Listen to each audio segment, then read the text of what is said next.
Good morning, class. Good morning. Can you hear me? Good morning.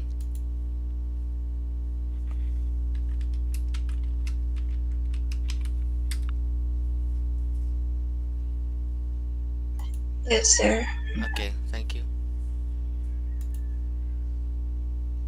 Wait.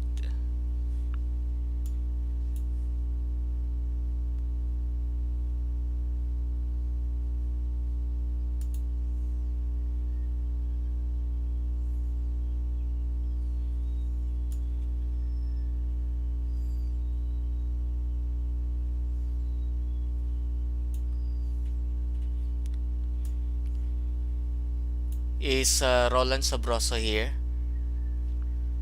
Roland, are you around?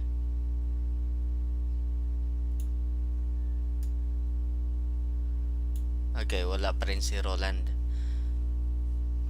Let me check the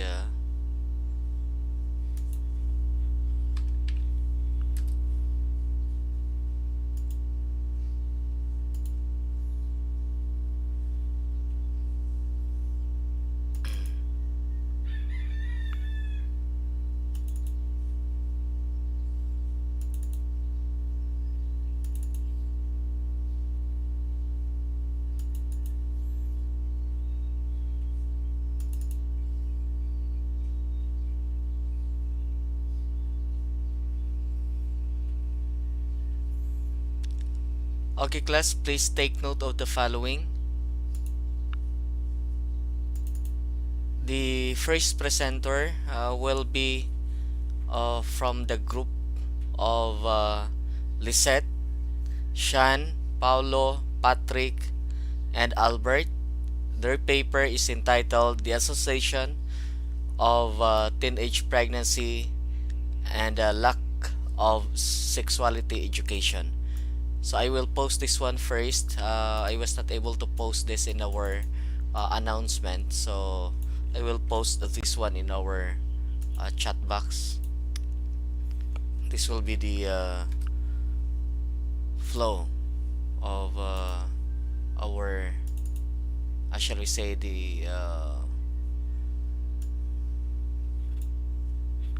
this is the these are the papers that will be presented today.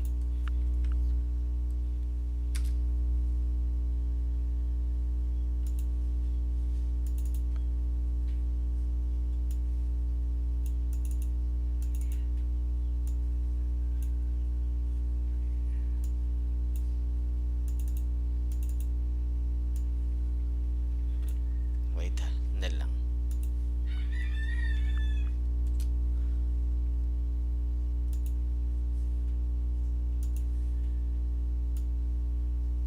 Ang dami pa pala.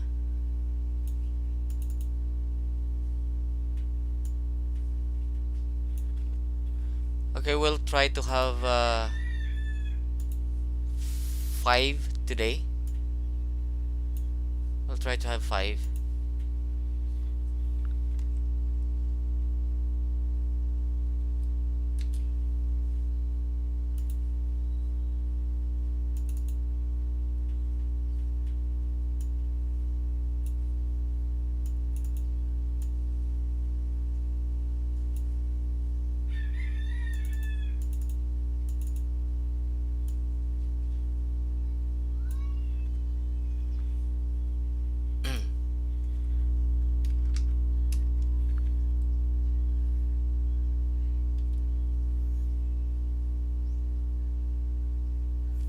Okay, so the first one to present is okay, the paper entitled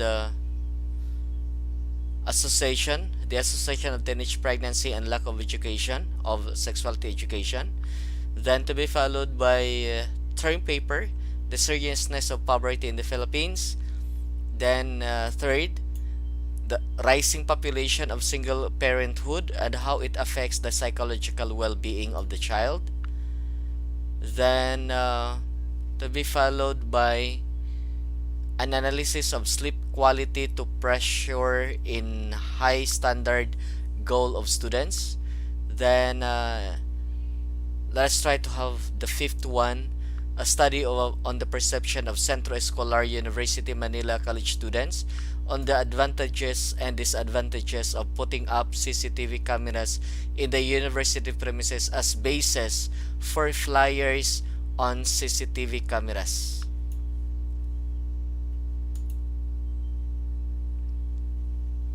Okay, sige.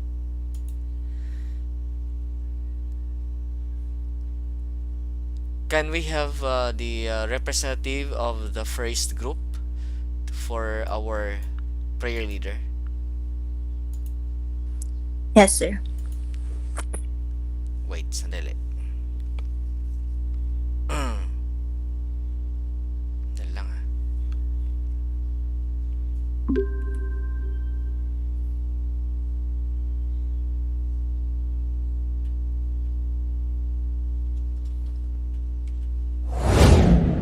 The question of God is a question of origin and of human existence. What is ethics and what is morality?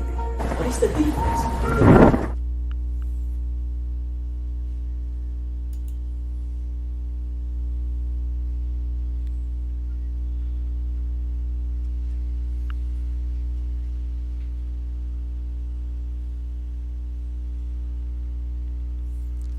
Okay, please.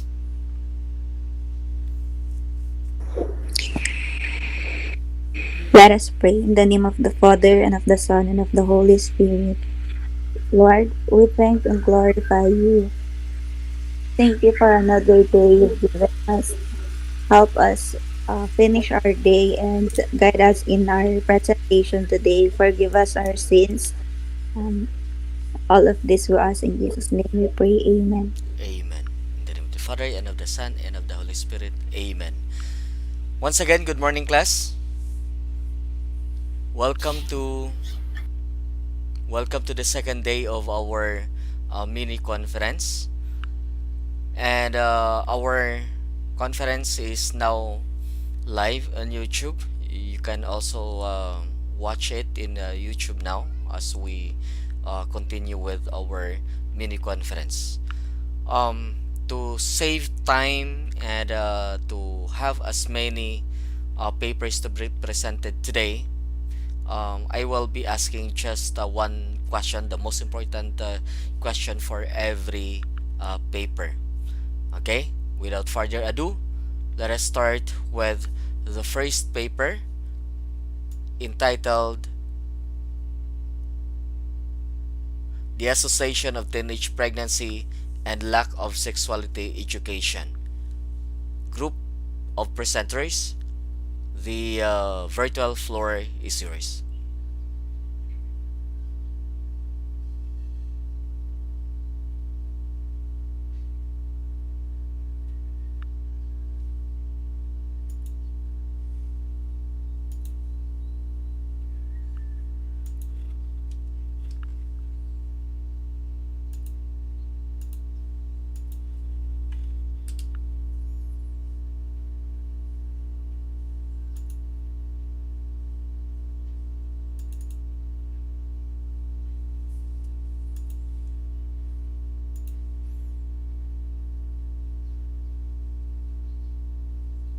Group of presenters for the... Wait lang, sir.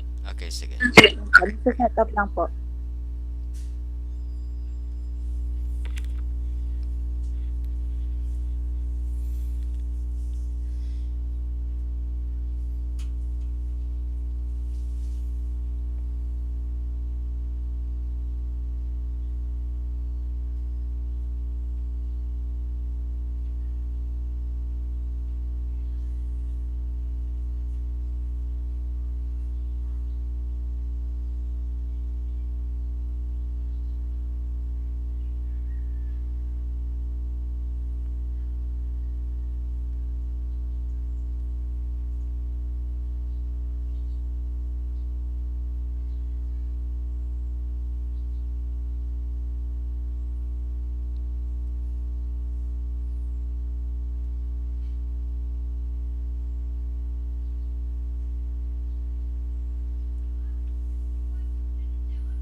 Lisette, nag-start na ba?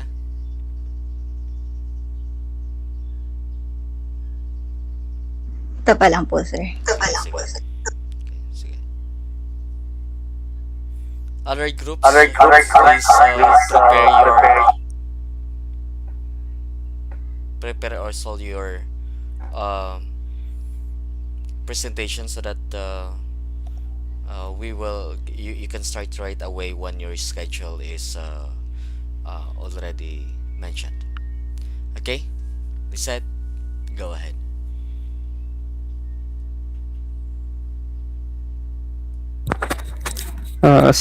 Good morning. We are the group twice, and our paper is entitled The Association of Teenage Pregnancy and the Lack of Sexuality Education.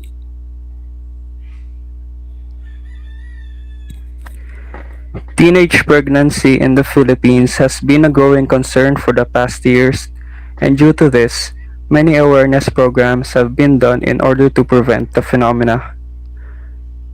In a survey done by the University of the Philippines Population Institute in 2013, it was identified that 9.3% of the teenagers aged 15 to 19 were already mothers, while 2.3% were pregnant with their first child.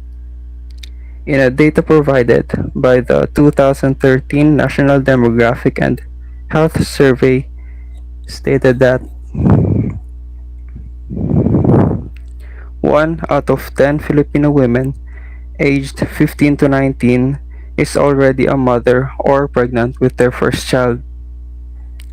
In a comparison to the 2003 early childbirth rates, the early childbirth rates have increased by 8 to 10%.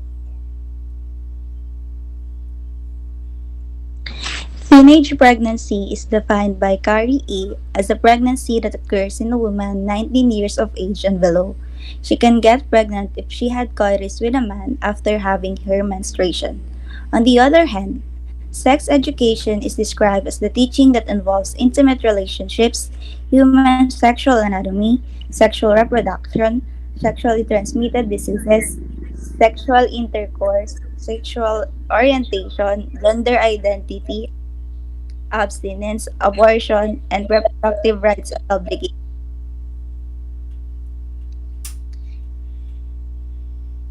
This study aims to identify the relationship between teenage pregnancies and lack of sexuality education.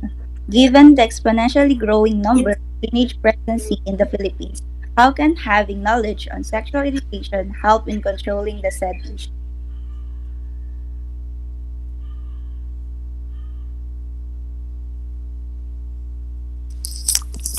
The Philippines has an alarming rate of teenage pregnancies. According to the World Health Organization 2020, teen pregnancies tend to increase more in areas with higher poor or low income population groups.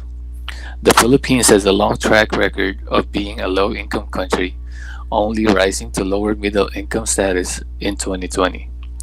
As of 2013, 13.6% of Filipino teenagers were pregnant, with an expected boom in numbers with an estimate of around 750,000 additional unplanned pregnancies because of the lockdown protocols brought about by the COVID-19 pandemic. Other factors that contribute to the increase in teenage pregnancy rates are awareness gaps and myths surrounding sex in general, lack of access to contraceptives due to financial constraints, social stigma, restrictive laws and regulations, and prohibition of purchasing of contraceptives based on age or marital status.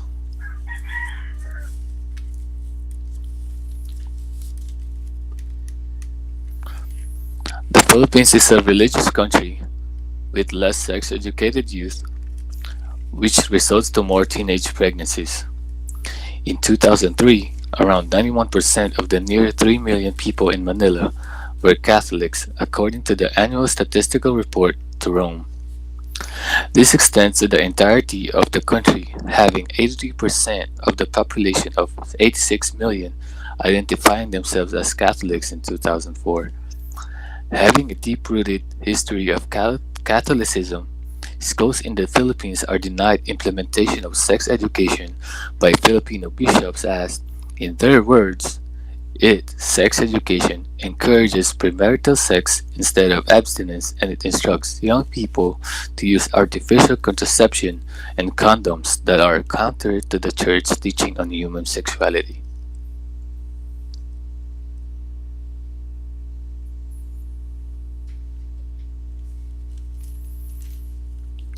A study by Kim Y. and Zelnick M. found that teenagers with sex education are less likely to have sexual intercourse than those without sex education.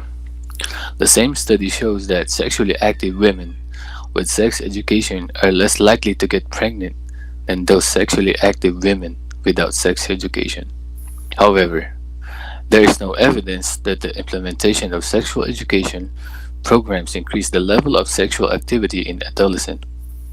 Instead, a comprehensive sex education program could lead to less pregnancy for teenagers according to the Center Advancement Health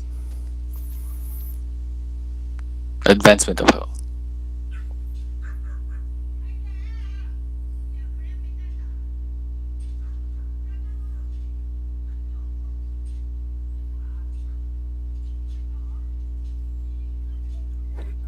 So according to Zildowski, in 2015, sex education offers reliable, full, and developmentally relevant knowledge and, and skills development, which encourages young people to make educated, responsible, and safe decisions that extends to academic success, bullying and violence, relationships, LGBTQ inequities, sexual initiation, planned pregnancy, and STIs.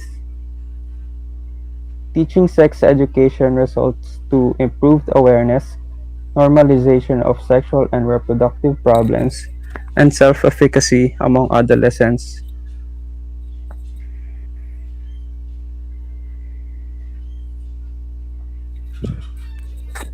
In the same study by Ramani A. et al. In 2018, shows that adults have the assumption that if teenagers receive sex education, they would try sex earlier because they see sex education as a reward for sexual awareness. Sex is a touchy subject in some religions and cultures. Sex education may lead to laughter and ridicule if the recipients are not old enough to manage it. However, a comprehensive sex education program can be made non-erotic if it is age-appropriate and adequately delivered by competent and knowledgeable educators.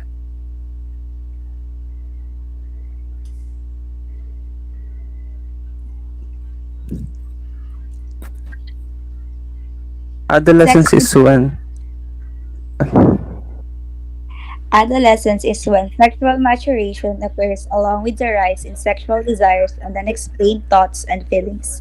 It is a fundamental component of human nature that none can separate from life. Increased sexual desire may foster curiosity about sex, thus, appropriate knowledge and proper information becomes all of the more important for this to have significant effect on the lives and future of teenagers. The same study by Judaki found that individuals who have high level of moral beliefs are less influenced by sexual behaviors over time. As the state provides sex education through reproductive rights and responsibilities, adolescents are also given protection from HIV and other STIs. The Responsible Parenthood and Reproductive Health Law of 2012 is a legislation that guarantees and enables measures for the sexual and reproductive rights of women, men, young people, and families through comprehensive and accessible reproductive health care services, including family planning, which can be administered within school premises. Sex education programs held in schools of developing countries help reduce the risk of acquiring HIV in teenagers. In a study of Foner, it shows that sex education programs done in schools are vital in prevention of HIV for adolescents. The demographic shows vulnerable to the STI.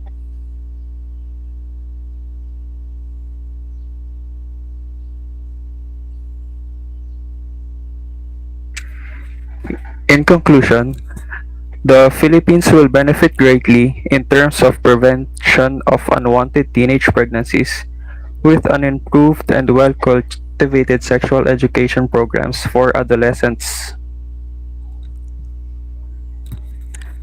Once again, we are the group twice and thank you for listening to our presentation. God bless and have a good day. Okay, thank you so much for your presentation of your paper about teenage pregnancy. Um, when you say adolescence, you're talking about of what age? What age range that you consider as part of the adolescence?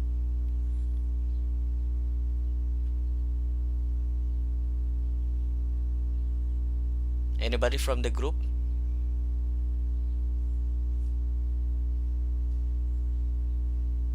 Do you hear me? We Yes, go ahead. from the RRL po, teenage pregnancy No, no, no. classified from 19 years. I'm not talking about teenage pregnancy. I'm talking about the age range. What age range do you consider as part of the adolescence?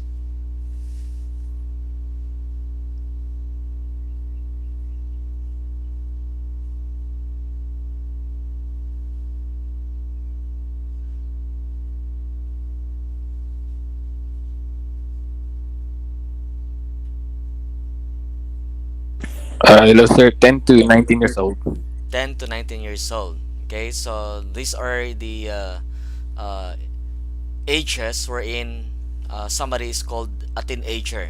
Okay, so that is the part of the so-called young adults. Okay, now my question is, you're talking about the teenage pregnancy in the Philippines, and it is as if that it is rising, and you look at the sex education as the culprit of it. No, there is something that is lacking in the shall we say, in the way that sex education is being conducted, or in some sort in remote areas and even in urban areas. These young adults, the teenagers, the adolescents, are not actually receiving sex education. My very important question to you is, what is the nature and purpose of sex that you think is very important to be included in sex education, that when it is uh, be being taught to young adults, there would be a curve of teenage pregnancy?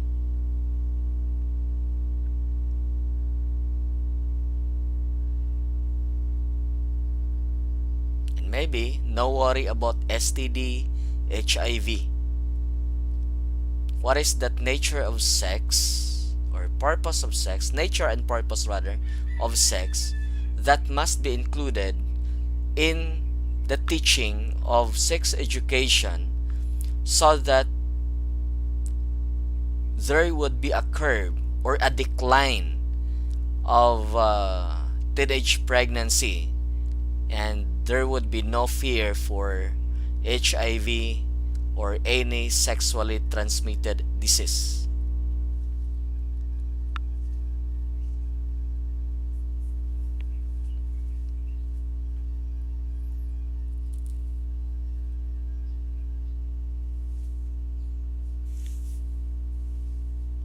Sir, can you repeat the question, please?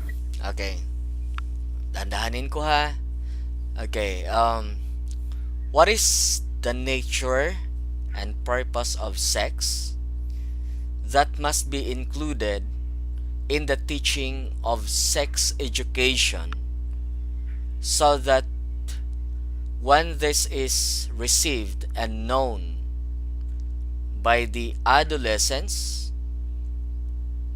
they would not engage in sex at an early age to effect a curve or decline of teenage pregnancy. And there would be no fear anymore of HIV and any sexually transmitted disease. Sir, I would like to clarify if you are asking for diseases, prevention of diseases, or actual pregnancies. Is it one or the other? I am asking about what is the nature and purpose of sex. It is to multiply, sir. What else? Pleasure. Is that all?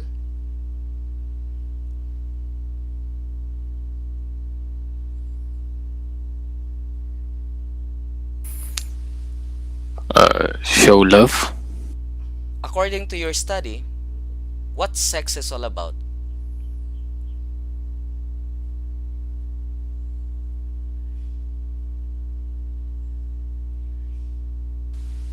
Sex is all about. Because you're claiming here that there is a lack of sexuality education. And I am now pinpointing to that very thing that is lacking in the sex education program, that particular, shall we say, important part, which is what is really sex, okay? And I'm talking about now the nature and purpose of sex, which most of the time this is missed in the implementation of the program.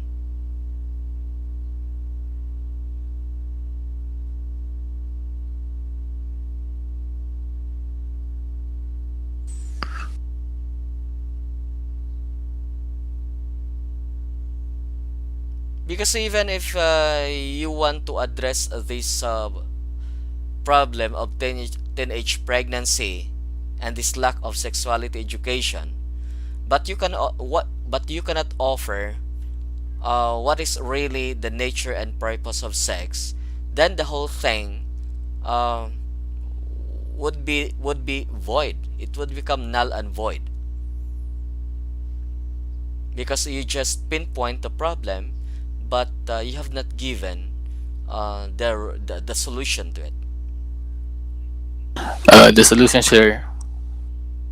The solution, sir, would be being able to use safety precautions such as No, no, condoms. no, no, no. You cannot go into that thing about birth control and so on and so forth to have safe sex if you cannot actually pinpoint what is the nature and purpose of sex.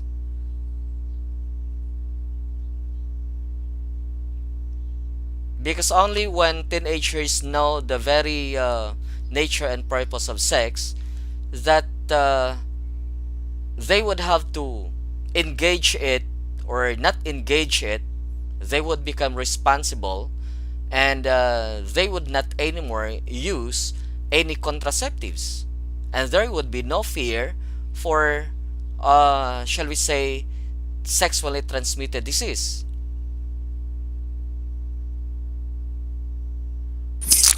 The only purpose that I could think of, sir, is would be the multiply part. They would be scared to have sex if they know that they're gonna get pregnant at that age.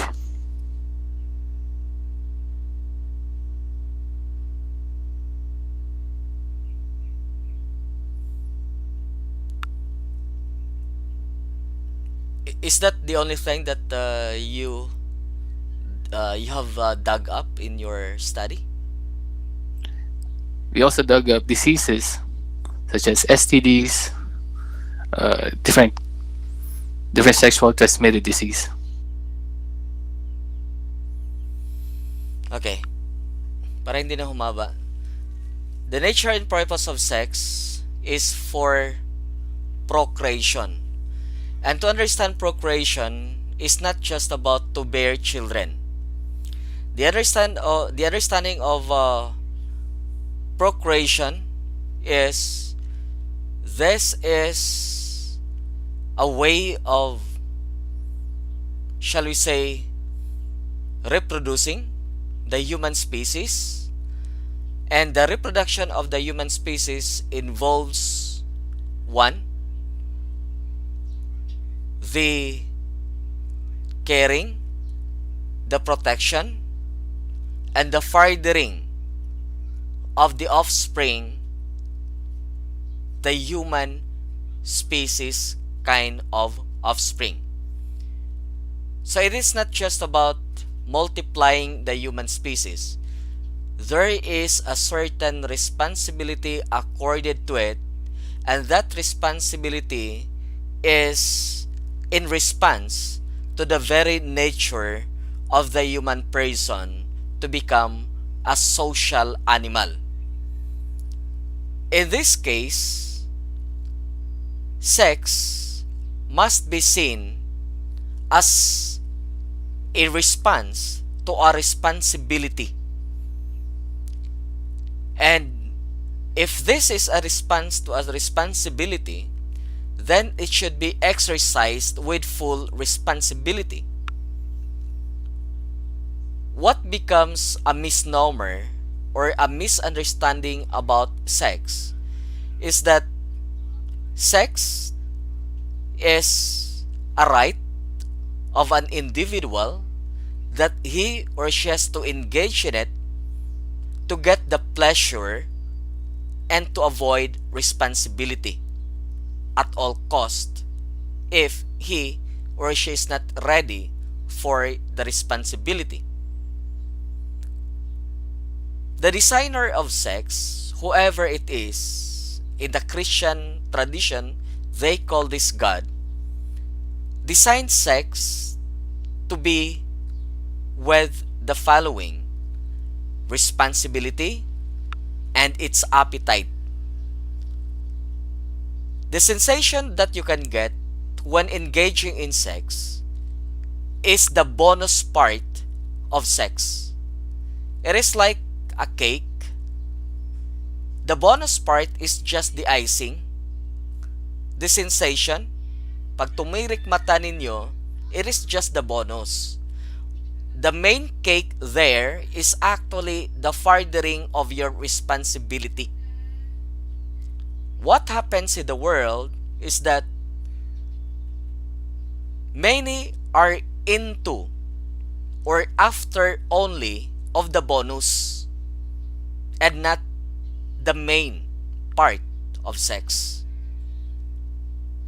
Because of this, states, nations want to control teenage pregnancy because teenagers tend, according to the study, tend to explore their bodies, to look for the sensation, and in effect, girls become pregnant. If we understand that sex is only to respond to a responsibility, then somebody who is not responsible yet should not engage in sex because it is a defeat of the purpose of sex. Thus, there should be no fear for any sexually transmitted disease if you know that sex is not just for fun, not just for the sensation, but the greater part of it is actually that responsibility that you are going to produce your own human species, and you have to care for it, to promote it, to protect it until such offspring can become also adult.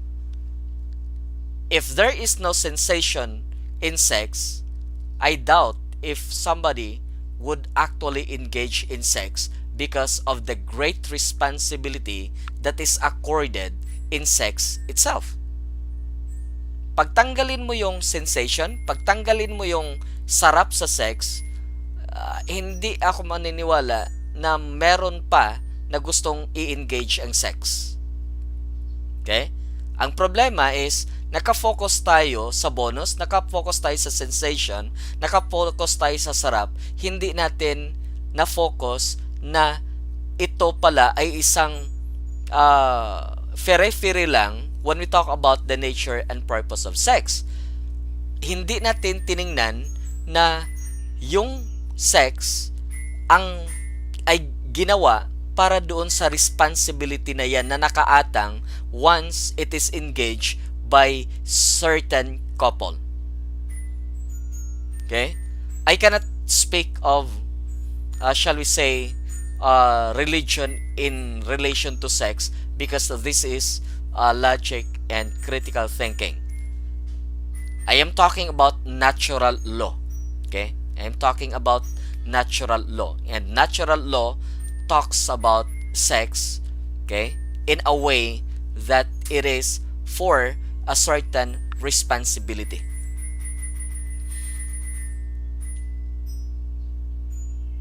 Anything that the group wants to add or to say something?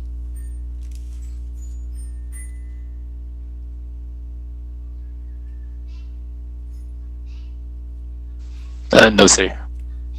Okay. Um, I would like you to, because I cannot see what you are actually having in your recommendation is it is the implementation of some programs, especially about safe sex. Okay. I would like you to add more about the okay additional research and additional content that talks about the very nature and purpose of sex from the perspective of natural law or perspective of shall we say religious background, no, because we cannot also take away shall we say religion because Philippines is a religious country, no? Konti pa rin ang nagki-claim na hindi sila belonging to a certain religion or religious group. Okay?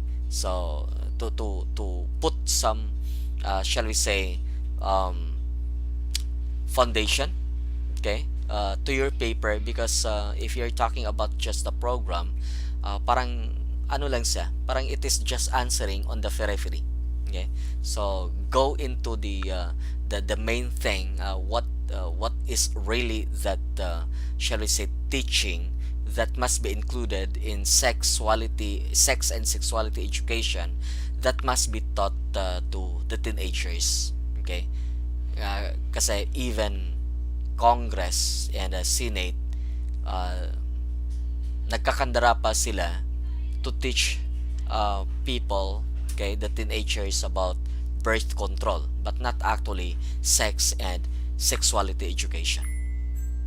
Okay, so congratulations. This is a very nice topic, and I appreciate your bringing into our discussion the because this is what we need. No, there is now an increase of teenage pregnancy in the Philippines. We need actually a program that actually bring into shall we say the awareness of teenagers the very nature and purpose of sex. Okay? Kaya hindi kailangan katakutan kung magka-HIV ka, kasi kung hindi ka naman talaga, kung hindi ka pa handa, wala ka pang kakayahan, okay, hindi mo engage in sex. Okay, so thank you first group for your nice presentation. And before I forget, meron na bang ano to? Pre-recorded video? Meron po, sir. Okay, thank you. So Meron po, nasa drive na po. okay, thank you. Okay, sige. So let us proceed to the next group of presenters. Let us welcome the group to present their paper entitled Term Paper: The Seriousness of Poverty in the Philippines. Presenters, the virtual floor is now yours.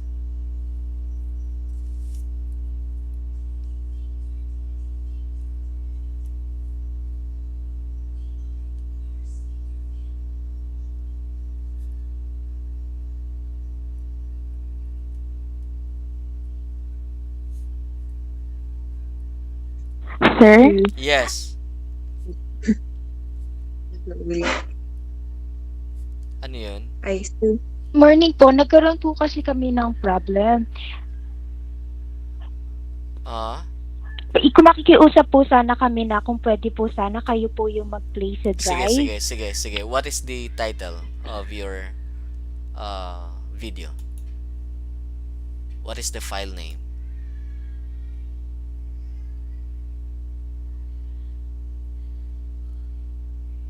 What is the file name?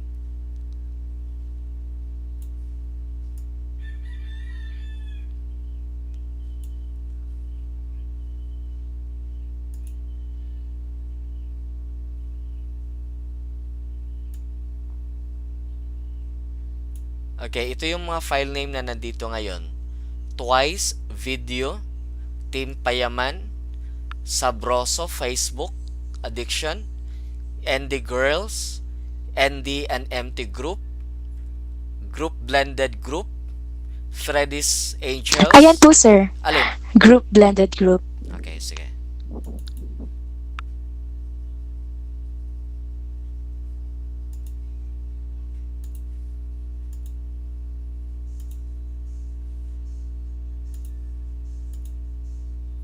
Okay, can you see the screen now? Yes, please. Okay, let us start. Hello everyone, we are Group Okay, is the sound okay? Can you hear it? Please confirm. Yes, please. Okay, thank you. Let us start now.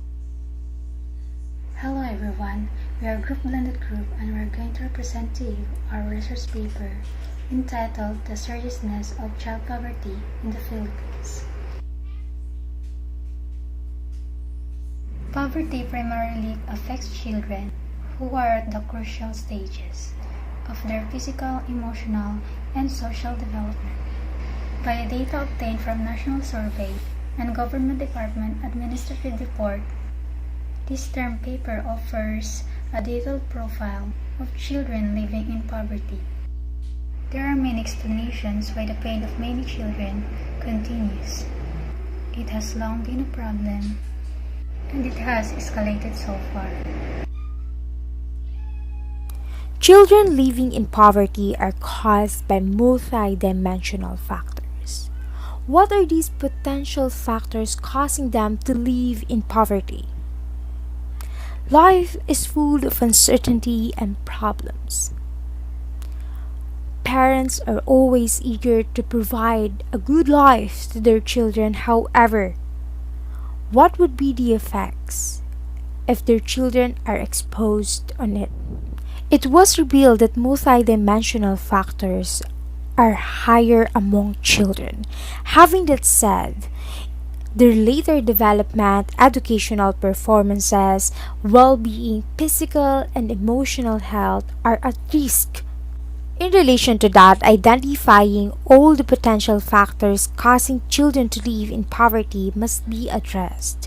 Hence, researchers collaborated to gather current studies to collect, disseminate, and elucidate the potential factors concerning children living in poverty.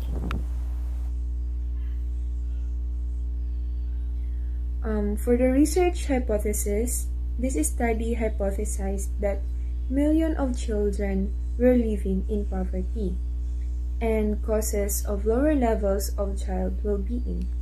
Poverty in children is classified as being poor in living with large family sizes in the household, and family income has been selective in some instances, quite substantial effects between poverty and child outcomes in depth. And the significant effect of growing up in poverty has multiple negative impacts on children's outcomes, leading to inequalities in health, cognitive development, psychosocial development, and educational attainment. We found online references such as articles and books in PDF form in order for us to have more reliable sources regarding with our topic. These resources explains briefly everything about poverty.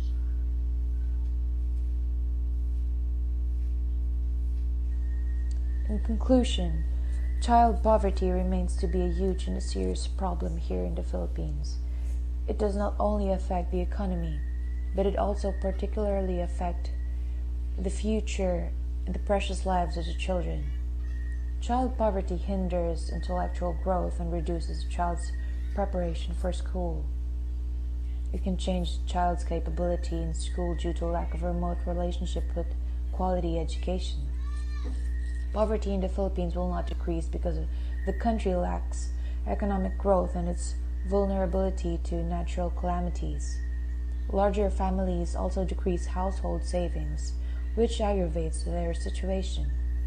It is highly advisable to deliver family planning services to help families attain optimal family size so they can sufficiently supply for their well-being. This study recommends potential ways to fight poverty by addressing different issues and problems that might also lead to poverty in order to come up with possible solutions. In addition to that, improving food security so that children can have decent and proper meals for their nourishment in order to have energy for work as well. Access to clean water is also important in order to avoid illnesses from contaminated water. It is also important to increase the access to education because it can assist them in escaping extreme poverty since it develops abilities and skills that can be used to survive.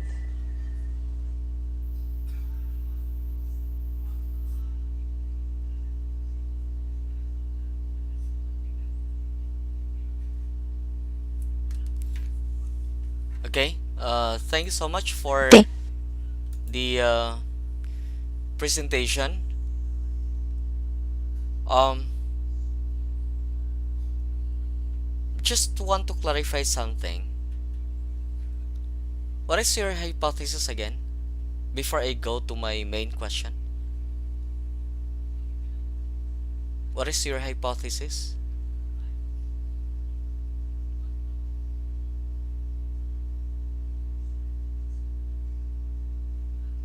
Sir, Yes, please.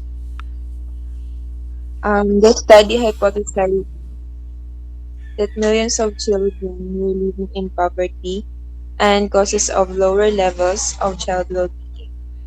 Poverty in children is classified as being poor in living with large family sizes in the household, and family income has also been selective in some instances, with quite substantial effects between poverty and child outcomes in that. And the Okay. significant effect. Okay, stop into that. I'm just asking about the hypothesis. What becomes your conclusion? What is your conclusion?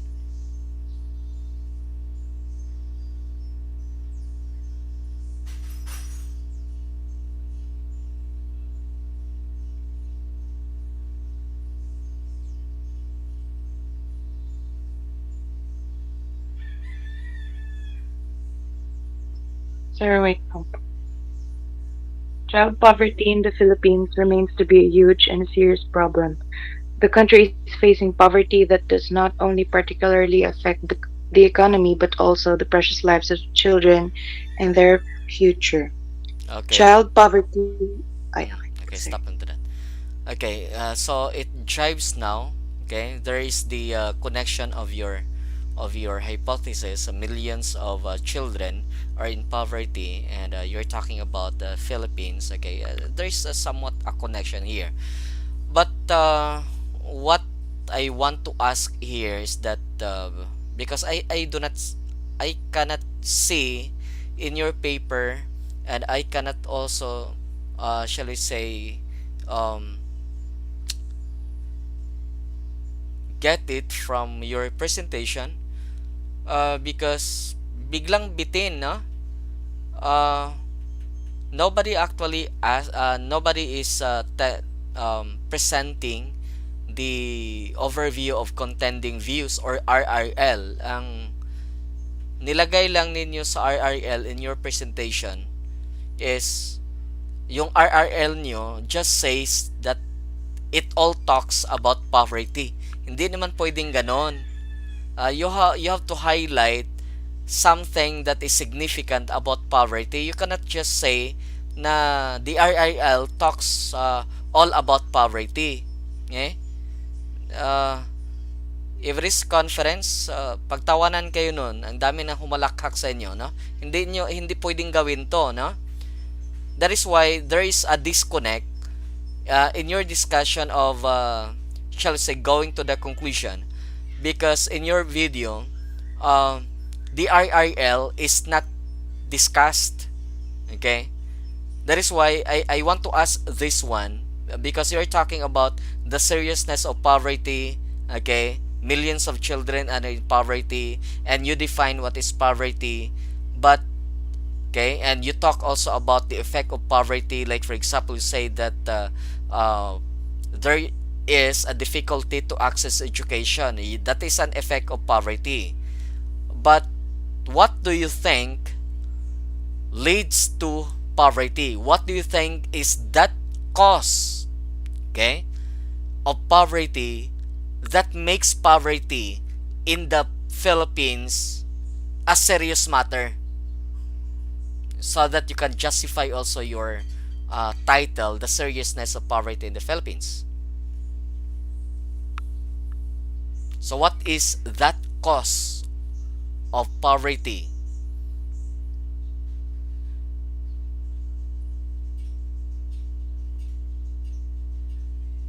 Hello, sir. Yes, go ahead, Valerie. Actually, sir, according to our RRL po, according to Davis A, poverty rate has remained high over the past several decades is increased because of increasing inequality po, sir. Because of the increasing inequality. Okay. Yes po, sir. And what causes inequality? Um, Inequality is just a surface causing poverty, but what causes inequality? um, because of unjustifiable claims that poor people experience poverty because of their attitudes and they are not well trained or they do not have the ability to study po. Wait, Kumbaga sir, parang sinasabi po na poverty, in your paper, you talk about difficulty to access education as an effect of poverty. Now, you're talking about education as the cause of poverty. Which is which? Is education the cause of poverty, or education as the effect of poverty? Sir, it is one of the potential factors yes po affecting the sir. poverty in children. It is a potential factor. Pover One of the one potential one factors of po. the potential factors causing poverty. Itong education, lack of education. Am I right? Yes po. Yes, sir. Okay. Kaya nga ang tanong ko sa inyo is, if education is one of the factors causing poverty, and you also said in your paper that education is the effect of poverty, then which is which? Is education the effect of poverty, or is it the cause of poverty? Actually, sir, parehas lang po silang cause and effect po kasi um,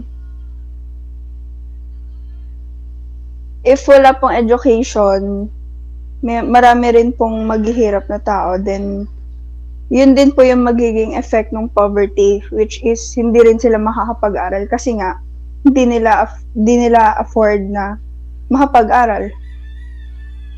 Okay, so it must be education. So your paper must be dealing with education as a response, okay, to address poverty in the Philippines.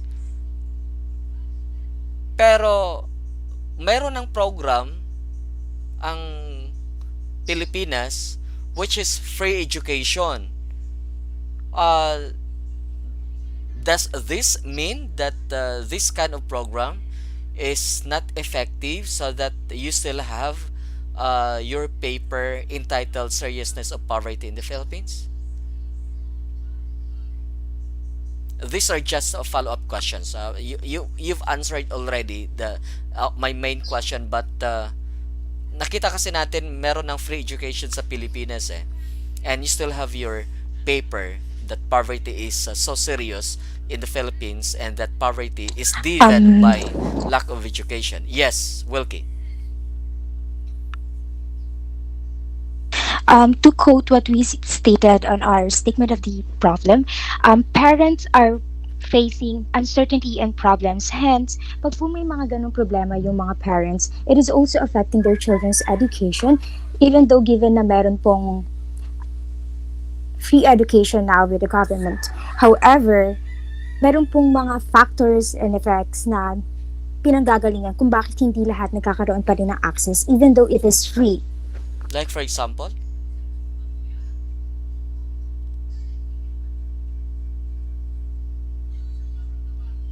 Example of those factors that you mentioned? Nasa controlled area po sila, for example. For example, sir, nasa controlled area po sila. What do you mean controlled Parang area? malayo din po sila sa eskwelahan even though it is free. I'm so sorry for the controlled area. What do I mean? Nasa malayo po sila from the establishment of the university or the school itself. So you're talking about uh, shall we say, access to education by demography or demographic cause? No, sir. It is also just one of the factors, potential factors again. No, Sorry. no, I'm talking about what you say that pag malayo sa university, malayo sa eskwelahan, ay hindi nakakaroon ng access ang bata to education. You're not talking of demographic cause. So you're talking now that one of the factors why children do not have education even though there is free because of demographic cause.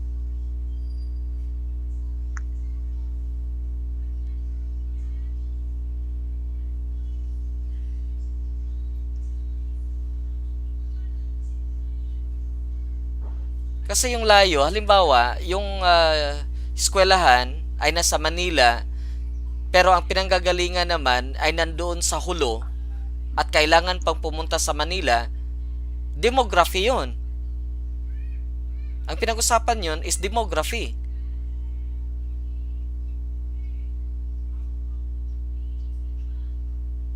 The distance, the geographic location, as well as the people living in the area, that is what we call, that is what is included in demography. It is not just about the Sorry, status of sir, I people. just gave an example because you were asking me a while ago what could be an example for the other factors that causing children not to go to hindi pa rin maka-access. Kaya nga, sinabi Kaya po, mo nga, nagbigay nagbigay ako. ka nga ng example, kaya nga nagbigay ka ng example na yung layo. Kaya nga tinanong ko sa'yo, kung yung example mo ba ng layo, you are talking about demography na.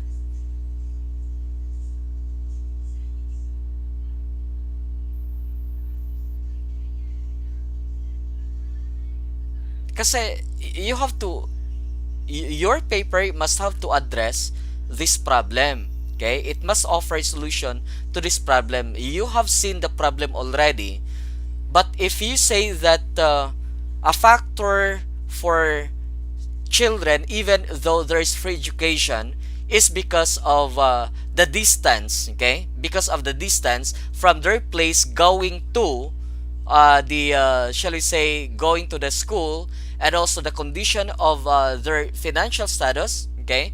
We are now talking about demography. That is why if you're talking about demography, then it should be part of your paper to talk about demography as part of the solution, okay, for children to enjoy fully, no, fully free education, para wala ng factor na that someone cannot still enjoy or avail free education.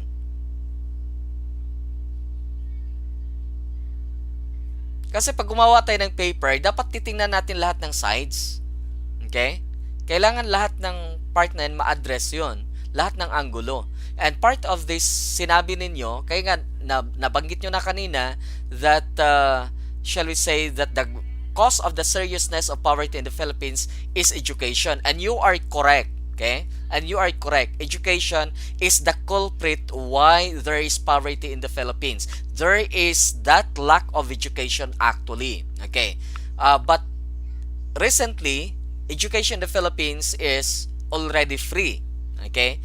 Does it, kaya nga ang tanong ko is, wala pa rin bang nag-enjoy ng free education? Sabi nyo is merong mga factors, at sabi nyo, yun nga, yung status ng parents, may mga concern pa sila, okay, in not anymore allowing, okay, the enjoyment of the free access to education.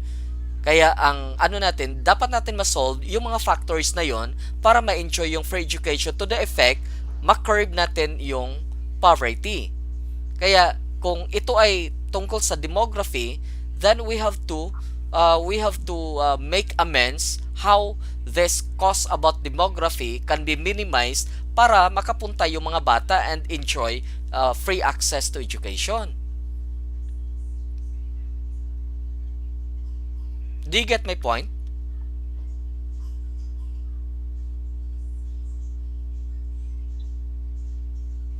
Yes po.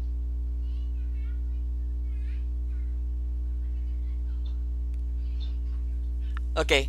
Pakitingin na lang, pa-include sa ano, I would like your paper to be revised. Sir. Yes, please. Antoinette. According po sa sa tanong mo, yung about sa yung sa free education po. May naka-indicate po kasi sa RRL namin na the evident in the number of youth who wander in the urban streets, scavenge in dump sites or landfills, or at an early age are forced to drop out of school and to work so as to supplement their family income. So maybe kahit po siguro free yung education, di nila parang magawang mag-aral po, ganun.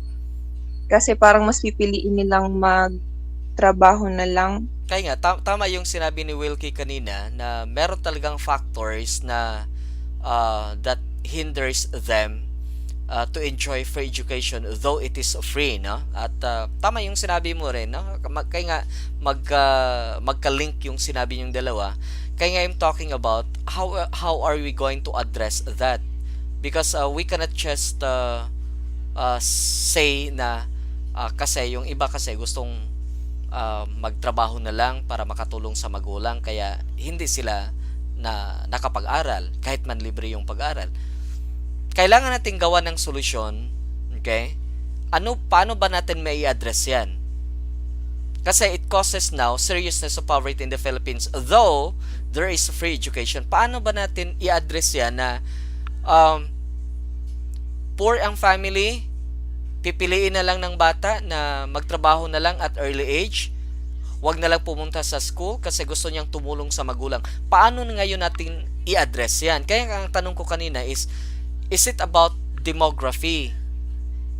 na may kailangan ba nating ayusin sa demography, okay, para ma-address natin at madala natin yung bata to the school at hindi pipiliin na tumulong na lang sa magulang at an early age at hindi na lang mag-aral.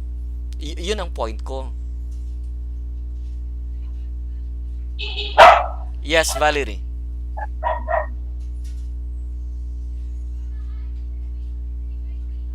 Yun ang gusto kong makita ninyo. Nakita nyo na may problem, nakita nyo na ng cause, nakita nyo na may mga iba't ibang factors ito. Okay? Doon kayo mag-focus sa iba't ibang factors dapat. Okay? Paano nyo may address yan para maiangat yung kalagayan ng mga bata at hindi nila pipiliin na wag nang mag-aral. Kasi kahit libre education, pero pumili sila na wag na mag-aral, walang kwenta yun. Para bang naghain ka ng masarap na pagkain, sinabi mo sa bata, kumain ka, ang sarap-sarap niyan. Kaso lang, ang attitude ng bata, ayaw ko. Okay? So dahil ayaw ng bata na kumain dun sa hinanda mo, nagiging walang kwenta yung food na hinanda mo kasi ayaw ng bata. Kaya ang i-address natin is, paano ba gugustuhin ng bata nung kumain doon? Okay? Yun ang point ko. Paano ba gugustuhin ng bata ngayon na mag-aral at hindi na lang magtrabaho para makatulong sa pamilya? Yun dapat ang ma-address natin. And that is what I am pushing you to do in your paper. Sir? Yes, Valerie. Actually, sir, the problem is hindi naman po nila ginusto na hindi mag-aral. Yun na nga. Hindi nga nila ginusto kasi poor sila, nag-scavenge lang sila, namamasura lang sila. Hindi nila ginusto na nandun sila sa isang pamilya na sobrang hirap na kahit pamasahin ng tricycle, hindi afford. Hindi nila ginusto yan. Ngayon, ang role natin is, paano natin solusyonan yan? Paano tayo makapag-recommend? Okay? Like for example, if you want to let a certain lawmaker read your research, paano mo convince sila na tulungan kayo para ma-address yung problema na hindi nila gusto na huminto sa pag-aral, kaso lang may nag-push sa kanila para huminto at ito yung kahirapan nila na hindi nila afford kahit man pamasahe sa tricycle. Ito yung gusto kong tingnan ninyo. Because this is your contribution to the discussion about poverty in the Philippines.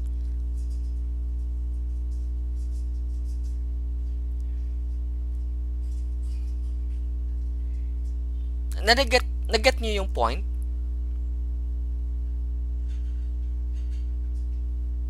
Kasi ando na tayo, nakita na natin, education is the culprit. Okay? Now, free na yung education, pero meron pa ring poverty in the Philippines. So, may mali. At natukoy natin, may mga factors na kahit man free ang education, ayaw pa rin ng bata kasi gusto ng bata na tumulong na lang sa mga magulang. At hindi yan gusto dapat ng bata. Kaso lang, he is first to have that option kasi doon sa kalagayan nila. Paano natin yan gawa ng solusyon na dapat hindi ma-force ang mga bata na huminto para tumulong sa magulang.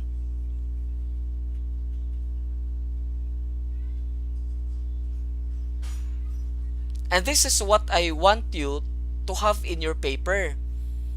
Kaya nga, sabi ko nga kanina kay Wilkie, kung ito ba about demography.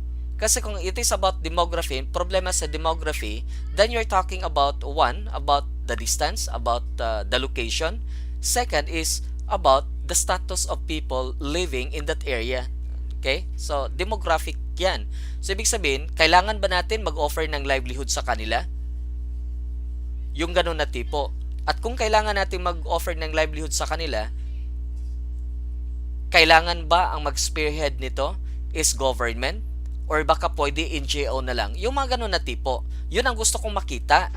which is hindi ko nakita sa paper ninyo at hindi ko nakita doon sa RRL, lalo na sa presentation ninyo kasi pinutol ka agad na sinabi lang it just says it talks about all about poverty yung RRL.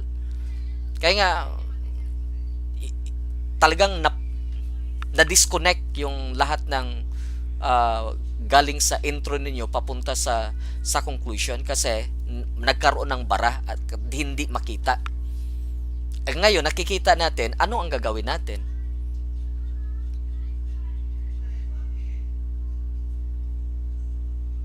Okay.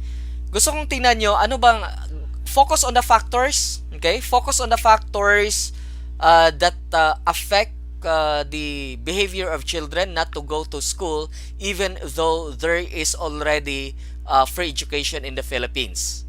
Okay? I-focus nyo yan. Gusto ko sang makita, submit it on Monday. And also, baguhin nyo yung pakibago please yung video ninyo. Okay? Hindi ko may post yan sa YouTube, hindi ko may publish yan. No? Pagtatawanan tayo dyan. Okay? So, please come up with somewhat a better video on Monday. Okay? Pull out the video from the Google Drive para hindi ako malito kung mag-publish na ako sa YouTube. Okay? Please remember 30% yung sa YouTube. At saka meron akong pinublish sa YouTube kung titingnan nyo yung announcement, may isa doon, no? May isa doon na hindi na recommend for revision is pinublish ko na siya. Okay? So, yun, no? So, please revise your not really actually a revision because the title itself is good, no? Gusto ko lang include nyo yung how you address those factors that might affect the behavior of children not to go to school in spite that there is already a program by the government which is a free education. Okay? I-address nyo yan. Okay? Pag na-address nyo yan, napakaganda yung paper ninyo. Yes, Wilkie? Okay po. Okay po, sir. Noted po. Sige. So, yun lang, no? Yun lang kasi na yun lang ang gusto kong nyo, para concrete yung paper. Kasi kung wala yung pag-address ng mga factors na yan, lutang yung paper ninyo. Napakaganda yung title. Okay? Talagang makita mo talagang maiiskandalo ka talaga, no? Seriousness of poverty in the Philippines. May iskandalo ka, hindi dahil talamak ito, kundi dahil nagsasabi ito na isang program ay hindi effective, which is free education. Kaya yun ang skandalo dito. Kaya unang tingin pa lang at unang kita pa lang ng manonood sa YouTube pag nakita nila ito, may skandalo sila. Bakit serious pa rin ang poverty in the Philippines? May free education na tayo, dapat going progress na tayo. Okay? Doon nyo ipakita. Ito yun, tapos ito yung mga factors. At ito yung dapat gawin sa mga factors na to. Okay? Yun ang part na gusto kong makita sa paper ninyo. Okay? At gusto ko ring marinig once you revise your video. Okay? Monday, 11:59 PM ang deadline. Okay po, sir. Thank you po. Okay. Thank you po. Okay, welcome. And thank you, Rin, for your effort to discuss this matter because this is really, shall we say, we need people to think out of the box, okay, to address the social ills that we have in the Philippines, and one of this is about poverty. Okay, let us now move to the third presenter. Their paper is entitled Rising Population of Single Parenthood and How It Affects the Psychological Well-Being of the Child. Group of presenters, the virtual floor is yours. Good day, everyone. I am Iris Nika El Politico, and together with my groupmates, Miss Nikki Bermido, Kay Maren, Mr. Herens Munoz, and Miss Joanna Sapanta, we are here to present our term paper entitled Rising Population of Single Parenthood and How It Affects the Psychological Well-Being of the Child. Filipinos are known to value family more than anything. They largely uphold the sprawling family that, despite the size, keeps tightly knit. However, recent surveys have shown that the prevalence of families with single parents are greatly increasing. In fact, in the data published by the Philippine Statistics Authority in 2015, there were an estimated 3 million household heads without a spouse, 2 million of whom were female, and the Federation of Solo Parents has a member base of 80,000. Living in a dominantly conservative country, wherein being a single parent was most likely to be judged, it has made the situation worse for both the parent and the child itself. It has been the topic of interest for the researchers since this social issue was quite a topic to be further explored. This paper aims to determine how does the structure of a family can significantly affect the psychological well-being of a child who's a product of single parenting and to assess whether it has a positive and negative impact for them because contrary to the traditional mother-father-children system, changes are made by all family members as children of a single parent grow up in a vastly different style of household setting. Resource management challenges, compensation for missing pieces, coping with remorse and shame, loss of self-worth, anxiety and fear among the parent and the child are common in this type of situation. For the hypothesis, alternative hypothesis stated that there is a significant effect between the family structures and the psychological well-being of the child. While in the null hypothesis, there is stated that there is no significant effect between the family structures and the psychological well-being of the child. For the overview of review of related literature entitled Family Structure and its Psychological Effects, according to the study of Beer, Barshnett, and Campbell, 2017, the study was focused on separations and divorce of married couples and its effects on their children. Regarding to the psychological effects of single parenthood have a huge disadvantage compared to intact families. Also, the study shows that the single parents can lead to serious mental health problems for both children and adults. In this situation, mental health problems may further lead to psychological distress and depression. Moreover, studies revealed that most frequent reasons for separation and depressive disorder are due to the cause of social and economic status. The adverse effect of divorce is most likely disruptive, and it is also stated that the broken family and the existence of step-parent can expand pejorative events to the child, as risk to abusive effects than to living with single parents, based on study of PGPR 2018. Related literature entitled Beyond Being a Product of Broken Family and Single Parenting. An article written by Lasea Sky in 2015 tackles about the positive outcome of being a single parent and to their children. Having a broken family is really difficult to accept. Having no father or mother at your side while growing up is really a tough situation. Many of us judge those children who are victims of broken families. Sometimes we think that they are different from us and so difficult to deal with. But this article shows us that there are some positive effects of being a single parent and also to their children.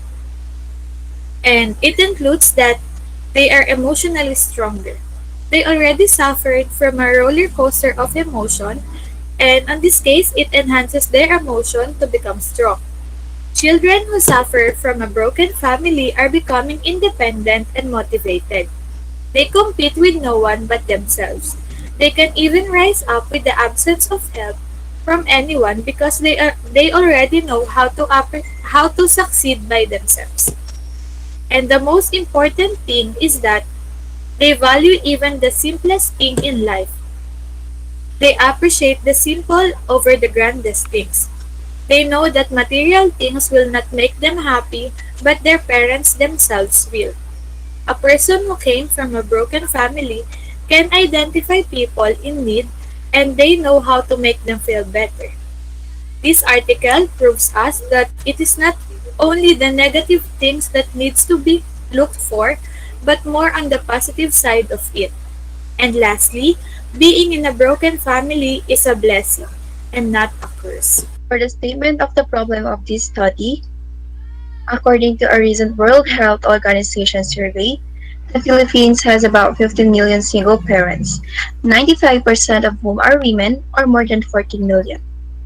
Families of single parents are established in a variety of ways. The most prominent explanation why children are raised in single parent homes is parental divorce or separation. The number of children born to single unmarried mothers as a consequence of unplanned births has also increased, and this is also according to Colombok and others in 2016. In a study conducted by DSAGA and others in 2016, wherein they quantified the damages of parental separation among children and adolescents, it has been found that in comparison to children from intact families, children from separated families exhibited higher levels of depression, anxiety, hostility.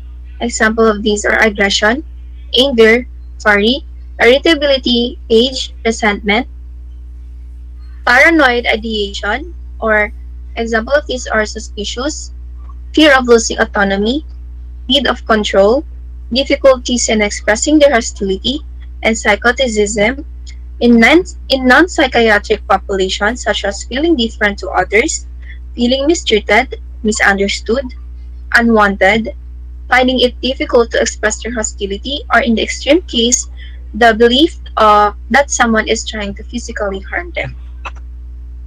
Moreover, early studies show that children from families who undergo a divorce or separation and remarriage are more likely to drop out of school, get into trouble with the law, misuse drugs or alcohol, exhibit emotional distress than children growing up with both biological parents. That is according to Amato in 1994. Promoting mental health among children affected by separation of parents has been recognized as a key factor to improve the psychological well-being of them. Physicians have the ability and responsibility to advise the separating parents on the negative impacts of parental separation to the mental health of their children.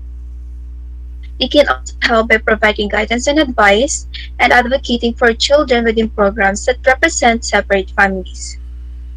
Physicians should also advocate mental health awareness among these children by providing information so that people working with such children understand their individual needs and are responsive to them and will provide them with positive and caring environments in classrooms, camps, and sports activities. For children impacted by the separation of their parents, this measure can facilitate positive mental health outcomes, thus improving the psychological well-being of children. The result of this study, Madwesi and Amorga in 1997 stated that before the child goes to school, the family lays the foundation of education and character established on the child. Fadier in 1985 stated that both parents have their own part to play in the education of their children. The father must have all the requisite resources for the advancement of education, while the mother is required to supplement the father's effort. Therefore, if a child is not well nurtured and psychologically assisted, the educational performance and their psychological well-being will be affected. If it were to be a male child, it is possible for the child to be antisocial in nature by joining gangs, and if it was to be a female child, there is also a risk for her to become rebellious. Studies also says that students from single-parent homes are often aggressive and hyperactive in nature. In a study that examines the relationship between single parenthood and student achievement in Japan, it was found that the academic achievement of children from single mother and single father families is lower than that of children from two-parent families.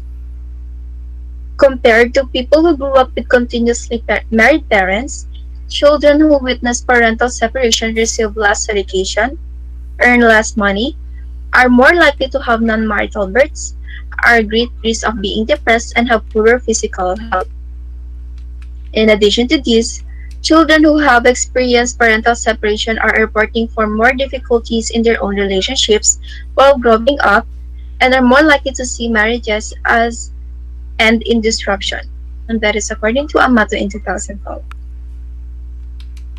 Almost all of these studies have claimed that children from single parent families tend to have poorer outcomes than those children with both parents growing up. To sum up all these findings, this study can conclude that single parenthood impacts the educational performance and psychological well-being of their children.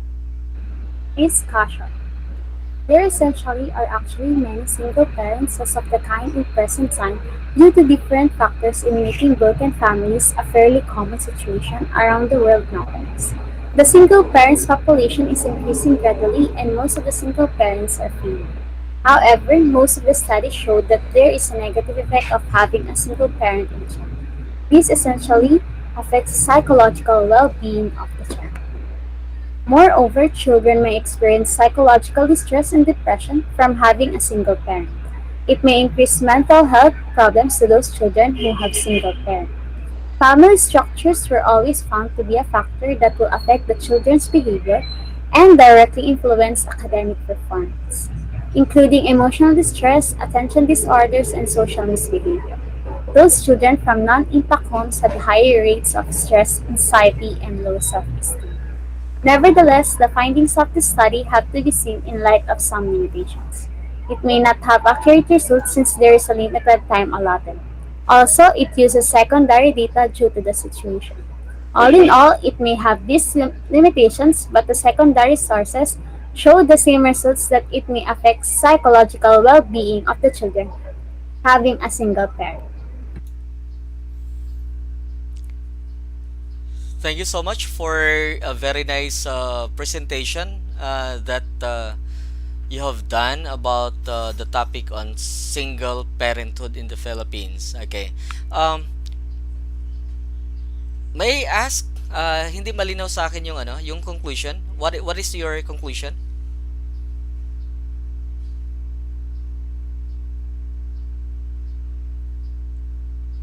Anyone from the group? Ano yung conclusion nyo?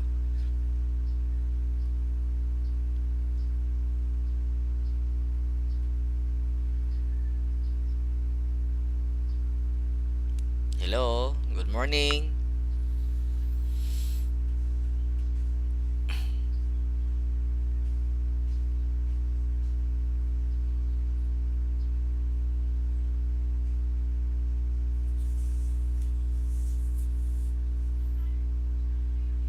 Good morning. Yung conclusion po namin, Yes. sa lahat po ng study na allocate namin po, all of it po results na yung impact po, may impact po sa psychological well-being ng children, yung ano po, pagiging separated ng parents niya po. Okay.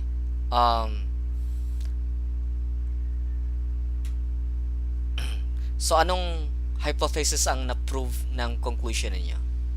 Is it the null or the alternative?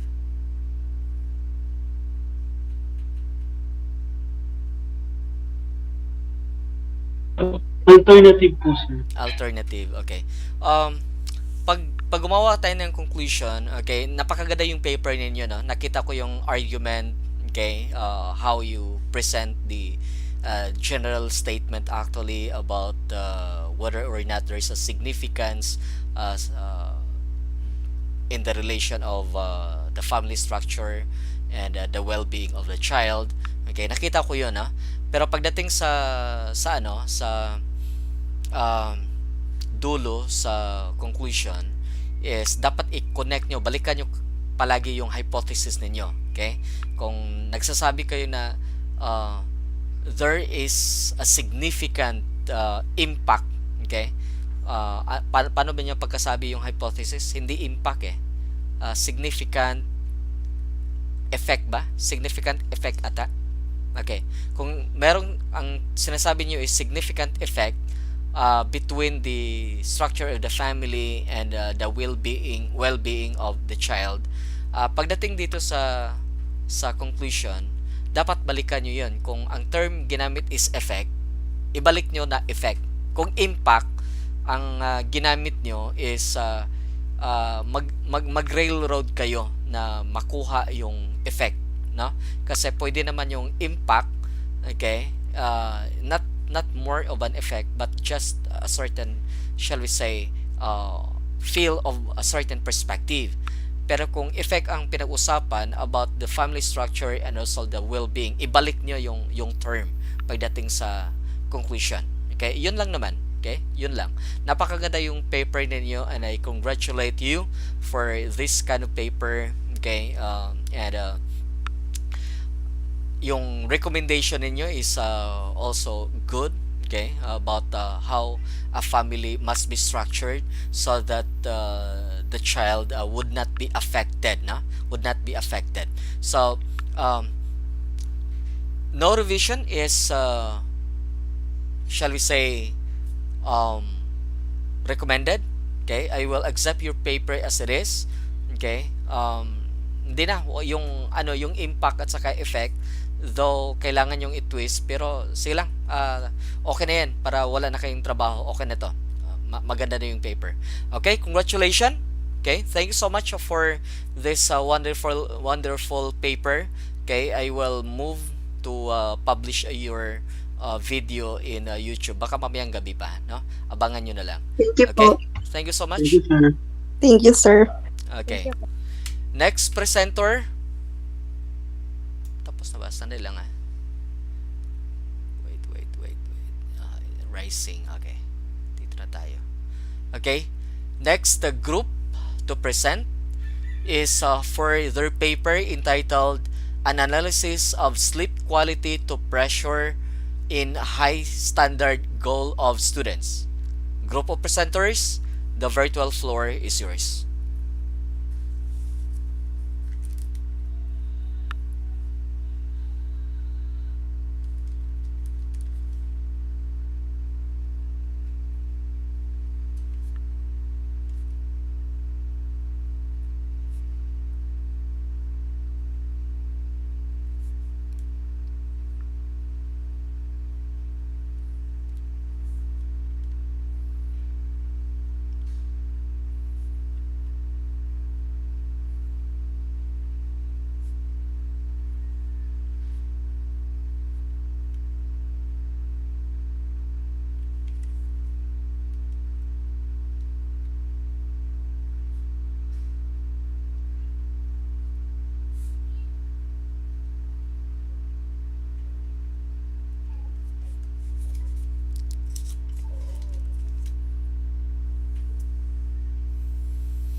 Presenter, pakiayos yung audio. Halos hindi marinig.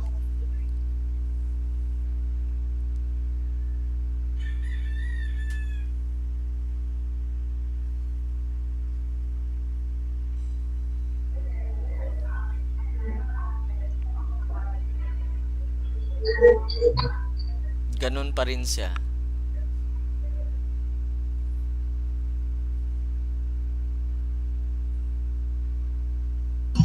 Sir, pwede po, makiki-present na lang Sige, po. Anong title? Anong title? And the girls po. Okay. Thank you po, sir. Alang napit ko.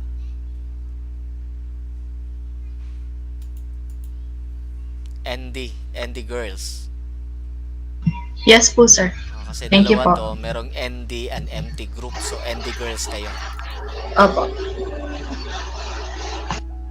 Okay, wait.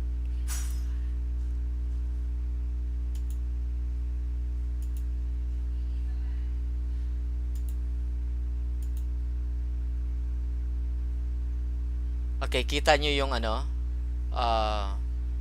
screen ko. Kita nyo na? Opo, sir. Okay, let us start.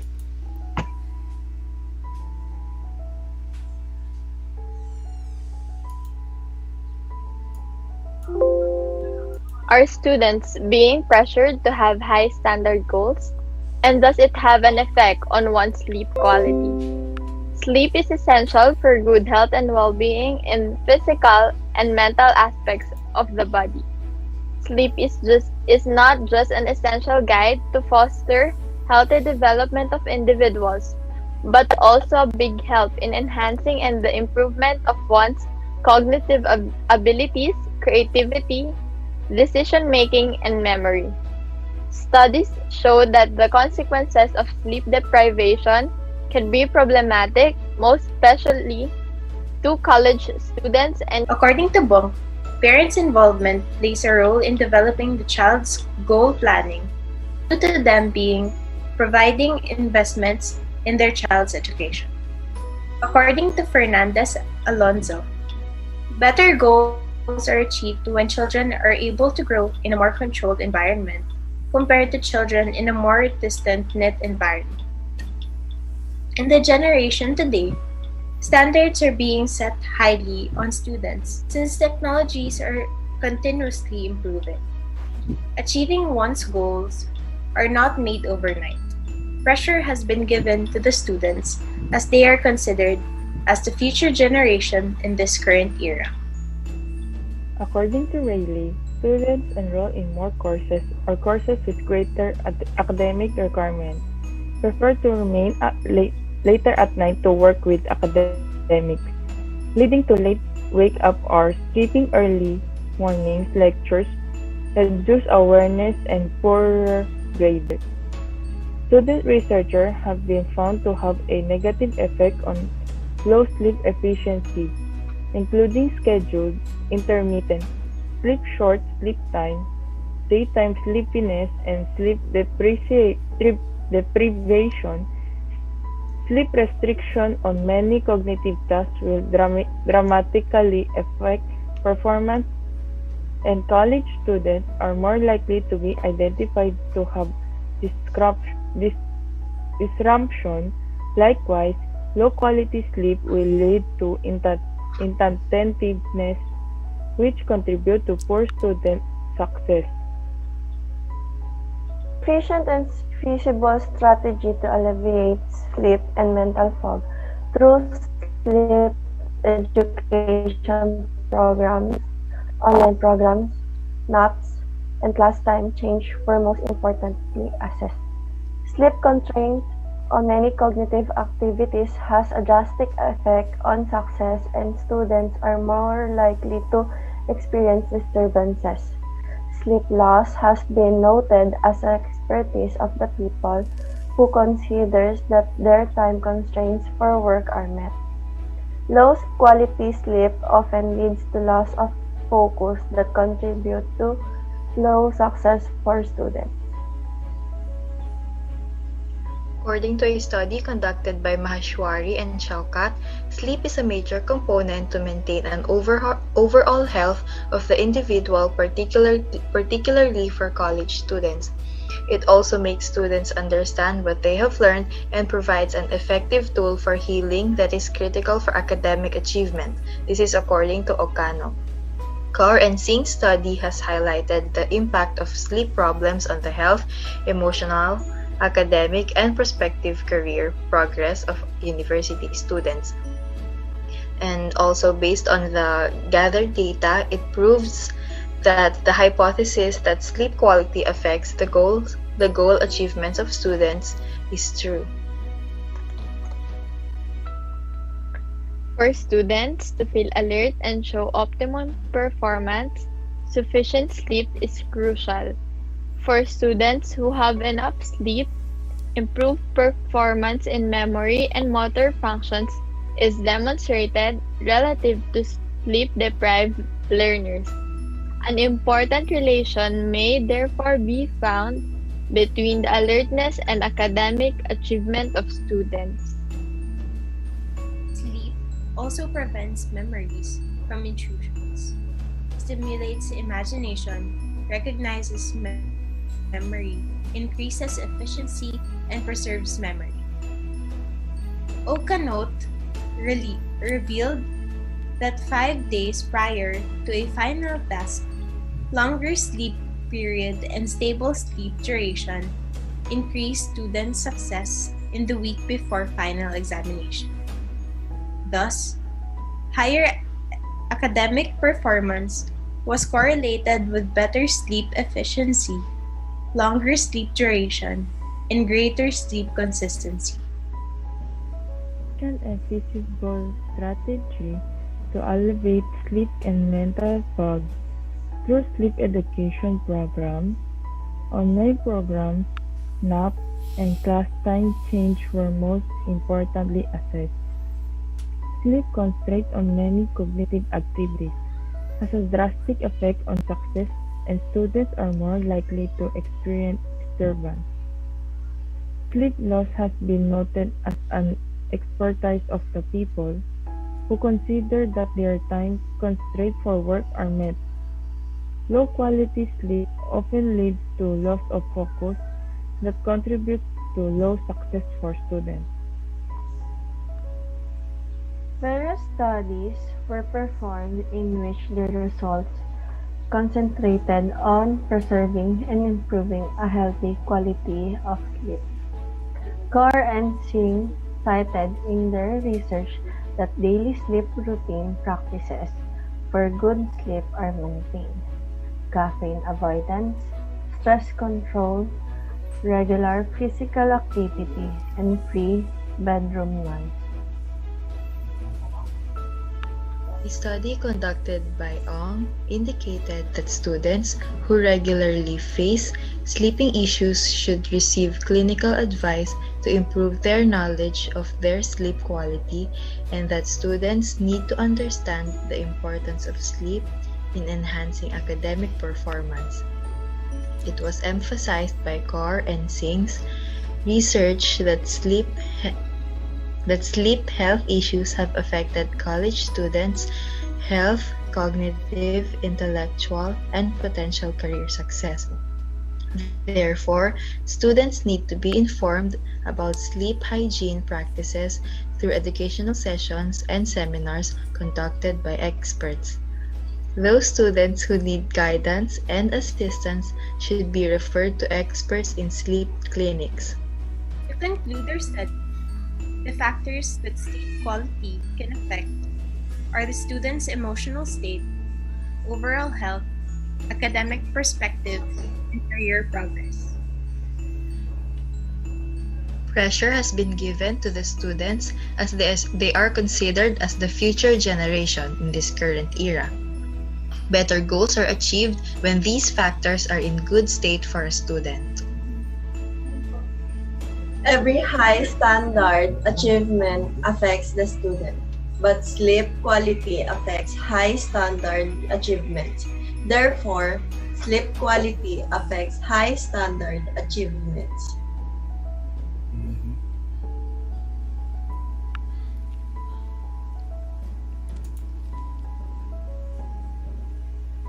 Okay, thank you so much for this nice paper about sleep, no? And it is good that you actually made a shall we say an argument at the end of your shall we say paper in your presentation to justify your claim that sleep is important. Okay.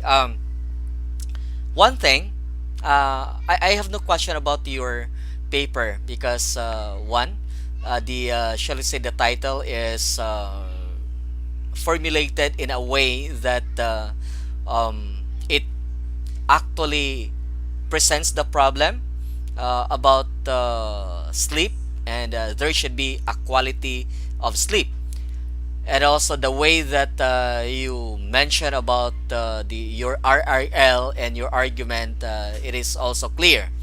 May I add something? Because you mentioned in your paper that um, students should need a longer sleep. Um, Maybe yes, in some cases, and also maybe no in some cases. I do not know if you are familiar with uh, about what a thing about study habits, that you need to discern and find your prime time. When I say prime time, it is the kind of time that you feel that you are so effective in studying. Like for example, for me, my prime time to read and study and absorb what I am reading and studying is between 11 p.m. to 3 a.m. Kaya late sleeper ako lagi. Okay? Pero uh, nung hindi pa ako nagtatrabaho, nung nag-aaral pa ako, especially in college, natutulog ako ng maaga. Okay? Like 9 o'clock. 9 o'clock to 10 o'clock, tulog ako niyan. Gigising ako ng 11 o'clock up to 3 para mag-aral. Tulog ulit by 3 up to 6. Okay? Yung ganong tipo. And shall we say, position in sleeping also contributes to quality sleep. Okay? Pag natutulog ako nung time na nag-aaral pa ako, I made sure na dapat level yung ulo ko sa body ko. At saka talagang naka-lie down na talaga yung naka-relax lahat, no? Then minutes lang, tulog na yan. Tapos kahit man 2 hours is okay naman yung pagising. Hindi masakit, hindi parang hilo ka, hindi masakit sa likod, hindi masakit sa batok, tapos hindi ka hilo, no? Then you can actually focus on things that you want to read and also to learn, no? You can absorb easily. Tapos pagdating sa dulo, tulog ka ulit. Okay? Pagkatapos mong mag-aral. Maybe it is about finding your prime time, no? Find your prime time. And before the start of the prime time, doon ka matulog. Okay? Doon ka matulog. Kung ang prime time mo ay 8 o'clock ng gabi, di tulog ka ng 5 p.m. or 4 p.m. para 7:30 gising ka. Okay? Tapos pagdating sa dulo, tulog ka ulit. Okay? Not necessarily na kailangan yung magpuyat. Okay? Gising kayo almost 16 hours or 20 hours just to study. Baliwala yan, class, no?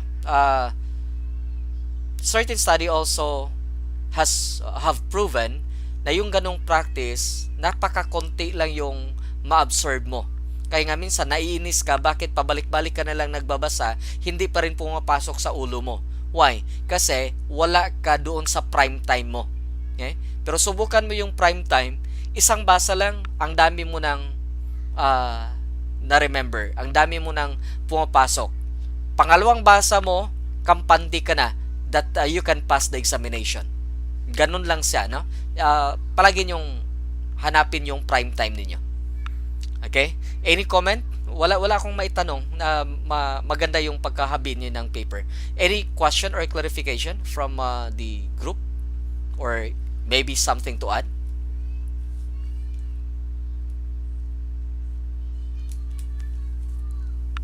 Kung wala na, then no recommendation for revision for this paper. This is a good one. And ang inalala ko lang yung video nyo kasi may background music kayo.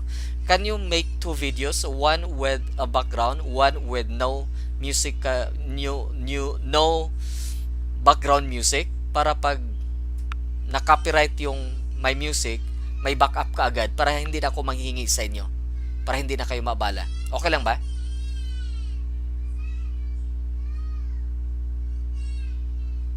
Yes, sir. Okay, please, ha? Pakiano na lang. Okay? Thank you so much. This is a good paper. Thank you for the effort. Okay? Congratulations. Let us move now to the next paper. Okay? Thank you. The group Okay, group of presenters actually for this paper, and their paper is entitled "A Study on the Perception of the Centro Escolar University Manila College Students on the Advantages and Disadvantages of Putting Up CCTV Cameras in the University Premises as Basis for Flyers on CCTV Cameras." This is a very big issue. Okay, group of presenters, the virtual floor is yours. Sir, kulang pa Yes. po kami ng isa. Kasi Power- si Monica po, nag-brown PowerPoint out ba daw. kayo? PowerPoint ba kayo or meron kayong uh, shall we say video? May video po kami, pero yung may part po kasi si Monica na magde-defend siya. Pag may mga question po. Sige, unahin ko muna sila si Courtney, ha? Sila si Courtney Sige po, muna. sir. Okay, Courtney, are you ready? Sir, pwede po pa-play na lang din po kami sa Okay, sige. from G-Drive. So, let us have the paper of the group of Courtney. The paper entitled Pro-Choice, a Gateway for Reproductive Rights or a Vindication for Feticide. What is the title of your, what is the file name, Courtney? Baco de Losa po. Ha? Baco de Losa. Baco de Losa.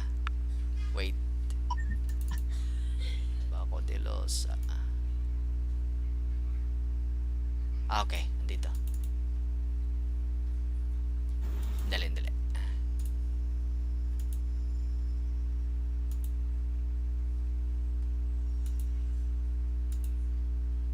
Okay, do you see my screen now? Yes, sir. Okay, let us start. Good day, I am Mika Faith P. Lorena, and together with my Baco de Losa groupmates, Julian Luis Cuartero, Courtney Gwen de la Cruz, Erin Gail Salazar, and Paul Luis Jamba QUR'AN, will be presenting our term paper entitled Pro-Choice, a Gateway for Reproductive Rights or a Vindication for Feticides. In this term paper, we will discuss the introduction, statement of the problem, hypothesis, methodology, review of related literature, argument, conclusion, and recommendations. Abortion has been a disputed section of public health, but it is considered a medical procedure. Over the past 25 years, there was a significant decline in worldwide abortion. However, no prominent change in developing regions was observed. Among these developing countries is the Philippines, which is identified to have the most restrictive induced abortion laws in the world. It condemns and imposes severe penalties on women who practice induced abortions, including its supportive family and providers of abortion. With the restriction imposed in the country, women's reproductive rights are partial, prejudiced, and exclusive to bigotry. The study leads us to the statement of the problem, which addresses the question, is abortion really a proponent of women's reproductive rights or just an excuse tagged as justifiable murder? It is supported with the three sub-questions, which includes 1. How does abortion empower women's reproductive decision-making? 2. How does abortion violate the sanctity of human life? And 3. Is there a common ground from which both opposing sides can benefit from? With regards to the statement of the problem, the researcher hypothesized for the null hypothesis that the ground for pro-choice does not outweigh the primary argument against anti-abortion or the violation of the fundamental right to life. For the alternative hypothesis, the grounds for pro-choice outweigh the primary argument against anti-abortion or the violation of the fundamental right to life. Methods and procedures. This research will make use of historical research design. Historical research design was used to systematically analyze the past situation and progress of abortion in the Philippines and was used to evaluate if abortion is really a proponent of women's reproductive rights or just an excuse tagged as justifiable murder. Moreover, It was used to find what common ground can close the gap between the abortion debates. Study selection. Included studies had to satisfy the following inclusion criteria. First, pro-choice and pro-life topic as main argument. Second, history of abortion and legislation. Third, social context about abortion. Research instrument. The researchers used a wide variety of sources from secondary data, public records, and legal documents. Procedure of data gathering. A comprehensive literature search was conducted through different databases such as PubMed, Google Scholar, and ScienceDirect databases. A statistical treatment of data. The data was analyzed through thematic and content analysis and was summarized and interpreted. History of abortion. It began in 1550 BC in Egypt's Ebers Papyrus, wherein they used natural materials to perform the process. It was in 1821 in Connecticut when abortion was first criminalized, and the first arrested ones are the abortionists who do the abortion process. It was in New York where they started to arrest the woman who gave the consent for abortion.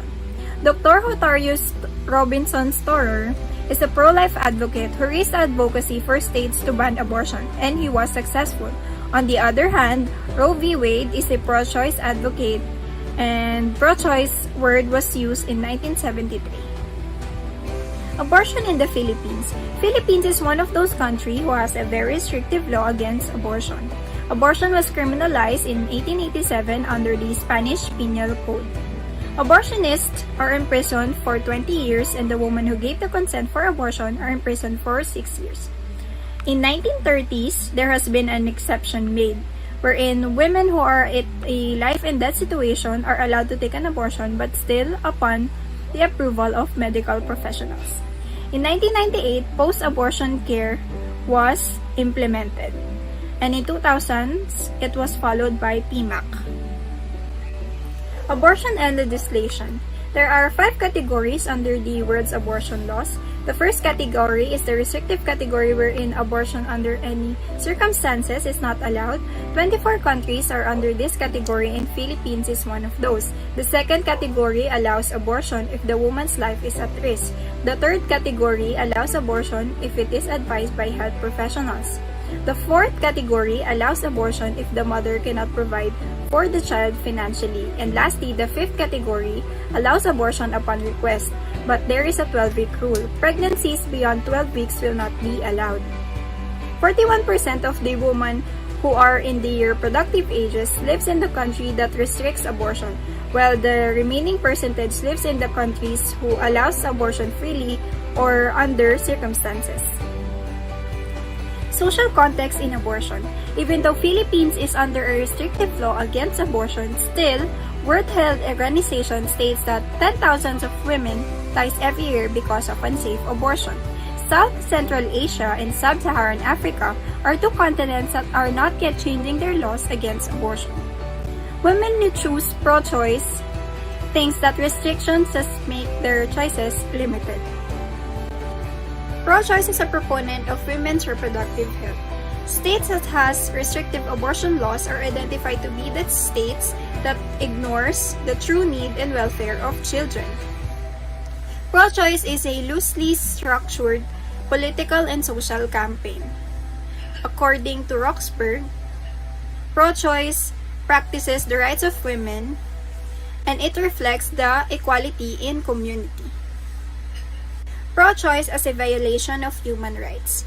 People who are against pro-choice thinks that pro-choice really violates the human rights because the fetus inside the pregnant woman will become a human being one day. Search for common grounds. The gap between pro-choice and pro-life is impossible to close, but with the use of a middle ground, which can only be possible if the people treats abortion as a problem, it can be solved. Abortion is often attached to unwanted pregnancy. Unwanted pregnancy is caused by the lack of reproductive health education, inaccessible contraceptives, and sadly because of abuse like rape. This paper highlighted 4 main arguments. First, The Philippines is under a restrictive abortion law but still has a growing number of maternal deaths. The Philippines is a developing country subjected to a lot of circumstances such as lack of education, unemployment, lack of family support, and poverty, which are the grounds for unsafe abortion. Teenage pregnancy can now be identified as a national emergency in the Philippines because of its rapid increase, especially now in the time of pandemic. The stigma is very much present in the context of post-abortion care, as women who underwent unsafe abortion are heavily criticized and not entertained. In 2020, there has been an increase in 20% in domestic violence cases and sexual harassment. Sexual harassment is one of the result of unwanted pregnancy, and unwanted pregnancy leads to unsafe abortion. Victims experience mental health conditions and discrimination, which causes decisions that leads to death. Second, the pro-life argument is valid, but it contradicts itself on some levels. The pro-choice advocates argue that the states with strict abortion policies are the same states that neglect the needs and the welfare of the children. Women know themselves the best, hence it is unlikely that they make the wrong choice regarding abortion, which contradicts the argument of pro-lifers that pregnant women are naturally irrational, thereby their decision to abort their child is made on impulse and made without careful considerations. Pro-life regards life as valuable. However, they prioritize the life of an unborn child or a non-human fetus more than the life of the mother who is alive. The argument of pro-lifers revolve around the belief that the termination of pregnancy involuntarily removes the right to life of embryos and fetuses. However, they disregarded the fact that cases of unwanted and unintended pregnancies could lead to reduced quality of life for both the mother and the child. The pro-choice movement does empower women's reproductive rights and decision-making. Women should have the authority for abortion as much as they have the responsibility for birthing, child-rearing, and other undermined domestic work. Women know themselves better than anyone else, and she is most likely to make the right decision for herself than anyone else. The treatment of women's rights to self-determination and decision-making denotes extensive gender inequality, which is a byproduct to religious doctrines and inculcated in both political and social institutions. Once women have full authority over their reproductive rights and reproductive activities, as well as the power to decide the number, timing, and spacing of their children, that is the only time where women's reproductive rights are empowered. Women's empowerment in reproductive decision-making means empowering them in fundamental life decisions. Fourth, closing the gap between the abortion debates is possible. Limited sex education results to unwanted pregnancy, which in turn induces women to have an abortion. And complementary with the abstinence-only approach, proper sex education should be supplemented and taught progressively to people of younger ages. A comprehensive sex education has been concluded to lower the risk of unwanted pregnancies among adolescents. Such a topic was not associated with an increased risk of sexual activity among the adolescents and can actually be beneficial when taught right. Countries having legal restrictions such as the Philippines doesn't rationalize how unwanted and unintended pregnancies could affect both the mother and the unborn child. In fact, the demand for abortion was not shown to have any association with legal restrictions imposed but was associated to sex education or the use of modern contraceptives in reducing such demand. The decline of abortion rates can be associated to sex education, access to modern and effective contraceptives, and legal and medically safe abortion.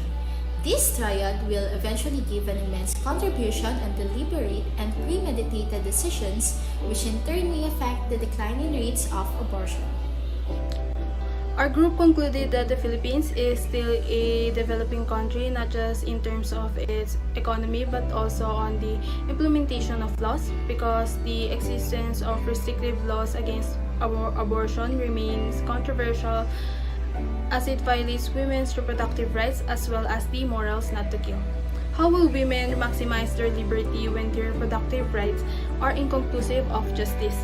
The government thought that the implementation of anti-abortion policies will protect both the life of the mother and the child, which is evidently not effective as there is still a growing number of maternal deaths caused by unsafe abortions.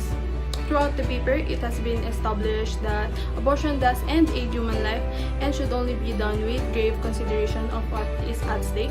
However, a free country should not turn a blind eye to a woman's jeopardized rights. We also concluded that the primary reason Filipino women resort to abortion is due to the widespread discrimination and limited access to medical assistance.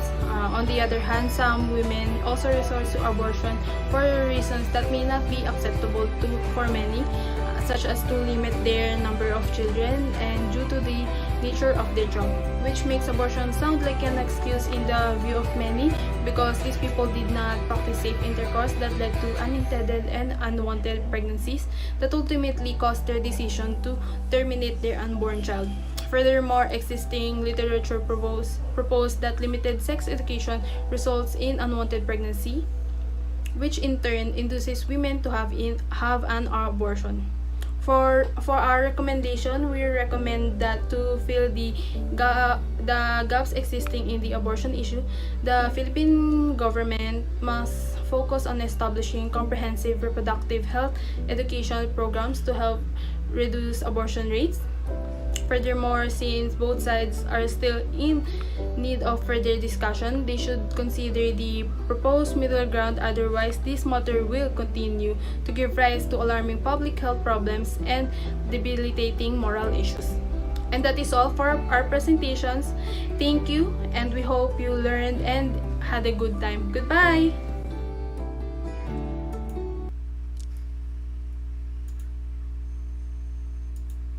Okay, thank you so much for the nice topic that you bring into our discussion.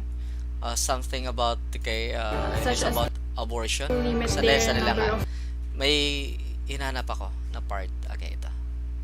Sige, hindi ko muna tanggalin ito. Um, one, um, shall we say, is your hypothesis and conclusion having a connection? Can you please give me your hypothesis first? Tinitingnan ko yung conclusion kasi. Gusto kong makita. Okay, what is your hypothesis?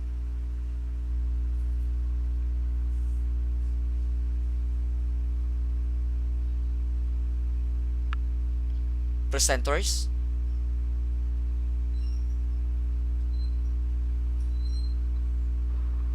Sir, ang null Google. ang null hypothesis po namin is the grounds for pro-choice does not outweigh the primary argument against anti-abortion or the violation of the fundamental right to life. Tapos yung alternative po namin is the grounds for pro-choice outweigh the primary argument against anti-abortion or the violation of the fundamental right to live. The right to life. Okay. Tapos, in your conclusion, you focus on the Philippines. Tama? Okay? Yes. The primary reason why Filipino women resort to abortion. So, still, it is about the ground. Pero, you focus on the Philippines. Kung ang focus nyo sa Philippines, dapat pinakita nyo rin sa hypothesis ninyo, no? Kasi parang your hypothesis is a certain educated guess regarding the worldwide condition of women about their, shall we say, motivation, their reason why they have to engage in abortion. So ito yon, no? Magkaiba yan if you focus your shall we say paper on the primary reason of women engaging in abortion. Dapat kung you talk about the global scale, in the conclusion, it must also be the global scale. Okay? Pag sa hypothesis ninyo is specific, sa conclusion, yun din. Ang nangyari is, very general yung hypothesis ninyo. Parang it is a representation of the condition of all women in the world.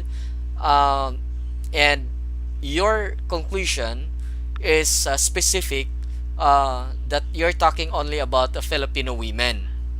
Okay? Any explanation why there is a disparity of your hypothesis and conclusion?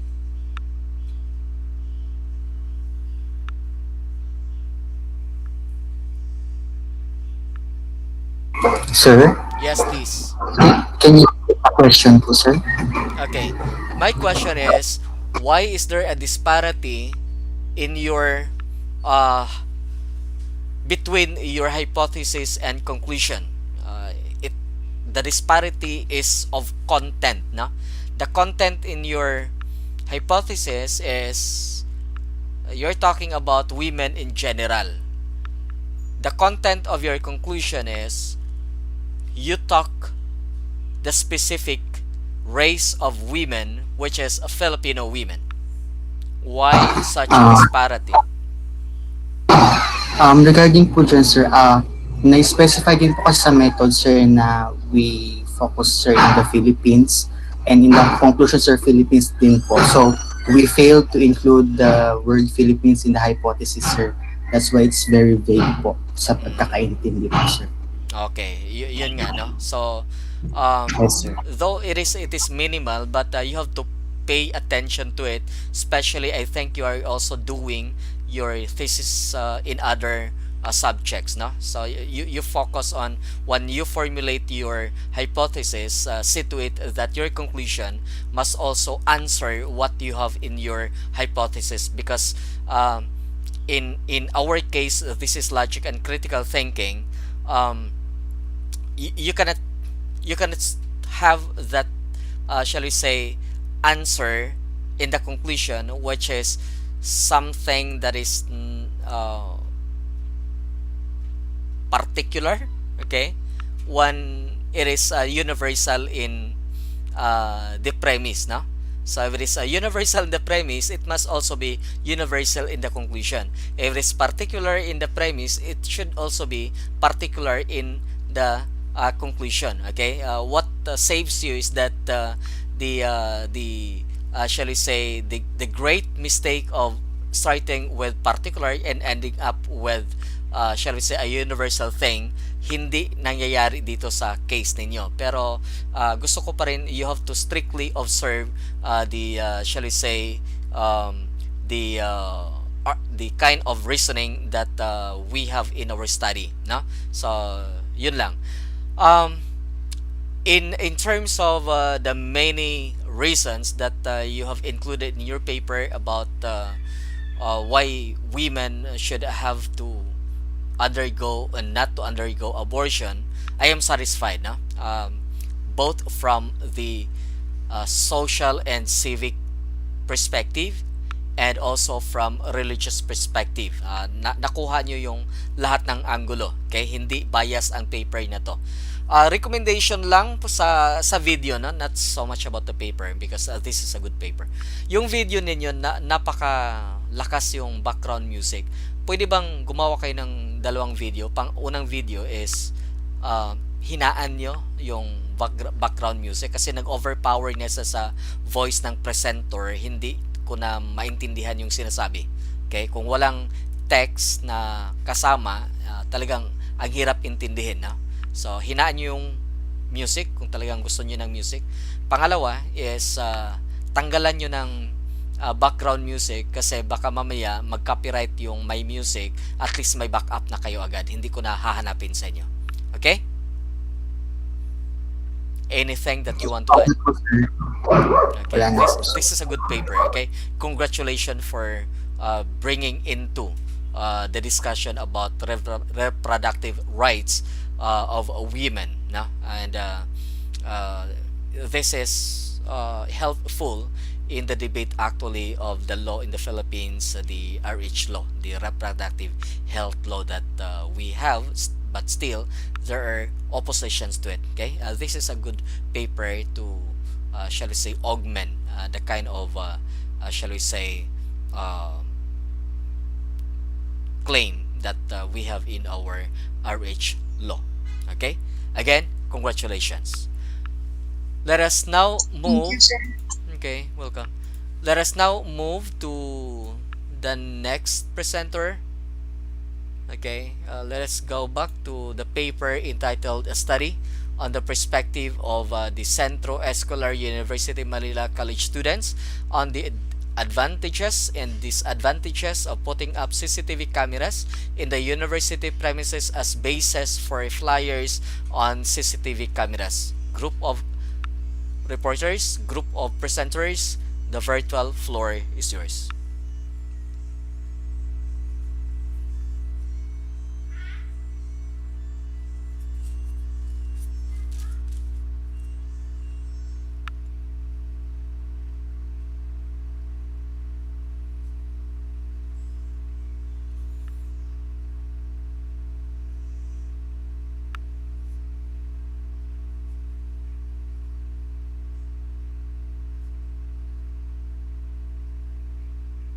Good morning, everyone.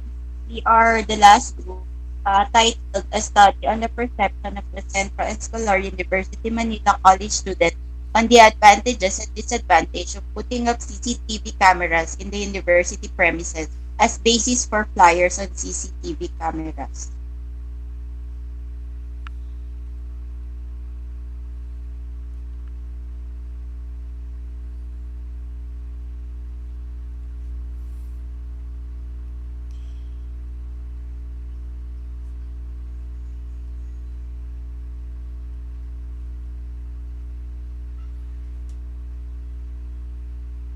Walang audio.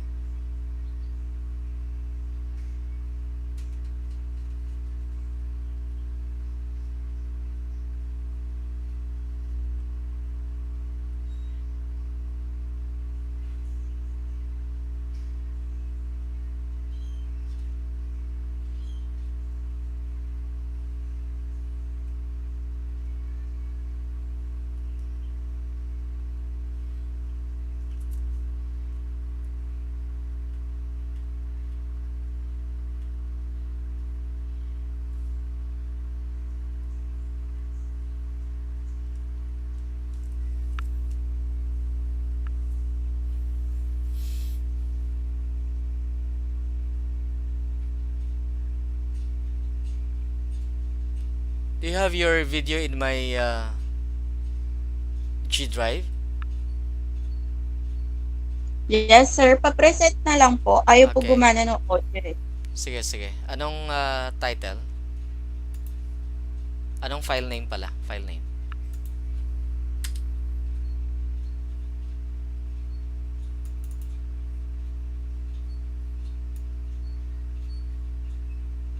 NDNMT group po. Okay, sige. Dali.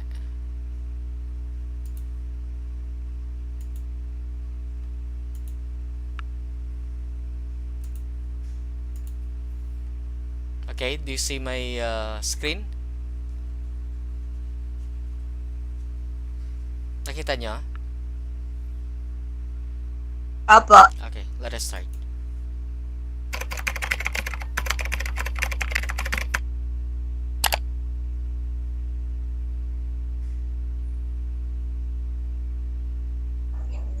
Good morning, everyone. We are the ND and MT group.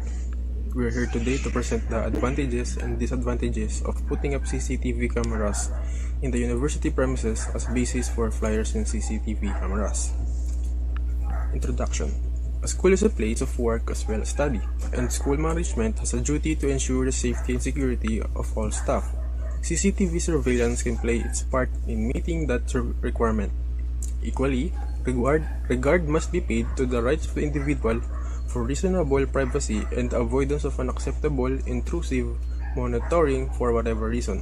Thus, CEU has implemented the closed-circuit television, also known as CCTV camera, Around the university premise, CCTV are used as surveillance on the happenings inside the campus.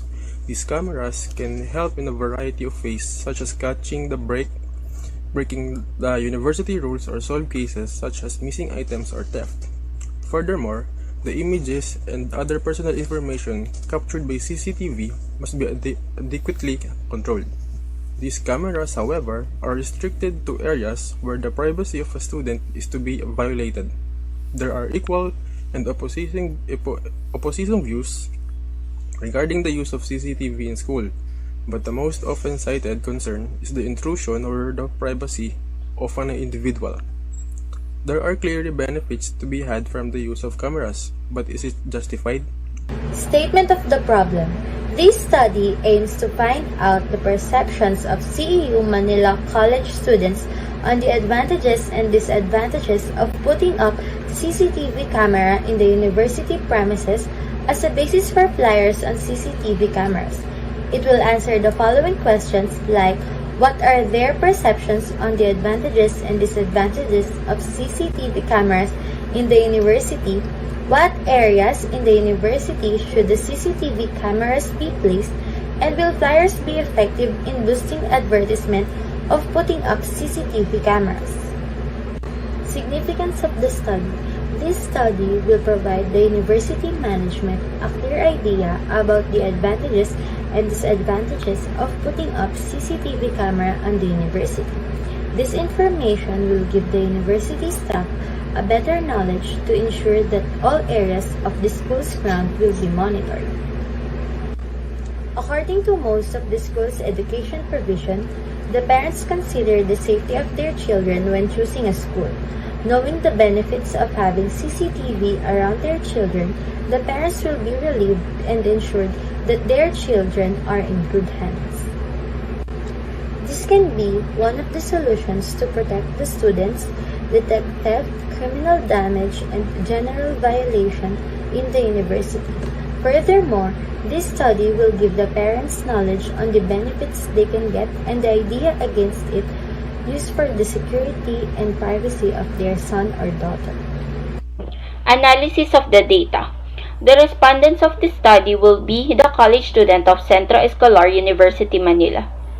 The reason is that the students of CEU are the ones who are being watched by the cameras. The data gathered from this research instrument were tailed and computed for interpretation according to the frequency of items answered by the participants. We also made use of the secondary resources from the published articles that supports the survey results. In choosing the participant, simple random sampling was used. There were 50 random respondents in this study, wherein questionnaires were given to them with informed consent and instructional materials for the respondents to have knowledge on what was the research is all about. At the end of the study, the researchers arrived at the following conclusions. The students are convinced of having a CCTV camera around the university, where crimes such as theft usually happens. Second, the students feel a sense of ease and protected in areas where CCTV cameras are present. Third, the students became more conscious of their behavior, helping them avoid making inappropriate actions. And lastly, putting up CCTV cameras is quite expensive but necessary because it can assist the administration regarding the investigation cases.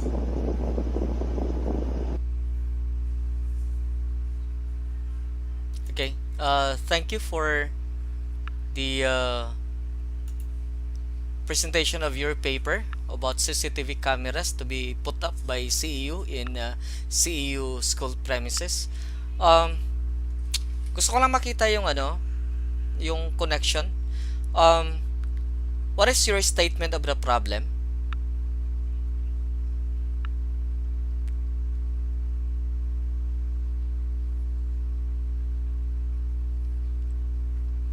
Okay, somebody to answer the statement of the problem, because I will be asking also another one, which is your hypothesis, no? Okay, statement of the problem, and somebody also to answer about what is your hypothesis. Statement of the problem first. Kasi parang may disconnect na nangyayari. Go ahead. Sir, the statement of the problem is this study aims to find out the perception presentation of Centro Escolar University Manila College students on the advantages and disadvantages of putting up CCTV cameras in the university premises as a basis for flyers on CCTV cameras. Specifically, to answer the following question po. What are the perception of the student on the advantages of putting up CCTV cameras on university premises? The second one is what are the perception of the students on the disadvantages of putting up CCTV cameras on university premises? The third is what are the area or areas in the university premises should the CCTV cameras be implementing? And lastly, how can the flyers help in putting advertisement in putting up CCTV cameras on university premises? Okay, thank you. Why I'm asking about your statement of the problem, kasi ang dami niyong pinresent, apat eh. Okay? Apat na statement of the problem lang yan, na yun. Actually, in a certain paper, dapat isa lang statement of the problem. If you want to discuss, if you want to have support for the main problem, doon lalabas yung tinatawag na sub questions. Okay?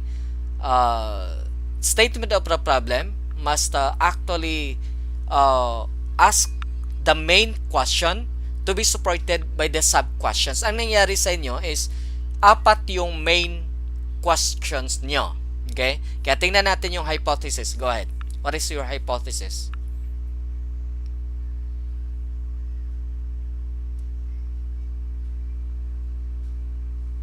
Sir, wala po kaming hypothesis since descriptive po yung research. Even if it is descriptive, meron pa rin kay hypothesis kasi claim siya. Meron pa rin dapat na claim kayo kahit man descriptive yun, kahit man expository yung ginawa ninyo, it is because you are actually looking at the possibility of the perception of students about putting up CCTV cameras. Okay? Hindi maiwasan na magkakaroon ng banggaan of perceptions yon. So, ang titingnan nyo dapat dito is ano ba dapat ang sa tingin niyo as an educated guess that is favorable for the students, okay? Or for the whole university. Yun dapat ang magiging claim ninyo at yun ang ilalagay dapat sa hypothesis ninyo, even though you are just actually writing this paper as expository or descriptive. Okay? So, yun dapat, meron dapat. Kaya, kasi yung hypothesis ninyo, that would be your guide, okay? To, in the course of your paper from the introduction down to the conclusion. Okay? Kaya tingnan natin yung tawag nitong conclusion ninyo. Ano yung conclusion ninyo?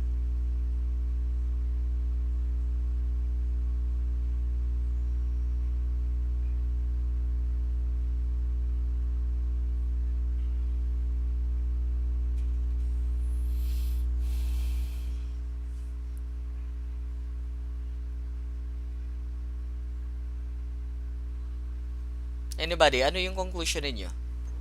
Sir, yung conclusion po namin, students consider having CCTV around places that are prone to crimes such as theft, which usually happens around school premises.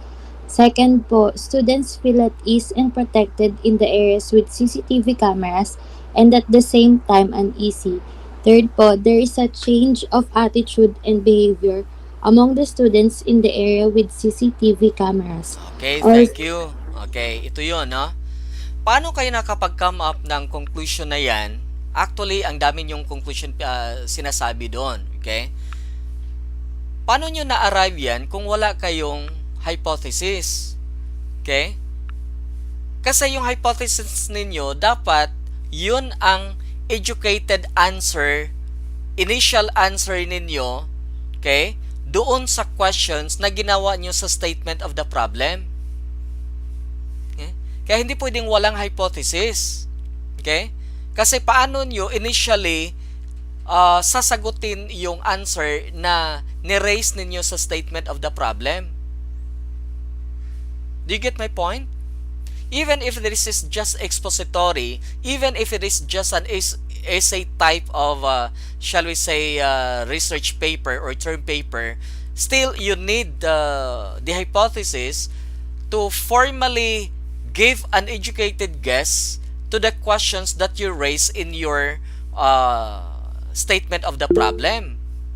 Okay? Kaya nga dapat, yung hypothesis ninyo, isa lang talaga to answer the main problem, the main question that you raise in your statement of the problem.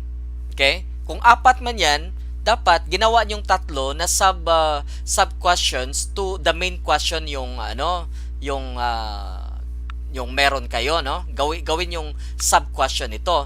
Pero ang i-answer dapat ng hypothesis ninyo is yung main question.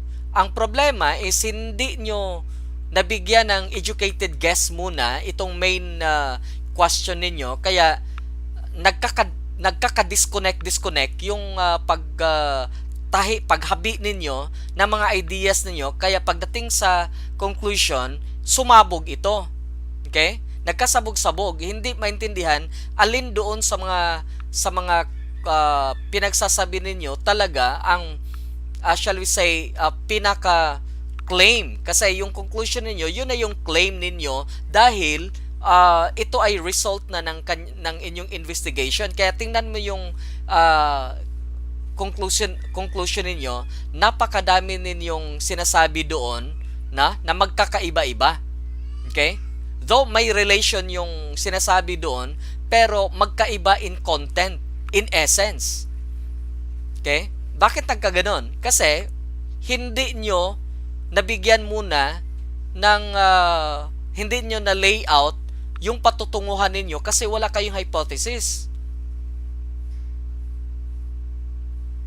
Sir, ilalagay na lang po namin yung hypothesis. Yes, okay. Yun, very good, Crisol, no? Ang gagawin nyo doon is i-determine nyo yung main question ninyo sa statement of the problem, and if you want to retain that 3 questions, make it your sub-questions. Huwag nyong gawing 4 ang main questions ninyo kasi 4 na different papers dapat yon. Okay? Kung gawin yung isang paper lang talaga, decide what is your main question, okay? And your main question must have something to do with your title, okay? Then the other 3, make it your sub questions. Then after that, formulate your hypothesis.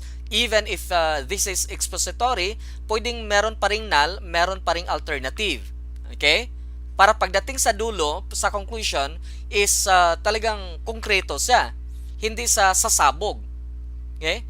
Maganda yung kasi this is actually controversial, pero sad to say, hindi nyo na-present ng maayos. Maganda yung topic, napakaganda. Okay? Hindi lang na-present ng maayos, na kaya nalulungkot ako dahil makakatulong dapat ito sa sa administration kung talaga bang ipupursue yung pagpapakabit ng CCTV cameras on the basis of making it as an advertisement for CCTV cameras na sabing ito yung university namin, safe na safe, okay? At ito yung mga flyers about CCTV cameras. Kasi dapat yun ang dwell ninyo, na in-argue nyo dapat, yun lang ba talaga ang reason? Justified ba itong reason na to na CCTV cameras is ilalagay dahil lang sa advertisement? Or is it for the security of students? Okay? Yun dapat ang dinibank ninyo, dapat in-argue ninyo.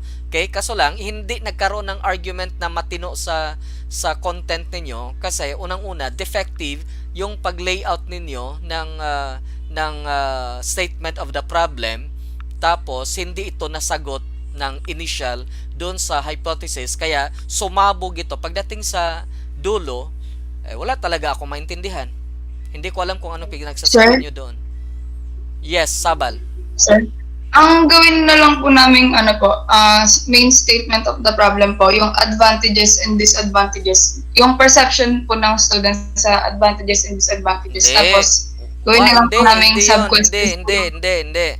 Kasi yung title ninyo is nakabase na yung pag-put up ng CCTV cameras is based on the idea of the university na para gawing flyer for CCTV cameras, part of the promotion para makahikayat ng estudyante. Yun ang gawan nyo ng argument.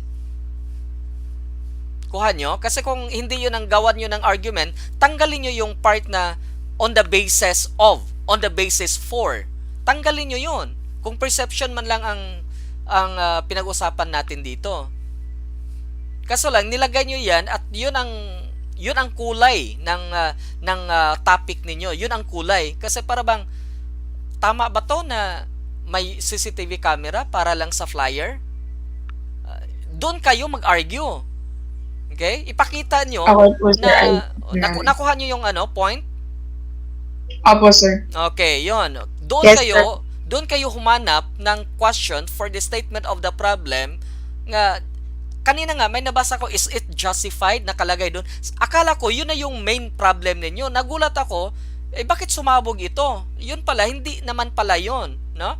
Kung yun sana ang na on the basis of flyer, tapos is it justified, kung na-formulate nyo ng tama yan as your main statement, main question for the statement of the problem, napakaganda.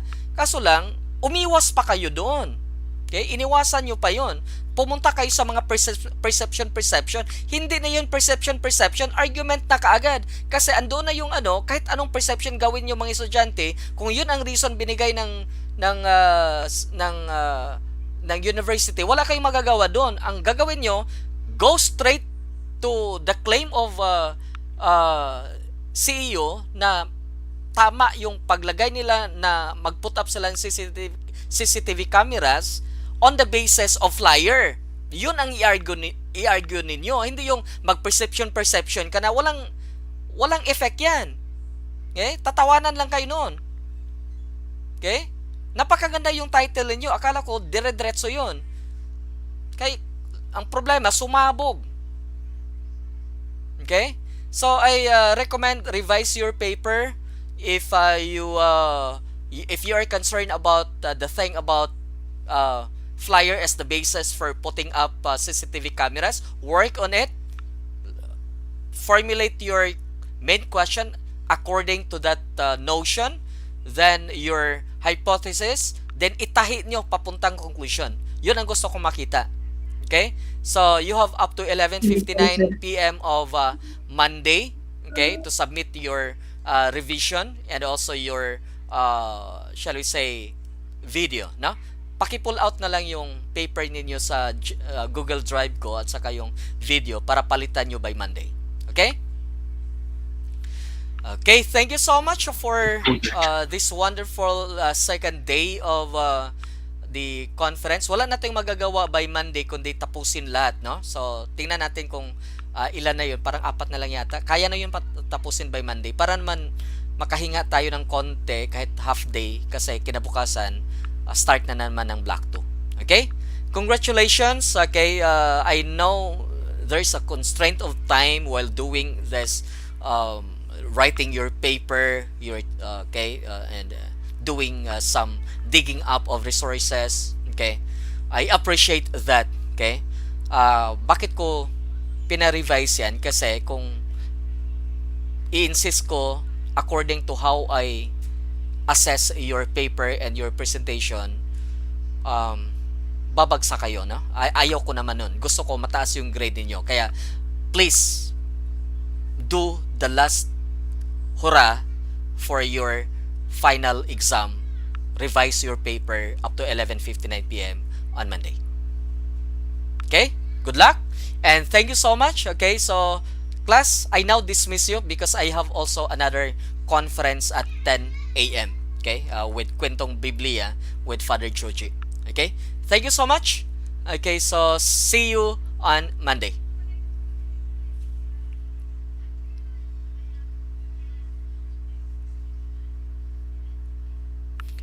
Class, end ko na ha.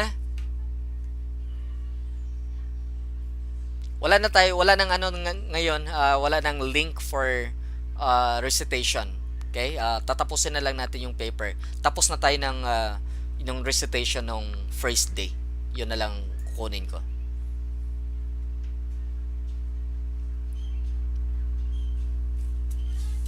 Bye class, ingat kayo.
morning, Adeline.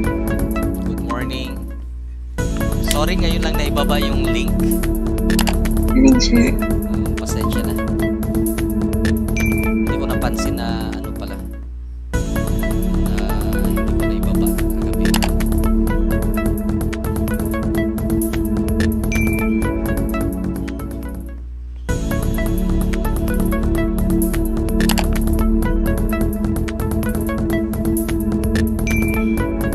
Yan lang ha. Wala pa naman.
morning. Welcome to the second day of our mini conference. And let me check first the term papers.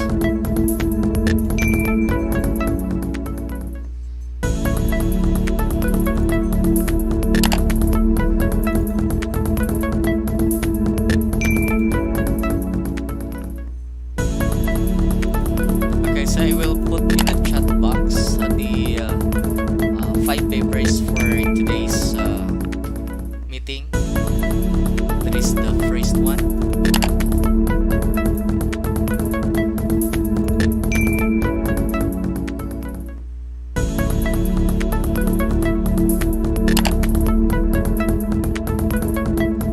Is perspective of teenagers regarding abortion in the Philippines. Na-present na ba ito nung nakaraan? Hindi pa? Hindi pa po, sir. Okay, so 1 second.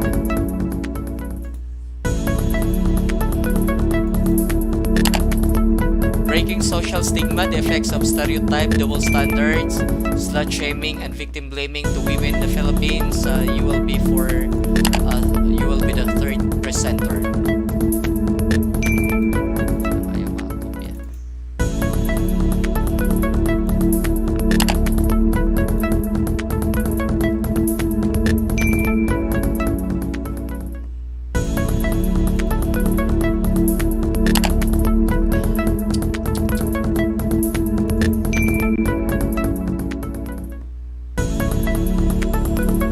And the fourth one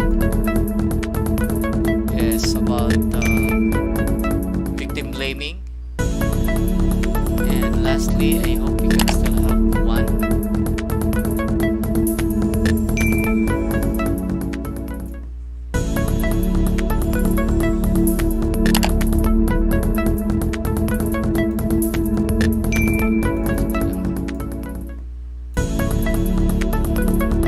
I hope we can still reach up to this fifth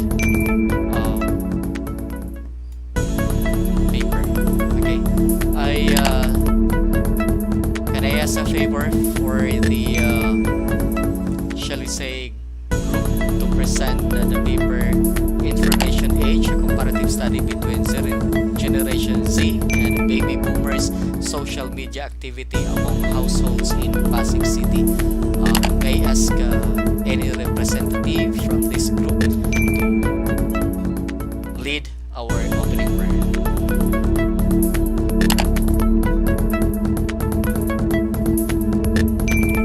Good morning po.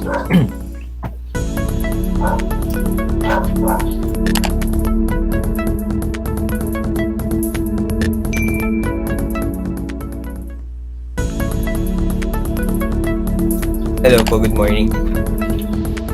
So, let's pray. In the name of the Father, the Son, the Holy Spirit. Amen. Lord, thank you po sa panibagong araw na to. Sana po maging smooth lahat ng presentations and gabayan niyo po kami sa lahat ng aming gagawin ngayon and forever. In Jesus' name, amen. Amen. In the Father, and of the Son, and of the Holy Spirit. Amen. Once again, good morning, class. Okay. Good morning, sir. Good morning, sir. Good morning.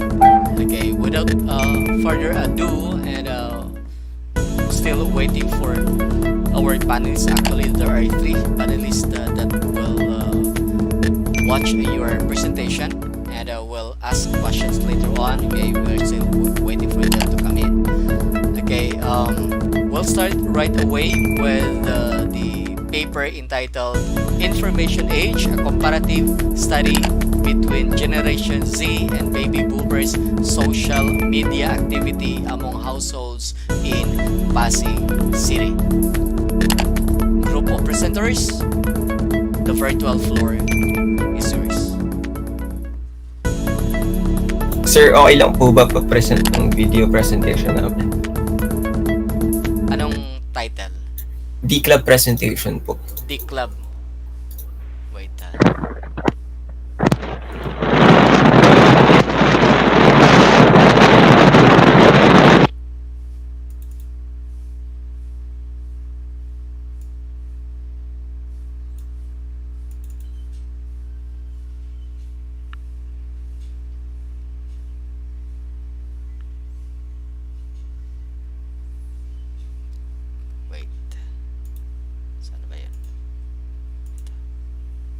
So, just to give you a little background of this study. Okay, can you do you see now my screen? Yes po. Okay, dali lang.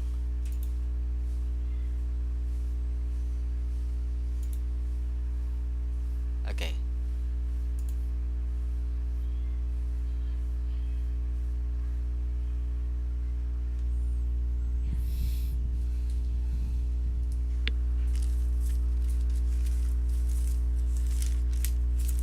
So, just to give you a little background of the study, this study aims to provide information about the generation gap between Generation Z and baby boomer social media activity. Also, the researchers use descriptive evaluative design with the help of a semi-structured interview research method with guide questions from which the data gathered were analyzed to obtain the results. Information age is a historical period that brought about innovation whilst improving the standard of living of the society. So in this age, it completely changed how people live, work, move, and communicate. Because of this rapid shift, elder people who work as teachers, lawyers, and other similarly skilled occupations are confronted with problems in keeping up with the times, which unfortunately result in a decline in job opportunities. On the other hand, generation gap is not a novel thing for society. This familiar phenomenon has been prevalent for decades. The older and young generation have difficulties understanding each of their own experience, opinion, habit, and behavior because of this gap. And one reason is the lack of communication and attention between the older generation, like the baby boomers, and the younger generation. So, being left behind by the times, this can cost the careers and affect the lifestyle of the older generation. Because of the different ways of communicating, there arises disagreements and misunderstanding between these two generations in particular. This study focused on the generation gap between Gen Z and baby boomer social media activity and how the information age has influenced the way people communicate.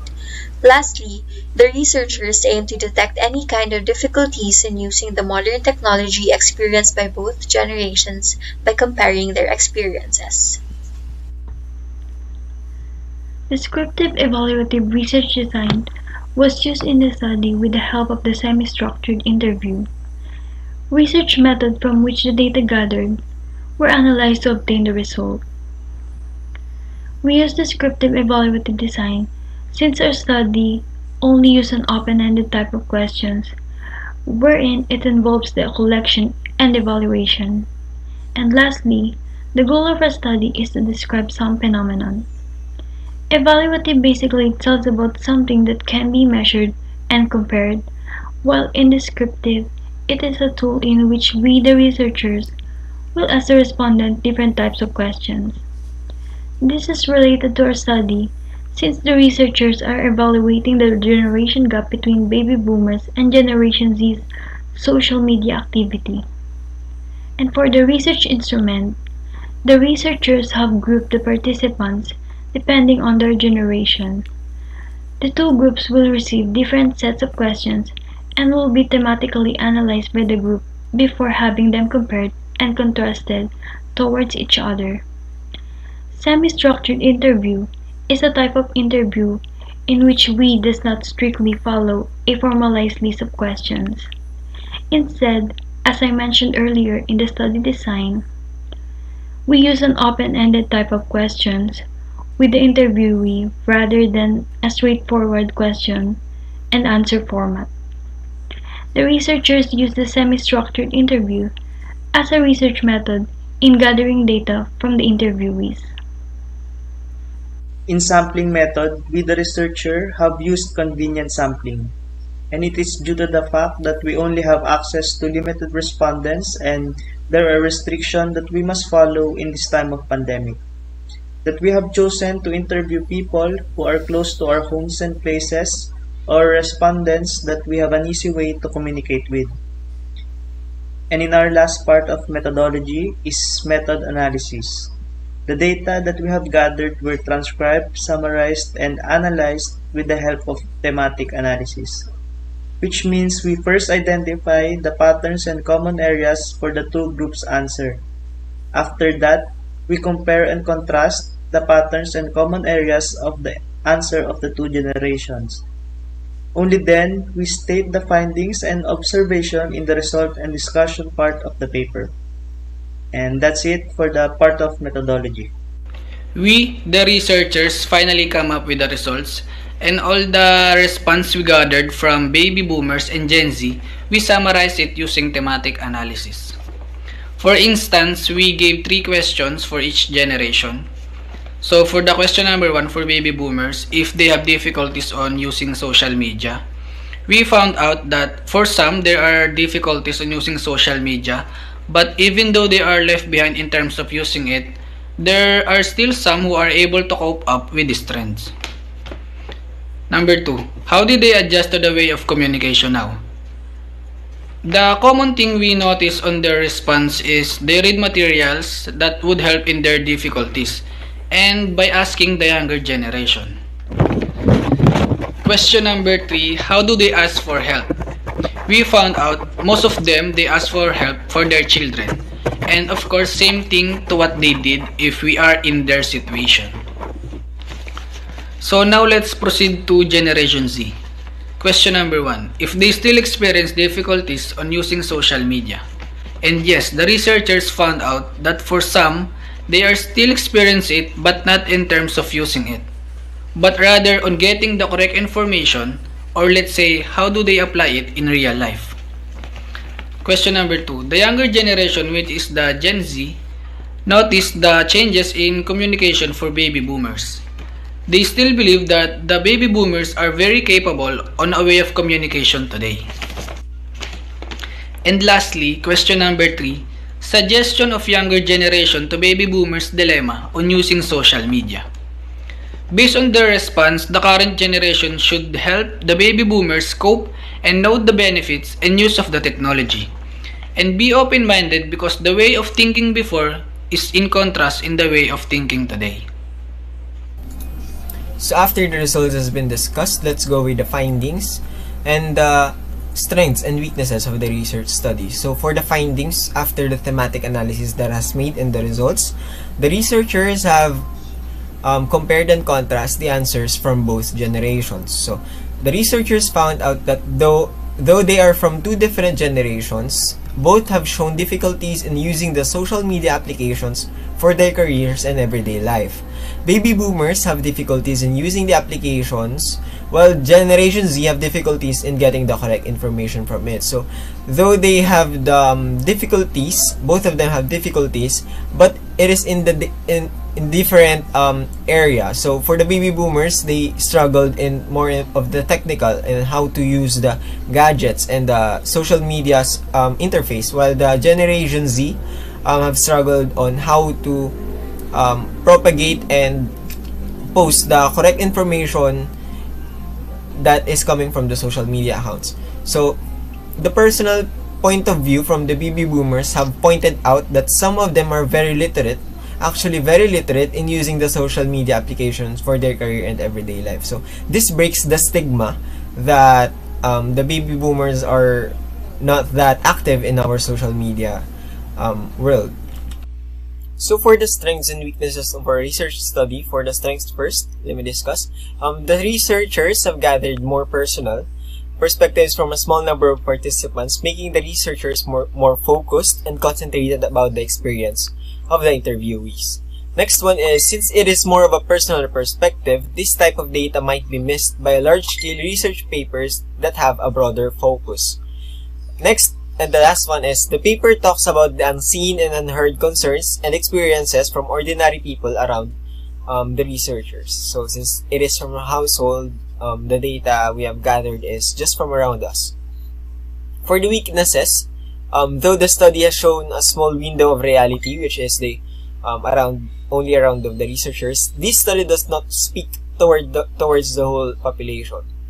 And then this study will be better if the researchers have recruited more interviewees and more standpoints to consider.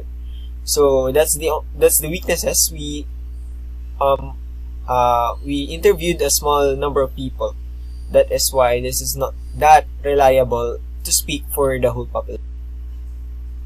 So for the conclusions, this research study from the start has two aims. The first one is to raise awareness and recognition and the society's problem today with regards to the usage of social media applications in terms of career and everyday life. So this study have shown that both generations, baby boomers and Gen Z, have their own difficulties in today's rapid rise in technology. Another aim of this study is to give the necessary actions, suggestions, and helping hand to those baby boomers that is proven by the recent studies that has their own struggles in today's rapid rise in technology.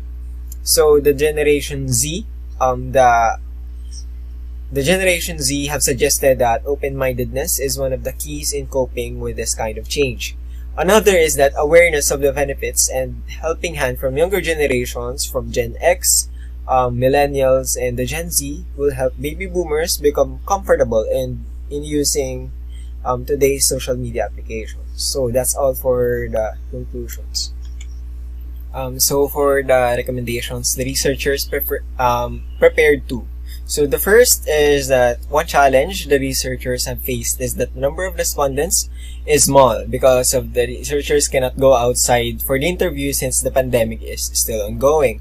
So the researchers recommend gathering information from a larger group sample. So in the next one, the second and the last one is that a quantitative research can continue the study so that it can accommodate a large number of samples and can finally speak for the whole population. One of the weaknesses of this study is that it cannot speak for a whole population since it has a very small number of participants. So the findings in the study can be used as hypotheses that will be tested in a quantitative study. So the findings and the grounds that can be tested can be used in the quantitative studies to be further tested and finally speak for the whole population. And last but not the least, these are the references that the researchers have used in this study.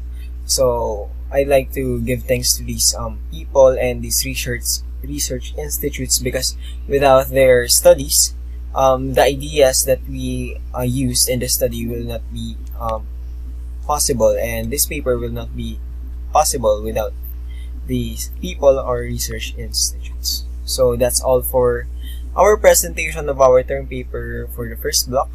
Thank you very much for listening.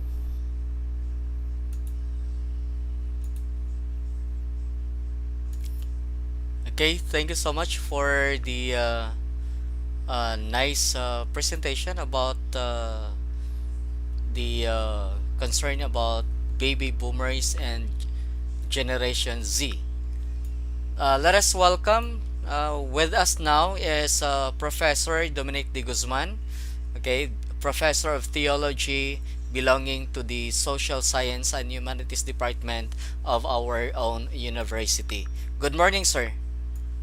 Good morning, Sir Nalang. Sorry to be late. I just came from Makati Med. Okay lang, sir. Busy pa lang. Thank you. Sir Roy Del Rosario. Sir Roy is also here to become one of the panelists of this class. Sir Roy, good morning. Sir Nalang, good morning. Good morning. Okay, thank you. Thank you for taking heed to my invitation.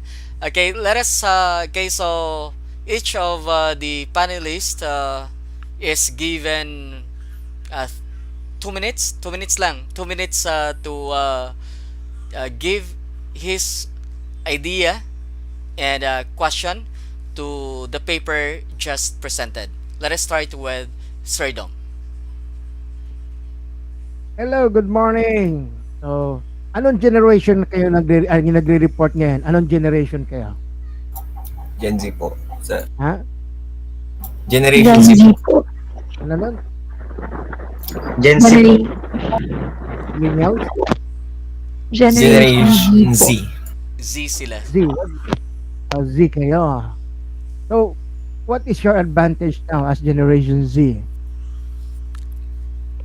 So sir, the advantages of being a Generation Z is that we are born with these technologies present in front of us, comparing to those past generations na nabuhay sila na yung past na technologies pa, then they have to adjust to the current technologies that we have due to the rapid rise of technology. That's really ano. Ang generation ngayon daw, sabi nila generally, this what came from what I have read. Mga tamad daw kayo, tsaka impatient, at gusto daw niyo yung mabilisan. So, at may mga nagsasabi daw na para bang ang ano bang gusto niyo ngayon ay para bang tapos agad. So, yun ang isang negative report that I have read from some psychologists, that they're saying that somehow having the advantage of many access to information and connecting to the world, the global community, is somehow it has its negative, as I have said. What can you say about that? Well, I think, sir, being that impatient for the things na kailangan nandito na agad, I think it's a good thing. It's a good thing in a way na nasanay na tayo na lagi na lang mabagal. And I think that's an issue, na lagi na lang mabagal. And being impatient, nire-reflect nito yung current na nangyayari sa atin na mabilisan na lahat. And that's a sign na nagiging better na yung society natin sa pag-work, and mas nagiging productive na po tayo. So I think that's not a negative thing to consider. Okay, it's a positive thing because somehow things can be done quickly. Okay? Yes, sir. So it must be on time or ahead of time. But somehow, one thing that you really have is by the click of your hand, andun na agad.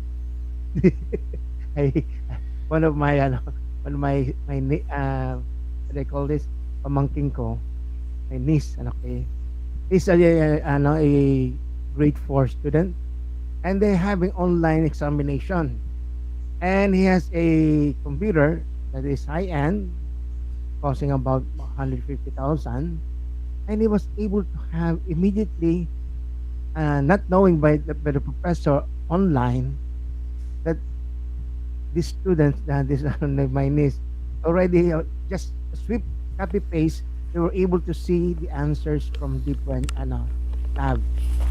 So ganun din na ngayon, so we have seen that somehow ang very parang high end na rin ang ng mga youth for today, your generation today, that they can easily somehow get the answer. But the question is, how far have you able to scrutinize the information given to you? Are you able to compare them from other sources, so to able to have a somehow a better picture of conclusion, not just haphazard, because as you have said, it's always wanted swiftly, immediately, but that's the youth of the generation today has time to reflect, somehow to somehow step backward for time and look and compare and analyze information given. Because there's a psychologist there saying, or a philosopher there saying, yes, they have a lot of information, but what is lacking is the compass. Which information really leads to the correct response. So how can you, by saying this, how do you see your generation concerning scrutinizing information, comparing information, seeing which one is the best and which is really, really nearer to the truth, or giving the best info? So sa inyo, how can you react to what I have said concerning this nga? Anyone? How can you, are you able to filter the information given to you? Are you able to really personalize things, see things if this information is really valid or accepted as valid because it's popular? Have you able to critically analyze information given to generation today? Sir. Though medyo mabilis na nga ngayon, one thing is about literacy, and I remember taking this class back in senior high school is where media information literacy. So this teaches the future workers to na mamili na magtingin ng verified sources in the internet. So one thing na natutunan ko is you can verify sources by looking at their some specific symbols or signs na nandun na sa website nila, and another is gathering ng maraming sources from a same with the same topic, then comparing and contrast then what is common and what it's not. So yun po yung isang way na para malaman natin and makuha natin yung mga verified na resources. Okay. So yun ang pinaka-importante. That the saying no, listen, stop, look, and listen still apply. Even though things are getting fast, okay? But the reality that we need to still stop, look, and listen to see better.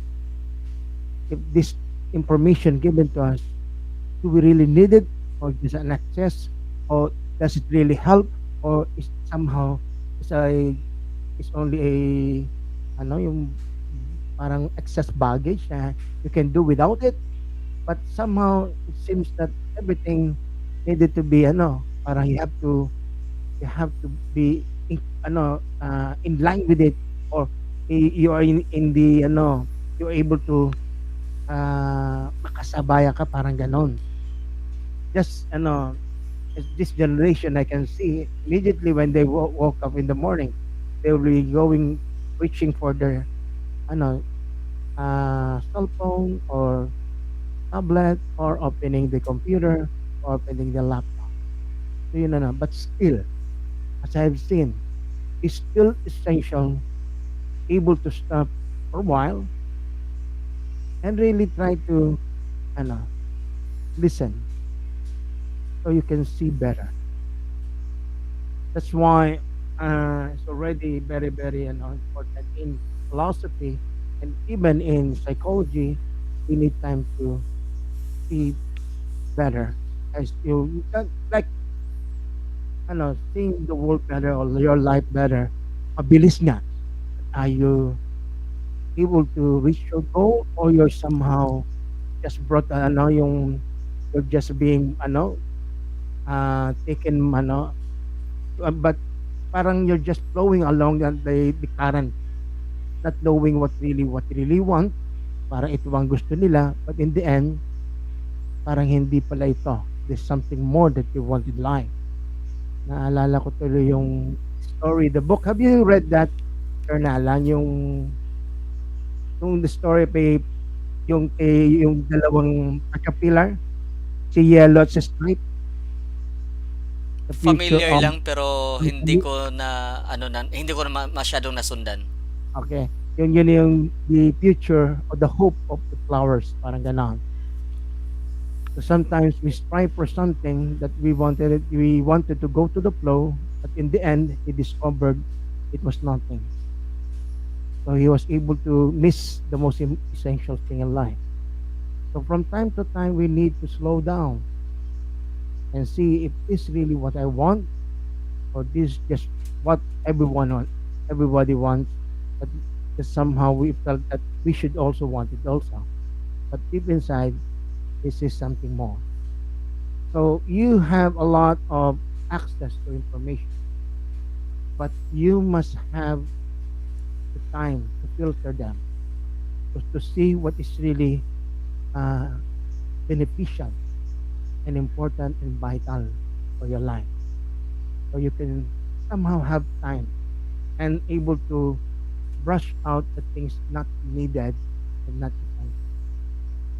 Okay, thank you very much. It was Thank you very so kind. much, Sir Dom, for a nice comment to the paper that has just been presented.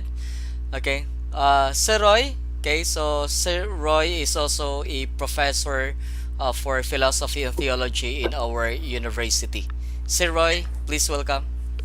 Yes, sir. Good morning, Sir Roel. Morning. Okay. Actually, I have come across with the social media. No, I don't know if most of you are watching PBB. Okay. So I just want you to comment on the what Kuya, okay, has actually noticed or observed, okay, in this present batch, no, of young ones, no, inside the house of no, 'di ba dun sa may bahay ni Kuya sa BBB, no. So I don't know if you are familiar, all of you are familiar. And sabi niya, then he said that this batch has violated most rules in the house. And I believe that this batch belongs to Generation Z. Okay. So what are your comments on that? And what can you say about the problems that they have done? No? Ano yung root cause sa tingin ninyo? No? Yung kung siguro kung ilan sa inyo siguro yung basa noon, I think it's better if you will be the one to comment on that. Kung familiar kayo. Yun lang yung question.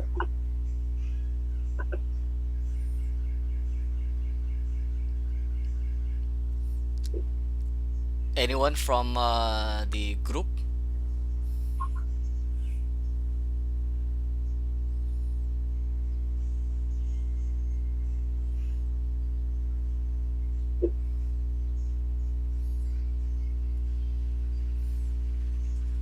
Anybody to anybody from the group to answer the inquiry coming from our panelist, Sir Roy?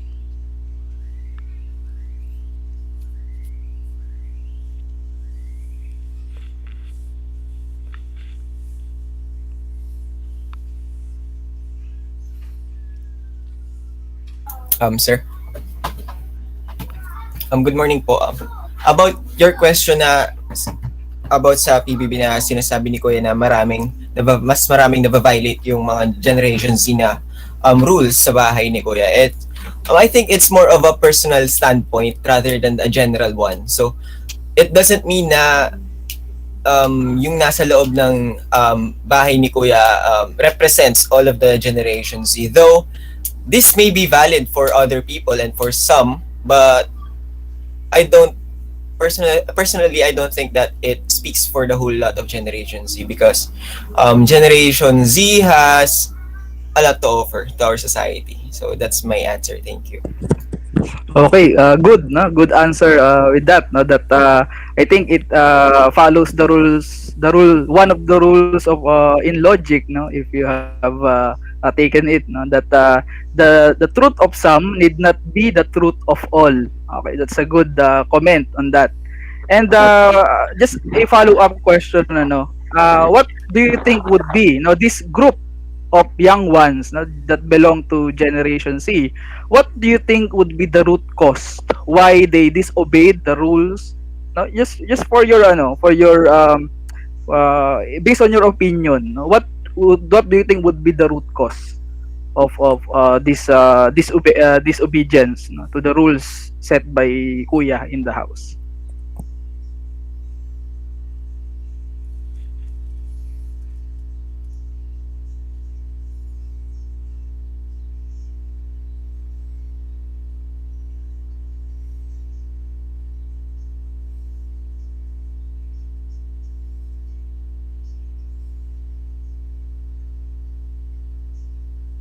Please. Sure. Yes. No. I think Natividad, go ahead. parang, kasi parang for entertainment purposes lang din. Tapos depende naman po yun kung aabusmuhin ng bawat isa. So, dapat maging responsible naman. Madeline, the question of Sir Roy is about the cause why these young ones violate rules in bahay ni Kuya. So it is some sort of you have to give, shall we say, your take. What do you think is the cause? Bakit kung hindi dahil sa pagiging Generation Z, okay, na sinabi ni Dan kanina, okay, of which Sir Roy also agreed, ano kaya, no? Ano kaya ang cause? Bakit itong mga to? So we are now looking at the people, the young ones in bahay ni Kuya. Ano kaya ang dahilan bakit nila na-violate yon? Kung hindi sa pagiging Generation Z, what do you think is the cause why they keep committing violations and mas maraming violations ngayon na na-commit kaysa noon na mga episodes of bahay ni Kuya or PBB? Yun ang context ng question ni Sir Roy. Okay, sir. To answer that, I think there's two reasons or two roots for their behaviors to be like that. Una po is ganun po sila sa labas. Ganun po sila sa labas. While this is a reality show, nire-reflect din po nito yung mga personalities po nila sa labas. Then knowing na Generation Z, mas active kami sa pag-express ng feelings and opinions po namin. Napansin ko rin po yun. And another reason is while this is a reality show na dapat magpakita ng kung ano ba dapat yung itsura ng mga tao sa labas, meron pa rin po siyang halong entertainment and drama. And siguro po yun yung nagpupush sa kanila na mag-behave ng ganun. Sir Roy? That's a good point, no? That because their minds, yes, you're right, no, by saying that their minds are preconditioned by the context where they live in, no? Because that whatever their action, no, is being publicized, no, in social media, in the internet, no, in television. So I think yes, I believe, you know, I agree, no, with your statement earlier that not all these young ones, not all young ones belonging to Generation Z do the same thing that what they did inside the house. But I believe, no, this is my take on this, that I believe that most of the young ones belonging to this present generation are really creative, no. They really have this sense of creativity, you know, the sense of what do you call this, the energy, no, in doing the task. And that's why I always look forward, no, to this present generation. Let us always remove in our minds, no, this what we call the negative view in this present generation of young ones, that they maybe because they are being branded as yun nga, ganun, no, they some of them, no, they are really doing not so many good things, no. But see, I always believe, no, that this present generation will contribute a lot, no, to this society, no, because of their creativity and their intelligence. Yun nga lang, kailangan lang talaga ng proper guidance, no, coming from, of course, from the house, from the family, also from the institutions like the schools, no. Kasi hindi nila because you have so much energy and creativity minsan na because of so many temptations that are happening outside of you, hindi natin alam kung paano natin ito, no, i-translate into good actions. So minsan we are so confused, no. Young ones of today are so confused, no, on what to do with this energy, no, that you have. Kaya nga nandirito ang mga magulang, no, ang mga guro na tugabayan, no, yung mga kabataan ngayon. And I think the only thing that you can do, no, that you can respond is to just to be obedient, no, obedient to the authority. I think to be humble, no, yun lang kasi you have so much energy and intelligence and creativity. Nandiyan na sa inyo lahat ngayon. Yun lang ay magpaka ano tayo, to become more humble, no, and to learn more, no? Kasi medyo nakikita ko din, no, sa social media, no, may mga nagti-TikTok. I think I although it doesn't represent the whole, no, yun nga lang, may mga nalulungkot lang ako, may mga kabataan, may mga estudyante na ganun na lang nila ipahayag yung kanilang freedom of speech, no, in terms of, you know, yung parang to the extent na they disrespect already the authority. Yun lang siguro kailangan lang natin ng ano, ng humility, no, to accept also our faults kasi yes, oo, mas matalino kayo, mas marami kayong alam, pero nandiriyan yung mga tao na mas nauna kaysa sa inyo, no? So, yun lang yung isang ano din, isang comment ko, to be more humble, to be more, kumbaga, docile, kasi hindi pa natin alam na. So, yun lang po, sir. Sir Nalam, thank you po. Maraming salamat sa Sir Roy.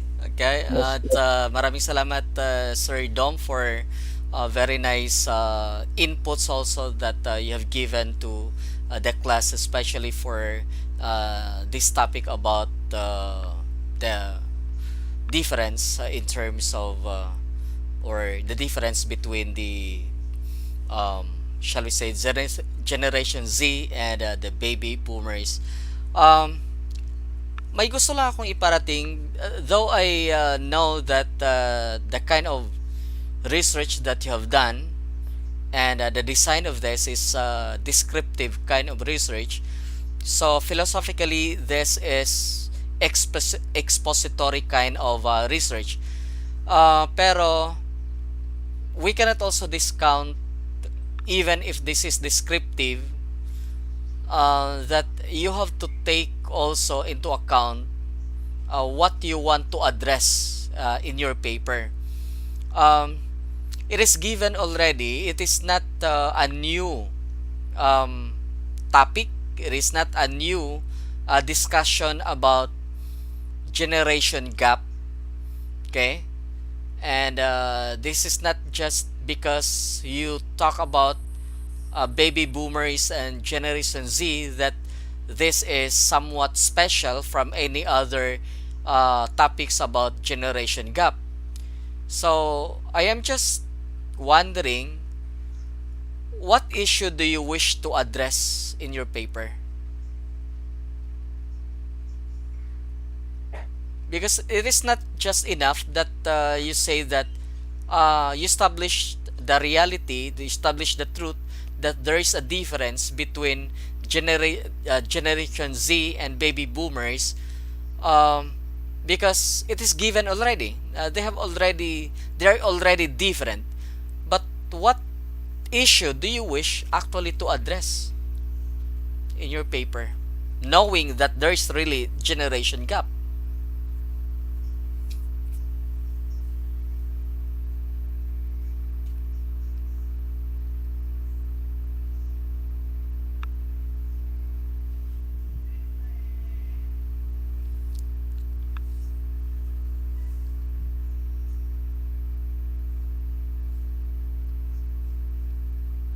Sir? Yes, please. Sir, so another aim po ng paper namin is, besides to raise awareness and recognition, since it is the first steps of solving a problem, isa po pong aim ng study namin is to give the necessary action, yung suggestions and helping hand from the Generation Z, that they can think will help solve the problems na about dun sa sudden change ng communication.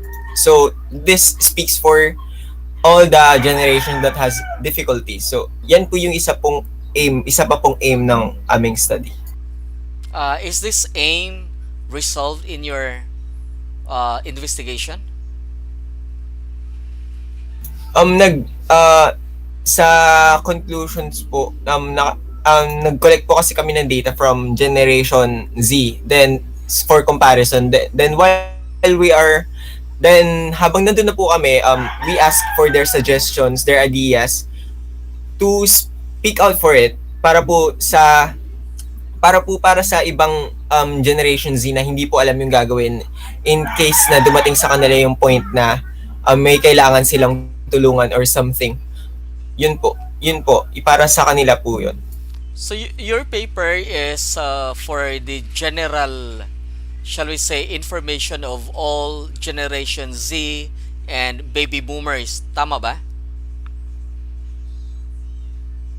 Ano lang po siya, para po additional lang po siya na bonus lang po siya nung research study namin na um, pero yung pinaka-aim po talaga namin is yung mag-collect ng data from us personal standpoint na this happens, na generation gap happens in this time in this time po. Okay. Bakit kailangan na Pasig City ang shall we say yung scope and limitation ninyo? Bakit Pasig City? To think that this is technology being brought into the table by Generation Z, and when we talk about technology, di ba mas maraming technology ang meron sa households in Makati or in global city rather than in Pasig? Why Pasig? Sir, because yung na-reach po namin ng mga tao and yung balak po namin and yung mas malapit po sa amin, since hindi naman po kami pwede mag-interview outside kasi may mga protocols pa rin po, is Pasig City, yung households po sa Pasig City. So that yan po yung mga kamag-anak, friends na malapit po sa amin. Okay, good. Okay, thank you. Yun lang, no? So you have answered well my inquiries. Thank you so much. This is a good paper. Okay, and maybe one of these days you will see your video also in my YouTube. This is a very good one. Okay, thank you so Thank you, much. sir. Okay, Thank you po. congratulations for the paper. Congratulations for your effort for coming up with this kind of paper. Okay, thank you so much. Let us now proceed to the next paper entitled Perspective of Teenagers Regarding Abortion in the Philippines. Group of presenters, please come in. The virtual floor is yours.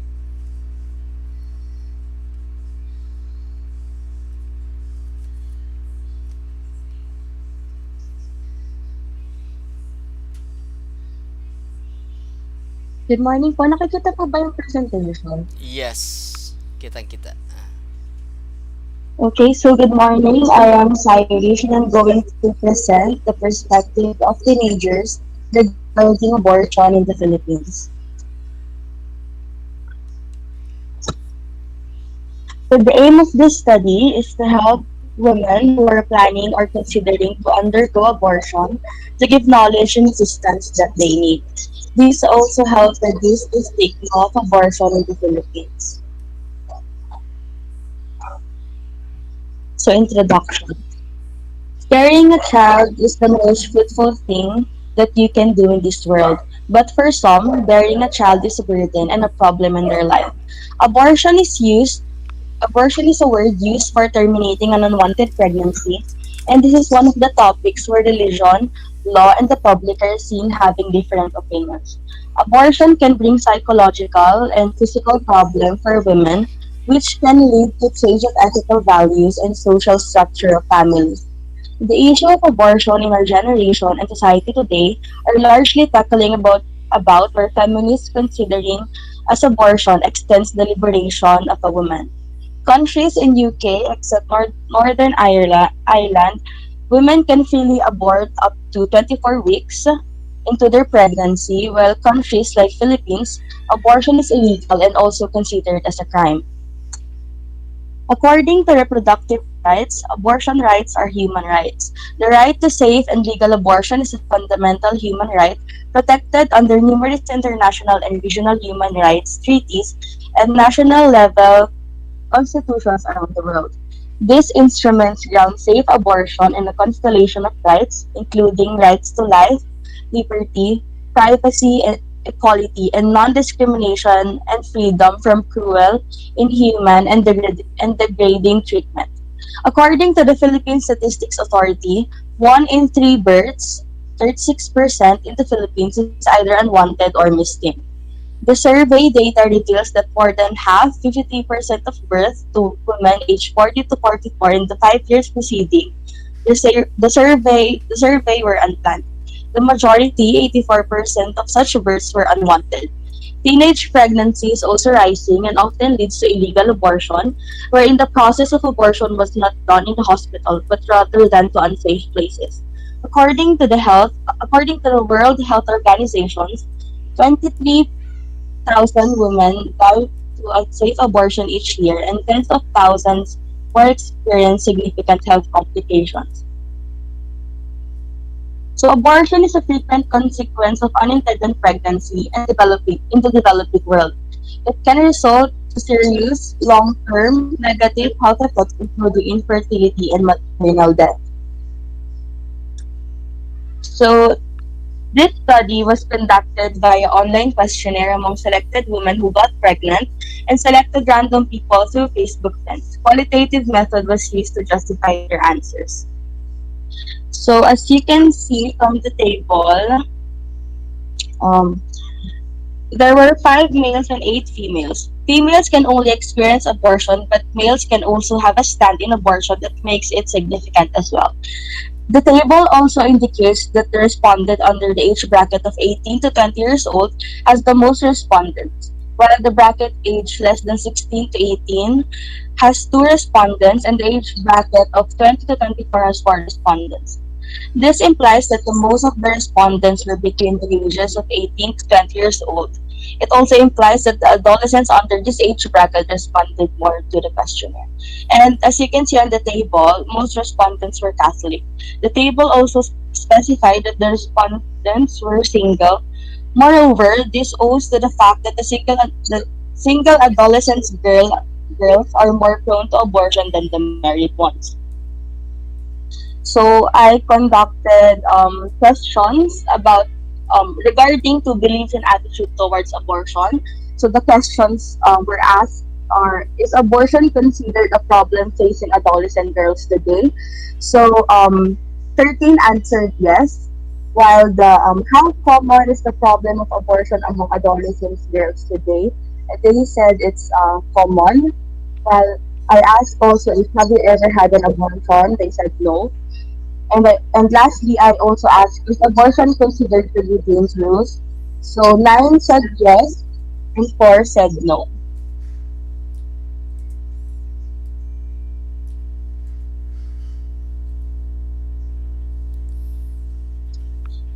So causes of abortion. I also asked different questions regarding the causes of abortions. As you can see, I asked reasons for abortion among teenagers. Um, Lack of sex education, lack of parents' guidance, and lack of moral values. So the respondents answered lack of sex education, while the 6 answers lack of parents' guidance. Do you think the level of education influences the decision of abortion? And 5 said yes, and the 8 said no. Do you think young girls will engage in abortion if they know that it is dangerous? And that 13 respondents answered yes. Lastly, do you think boys can contribute to the increasing rate of abortion in the Philippines? So the 5 said yes, and the 8 said no. So my conclusion is that every individual plays a role in problems, most specifically in abortion. Lack of guidance and knowledge can fear a little life. A lot of factors why teenagers are attempting to do abortion is because of not enough knowledge about family planning, not enough guidance from the parents, lack of sex education, poverty, etc. The education must start from the parents because parents are the one who is with their child most of the time. In this generation we live in, educating young minds can lessen the thought of abortion, and in alternative to that, organizations must encourage teenagers to do adoption after the unwanted pregnancy instead of abortion. That's all. Thank you.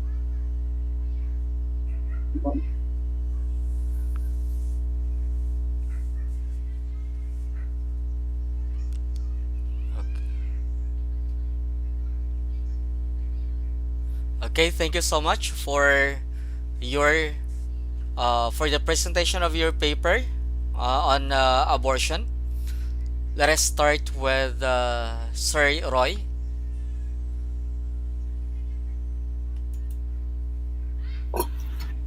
Hello, sir. Good morning. Good morning, sir. Okay. Um, doon sa nabasa ko, meron ako nabasa eh. Correct me if I'm wrong, no? There is a news dito if it belongs to the Population Commission that there's a survey conducted, no? Most of the teen ones are getting pregnant, no? This present days. No? And siguro I don't know, no, it does not mention there that there are abortions that happen, but what do you think, no? Siguro yung parang nangyayari ngayon, no, dun sa ano, lalo na in the context of pandemic, ano, but my question is, what do you think would be your contribution, no, as young ones, no, belonging to the Generation C, no? What do you think would be your contribution to help, no? If you have known, no, younger ones being pregnant, no, confused, paano mo siya i-approach in a way na mas maiintindihan niya, no, at yung kanyang kondisyon, no, natanggapin, no, kung ano man yung naging bunga, no, nung action na yon, at parang nang sa ganun hindi siya humantong doon sa tinatawag na abortion. Halimbawa may kakilala kayo, no, lumapit sa inyo, ano yung sasabihin mo sa kanya, no, yung advice mo, no, para kasi siyempre confused yan, no, posibleng ipalaglag niya, no, 'di ba? Siyempre sa ngayon din dahil nasa konteksto pa rin tayo ng pandemya, no, na marami ang nagsasuffer ng mental ano, yung mga mental health issues. So ano yung may advice niyo? Siguro anyone, no, from the group. I think educating her will help her go through her problem, and siguro po ang i-advise ko sa kanya is yung mga natutunan ko medically speaking, that abortion can lead to death and have physical problems and psychological problems as well. And siguro po, since I known someone personally who had the thought of having an abortion, I told her that it's better to keep the baby instead na gawin niya yung bagay na pwede niyang ikamatay. At sinabi ko rin na mag-consult siya sa mga priest sa Christ the King, kasi we've been nagka-charismatic po kasi kami before. So kasama ko siya doon. So ayun, so sinabi ko po sa kanya na magpa-advise po siya sa parent kung ano pong pwedeng gawin, and through the help of her parents as well and friends, na i-keep na lang po yung baby, and after nun, mag-undergo na lang siya ng adoption if ayaw niya po talagang i-keep. So ayun po. So that's a very good answer, no, with regards to my question, because yes, there is an admission in your part that based on your answer, no, that you refer, no, to the ones with more experiences, no. Yes, you are allowed to give advice, but you also acknowledge that you have a limited let's say knowledge or experience in terms of that situation. So that's a good action that you have taken, because you refer, no, to the authority. Okay, based on your answer, no, you refer to the parish priest, to the priest, or to the family that that person, that young one belongs to. So that's a good action that has to be.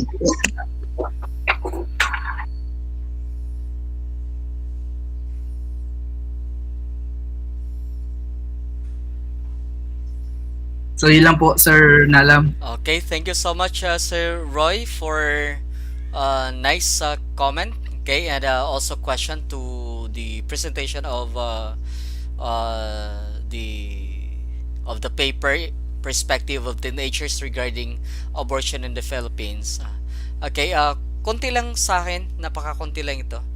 Uh,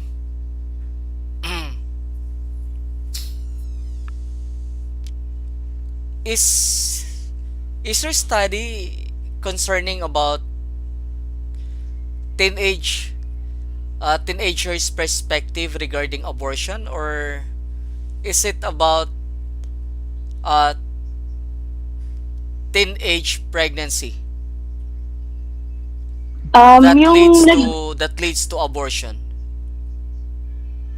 nag-base po kasi ako dun sa isang research na nakita ko kasi unfortunately, yung research po na yon is based sa ibang bansa. And kaya ko po yung ginawa kasi parang wala po ako nakitang research regarding abortion in the Philippines kasi nung nanood po kasi ako ng mga documentaries, may nakita ako mga illegal abortions na nabibiling around sa Manila na parang ano daw po, pampatanggal. So, naisip ko po na try ko pong gawan yon ng research paper, baka rin po makatulong sa ibang tao if ever. So, perspective nga to ng teenagers about abortion, not about teenage pregnancy resulting to abortion. Yes, sir. Kasi nagkakaroon ng connection kasi sa paper ninyo, though there is this shall we say parang may dominant naman doon sa perspective talaga of teenagers for abortion, pero parang ang ano kasi nito parang it is not a new shall we say study. So parang hindi na sa talaga para bang pag sinabi mong if you're talking about the wow factor, parang wala na sang wow factor when you talk about perspectives about abortion. Okay, and it is just that it can have an adult perspective on abortion or a teenager's perspective on abortion. I was excited na makita sana yung transition niya na talagang it is teenagers shall we say perspective on abortion on case study about teenagers being pregnant resulting to abortion. Parang yun ang talagang kung titingnan natin is talagang magiging controversial, no? Pero this is a start, no? This is a start of looking at abortion from the teenager's point of view. Maybe what is lacking here is that it is not just about abortion that must be taken into consideration for shall we say for a certain perspective, but also the aspect of sex. Okay, because abortion is just a periphery. Okay, it is just a surface of what is big at the bottom, and what is big at the bottom is the understanding of teenagers about sex. Okay, para saan ba yung sex? What is sex and sexuality? Because somebody, teenager or not teenager, okay, teenager or shall we say adult, cannot result into abortion if she, okay, is having a clear perspective of what sex is all about. Okay? Nagkakaroon lang naman ito ng problema na about abortion kung doon sa about sex, kung about perspective of sex ay nagka-problema din. Okay? Not so much about wag natin pag-usapan yung mga accidental abortion, yung mga abortion like ectopic pregnancy, but we are talking about now because this is the gear of your this is the thrust of your paper, the kind of abortion that is intentional. Okay, that is intentional. You cannot a woman cannot have abortion if she is having a proper understanding if she is informed well about what sex is all about. Okay? The purpose and also the nature of sex. Okay? Hindi dapat problema itong abortion. Nagka-problema tayo ng abortion kasi we do not have the proper information and education of what sex is all about. Sinaban nyo ba sa, no, sa recommendation nyo about sex education? Nandyan ba sa recommendation ninyo? Wala po, sir. Pero kung i-revise ko po yung paper, ilalagay ko na lang po. Makisuyo na lang din kasi Opo. maging mababaw lang yung paper ninyo once na ang titinan nyo lang yung abortion, pero ang pinaka-root nito na problema is actually about sex education, no? The proper understanding on the nature and the purpose of sex. Isama nyo na rin, no? So you have up to 11:59 p.m. To submit your revision of this paper, and also isama nyo na rin sa video, konting edit lang sa video din. Paki-pull out na lang sa Google Drive yung paper ninyo at saka video. Tapos, yung mga sinabi nila ni Sir Dom at saka ni Sir Roy, paki-include na rin sa revision ninyo. Ha? Sige po, sir.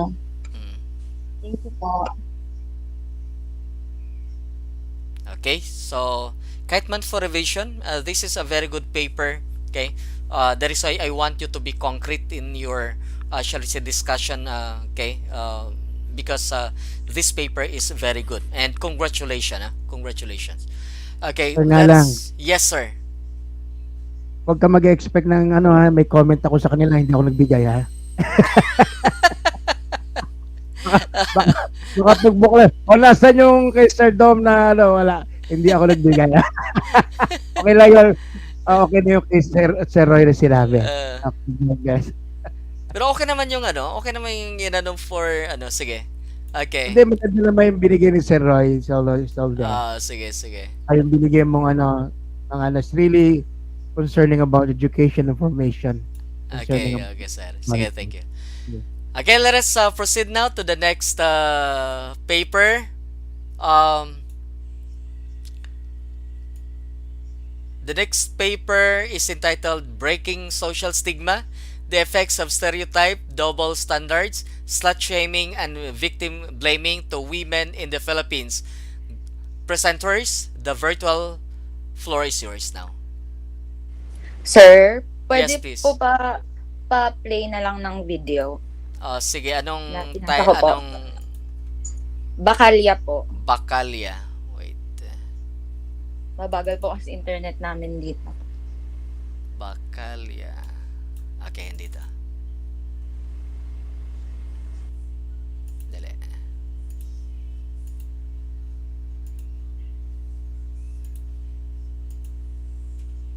Okay, do you see now my screen?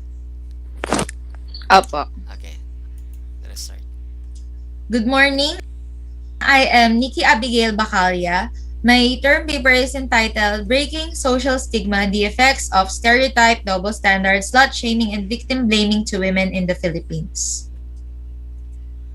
Social stigma, the rebuke of or form of discrimination counter to a person based on perceivable social characteristics that serve to distinguish them from other members of a society. Social stigmas are commonly related to culture, gender, race, age, intelligence, and health. Stigma involves also negative attitudes towards a person with disability, mental illness, health condition, and etc. Typically, the characterizations of women as being weak has prevailed in many different aspects of women's lives. For example, they are mainly professed as being physically weaker, smaller, and more delicate.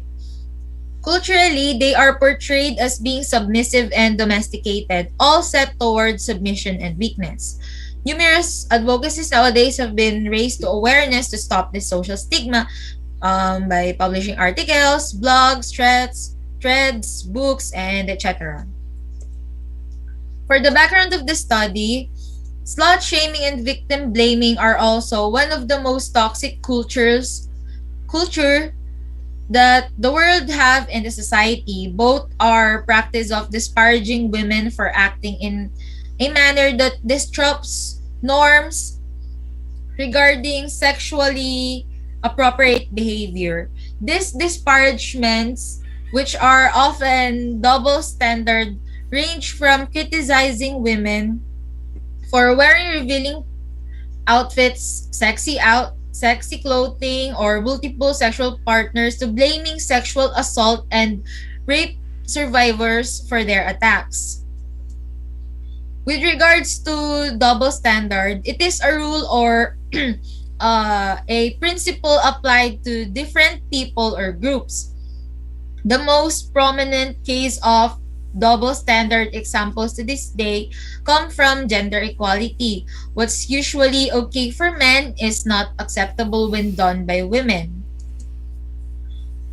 For the statement of the problem, this study aims to show how women suffer the most in these toxic cultures and how greatly it affects one's mental health, self-esteem, and confidence. Also, to specifically provide answers to does it give endless anxieties, what are the unsaid battles and struggles of victims, how the sufferers overcame the never-ending cycle of judgments. For the scope and limitation, the study covered 10 respondents. They are women who suffered or experienced at least one of the given stigmas. This research is about the effects and consequences it gave to the socially stigmatized. The significance of conducting this study is to provide an awareness, guide, and solution for the effects of social stigmas. For future researchers, the results and information that will be gathered here can help them expound other related topics and can also be their source of data. For future generations, the outcome of this research will serve as an eye-opener and as a stepping stone for change of preconception. Moving on to the review of related literature, according to Misha Ketchel, the terrifying power of stereotypes is while we think we should just stop paying attention to stereotypes, it often isn't just that easy. False beliefs about our abilities easily turn into a voice of self-doubt in our heads that can be hard to ignore. According to Alport in 1954 and Devine in 1989, stereotypes and prejudice exist as the psychological level and are often the product of social stigma. Stereotypes represent commonly held generalizations about qualities of people based on their membership in stigmatized groups or possession of a stigmatized attribute.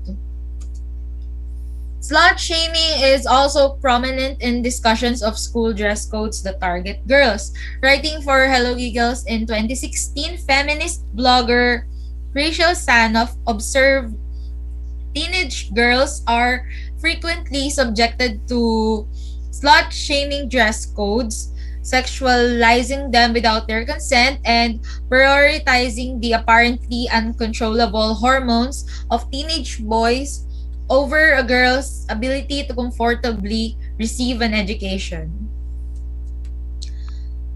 They say for victim blaming is a person who wonders how the victim of a crime could have behaved differently or made different choices to avoid being affected by a crime or other negative event or circumstance can be said to engage in some degree of victim blaming. Examples might consist suggestions that an individual triggered an attack, got robbed because they traveled through a bad neighborhood, or somehow they invited or allowed a sexual assault to happen by wearing provocative clothing or getting too intoxicated. All of these are under victim blaming. The Good Therapist blog pointed out that being a victim of crime is likely to be traumatic in itself, but being blamed for the crime, even slightly or unconsciously, may lead a person to feel as if they are under attack once again and can lead to increased depression, anxiety, and post traumatic stress. Victim blaming may also prevent people from reporting the crime. Survivors of a crime may hesitate to report this issue for fear of being blamed, judged, or worse, not believed. For the methodology, narrative study method was used, a form of qualitative research in which the stories themselves become the raw data. Hence, gathered information came from the interview of selected respondents. Proper procedures were followed too before the interview part. The researcher first prepared questions to be asked during the interview. Confidentiality agreement of the respondents were also discussed and established. The the interview was done some personally and some via platform such as Messenger's video call and chat box. For additional information, the researcher have gathered different data from other related studies which was thoroughly examined. All respondents experience a type of social stigma to experience slut shaming, 4 experience victim blaming, and the other 4 experience double standard due to stereotype. They also share that up to this day they are still uncomfortable and some of the experiences still haunts them until now. The ones who experienced slut shaming was slut shamed and blamed because of the way they dress. They are catcalled, and were immediately called in different names just because they wear sexy clothes, which in fact doesn't equate to giving consent or gives right to the predators to objectify them. For the ones who experience double standards, they were judged unfairly just because they are the women. One of the respondents said when an intimate picture of herself with her boyfriend was leaked to their classmates, people were quick to condemn her, but her partner who leaked it was even glorified. The second one then was bullied just because she wears clothes that are baggy and her sense of fashion is a little bit boyish. She said 2 of her boy classmates told her why she's dressing like that when she's a girl and should act only as a woman should be, which led her to lose her confidence and self-esteem. The third one then was also bullied and accused of being a flirt just because she's friends with guys and vibes with them well. Nowadays, when a boy attracts girls, he's popular. But when a girl attracts the opposite, she's called a flirt. It's a double standard.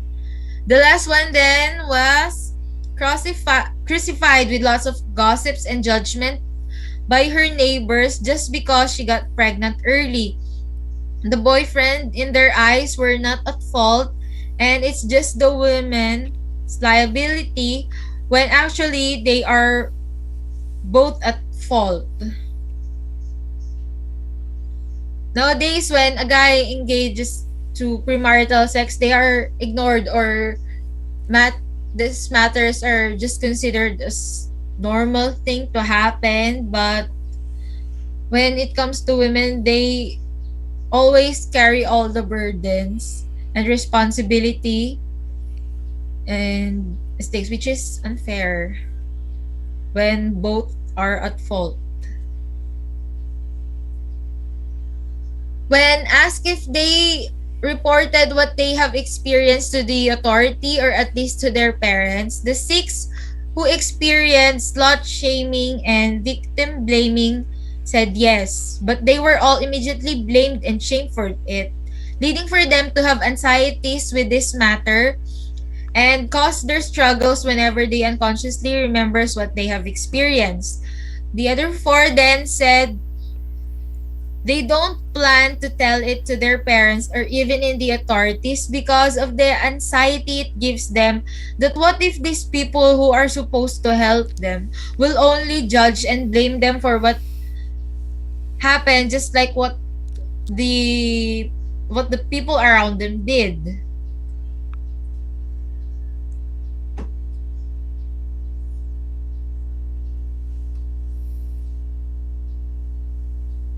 They all shared that these experiences were not easy to bury.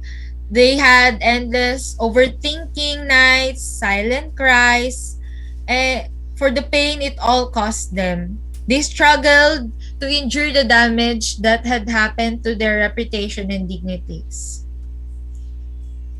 For the conclusion, after conducting the study, the researchers have come up with a conclusion that the root cause of these social stigmas are the unbreakable, deep-rooted belief and ideas of women being inferior to men and the expectations and roles that are forced upon them to abide. The double standards that they are a women that have role in society, which is to meet the standard characteristics and appearances of what a woman should only be. That whatever happens at the end of the day, they are still to blame and shame the most because they are the women. Men are always praised and glorified when a scandal occurs, but girls are condemned and tabooed when in fact both are at fault. Women unfortunately really suffers the most. Through this study, the researcher is looking forward to empower and encourage more women to speak up and help to finally break these social stigmas which causes depression, anxiety, and more sufferings for victims. Girls' confidence, self-esteem, ambition, and expectations are the first targets of gender stereotypes. Therefore, eliminating or abolishing cliches about attributes that are ought to be possessed by women must be prioritized. It is very harmful when it limits the capacity of women and men to develop their personal attributes just because of these endless expectations. For the recommendation, solutions that the researcher can think of is within schools, if the teachers become the first instruments when it comes to providing gender neutral education, and with also the help of people around children or youths like their parents by reminding their children to be aware of sexism, deal with the issue of equality without complexes, join forces for equal education, and lastly, support children in their preferences regardless of whether or not correspond to what the stereotype makes us expect.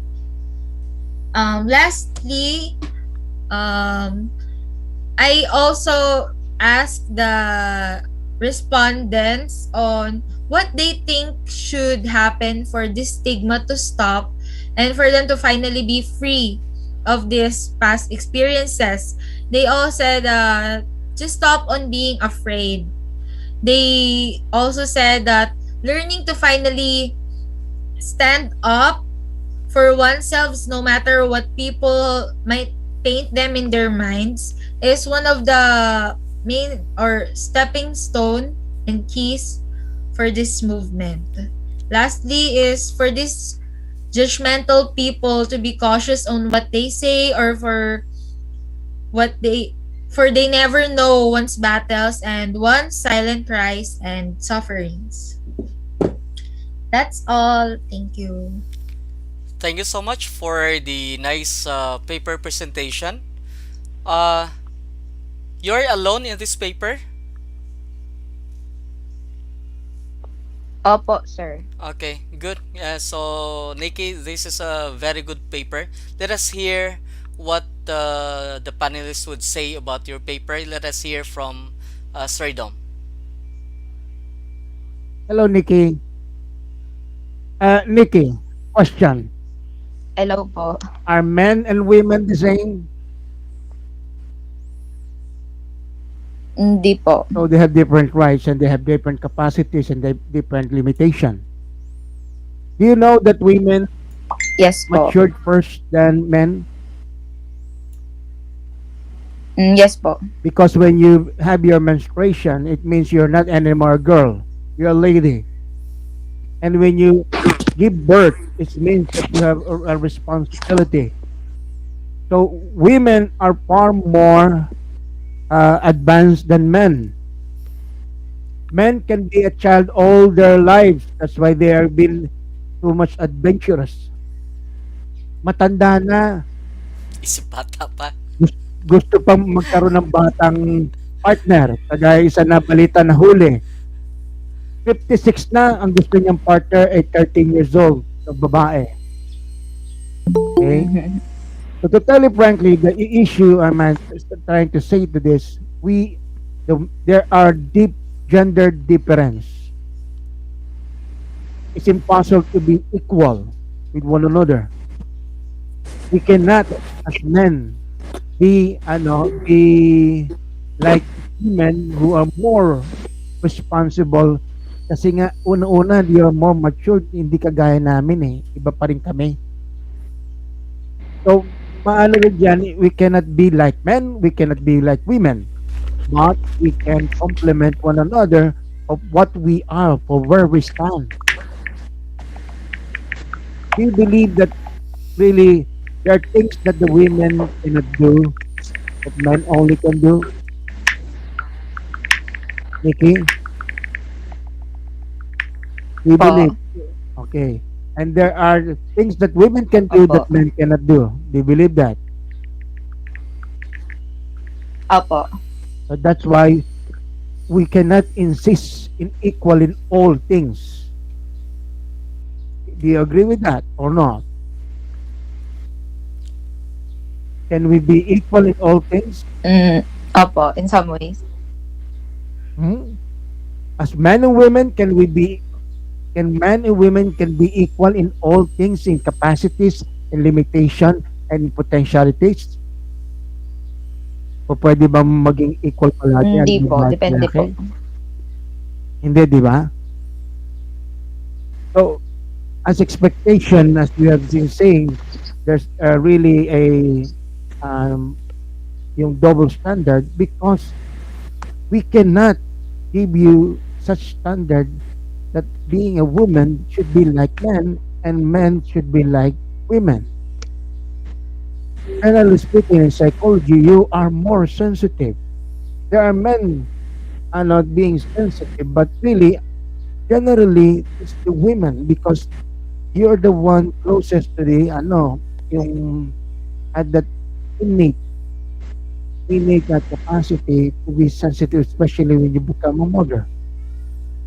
You have that intuition. What will happen to the child when you have a family, di ba? Men somehow needed to learn, need to be educated, needed to be formed.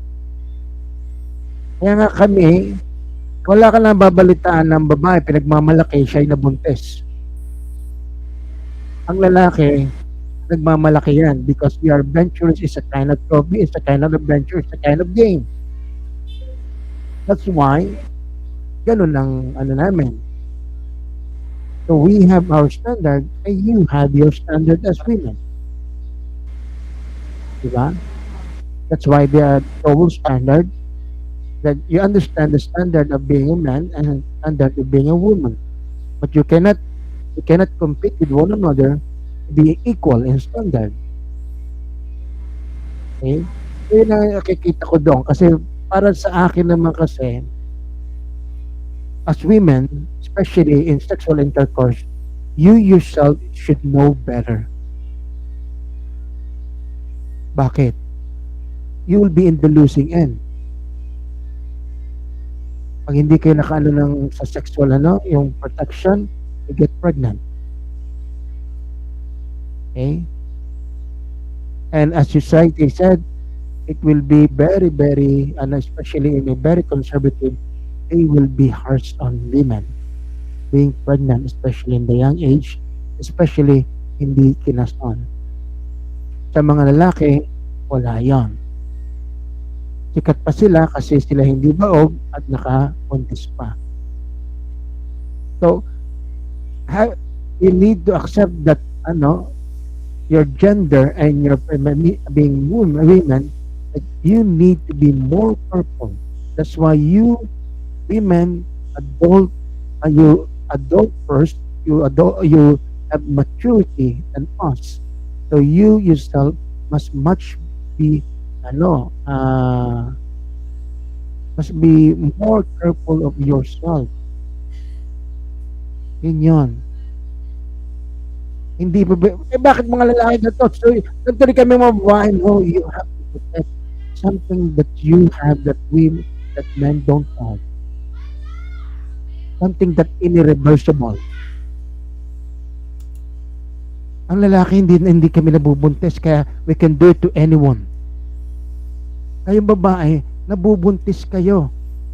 And it cannot be said na reset para wala. That's why those things that somehow are parang stigma is to do you believe those things are given to women to protect themselves, to think twice, to see better, not to condemn women, but to see yourself that you needed to do something more, extra effort to protect yourself so that you can be able to have the best of being a woman. Okay? Honestly, hindi ba nakaka-affect yung magsusuot ka ng halos panty na suot mo pag naglalakad ka sa kalye, ang babae? Hindi ba nakaka-affect yun sa mga lalaki mag-isip na masama? Honestly, Nikki, yung sinasabing pepe shot, wala bang effect yun? Meron po. Yun po yung laging sinasabi na dahil sa the way ng pag-dress, parang you're saying yes or you're provoking men to think. Because when you wear clothes, you're saying you're stating a certain you're giving a certain statement, a certain message. Ano pinapakita mo? Anong gusto mong paratingin?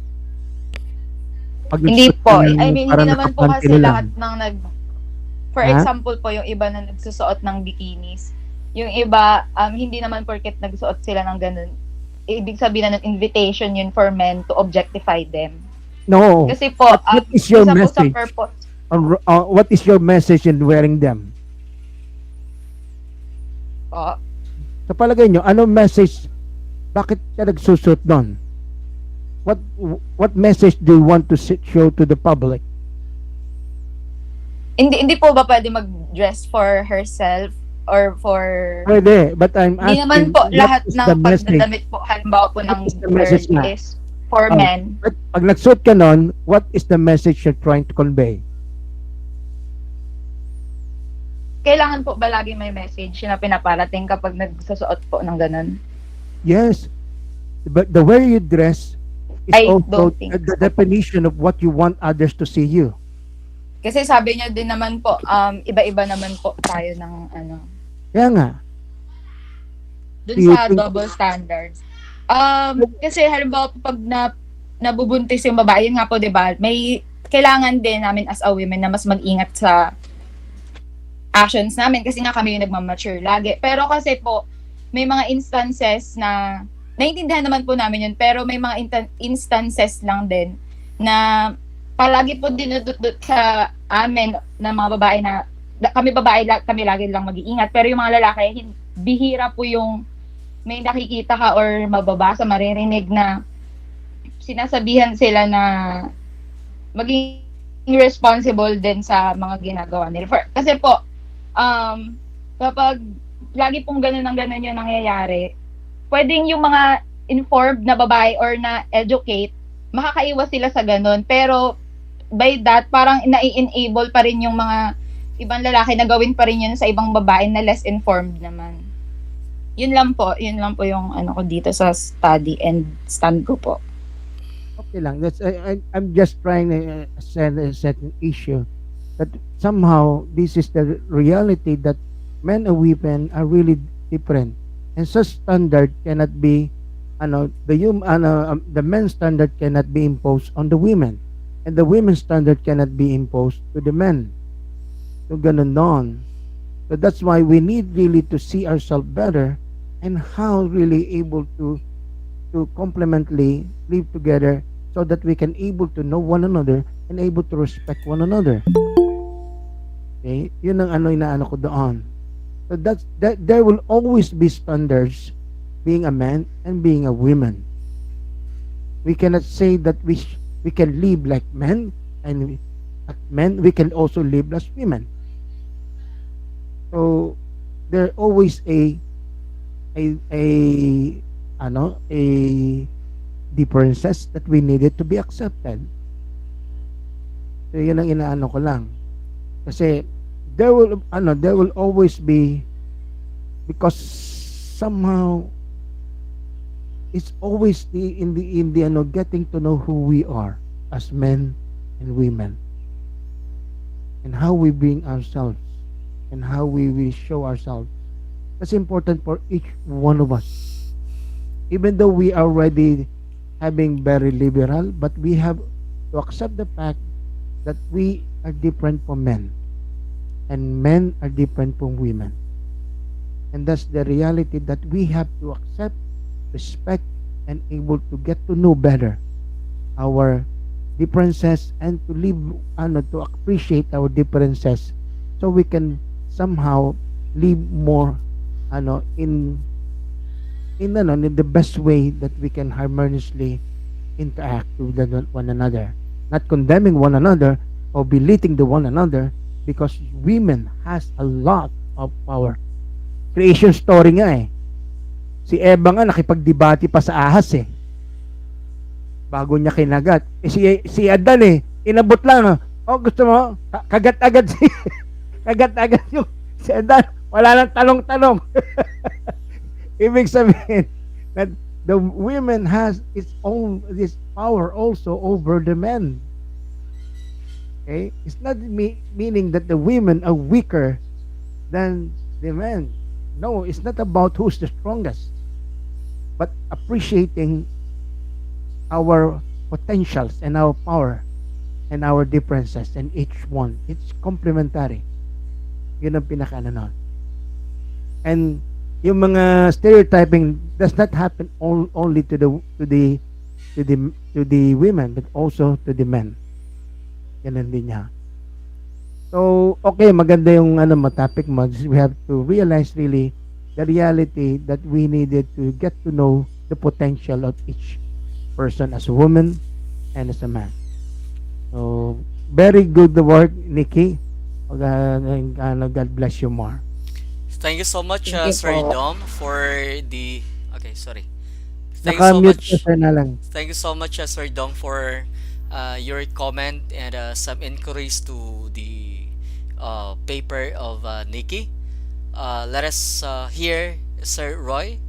Sir Roy, please come in. Okay, sir. Sir Nalo, sige, thank you, sir. So, actually, Sir Dominic has already mentioned a lot of things, no, regarding the problem, no, the issue of body shaming, no, and victim blaming. I just want to be refreshed about the target of your paper. What is the objective of your paper?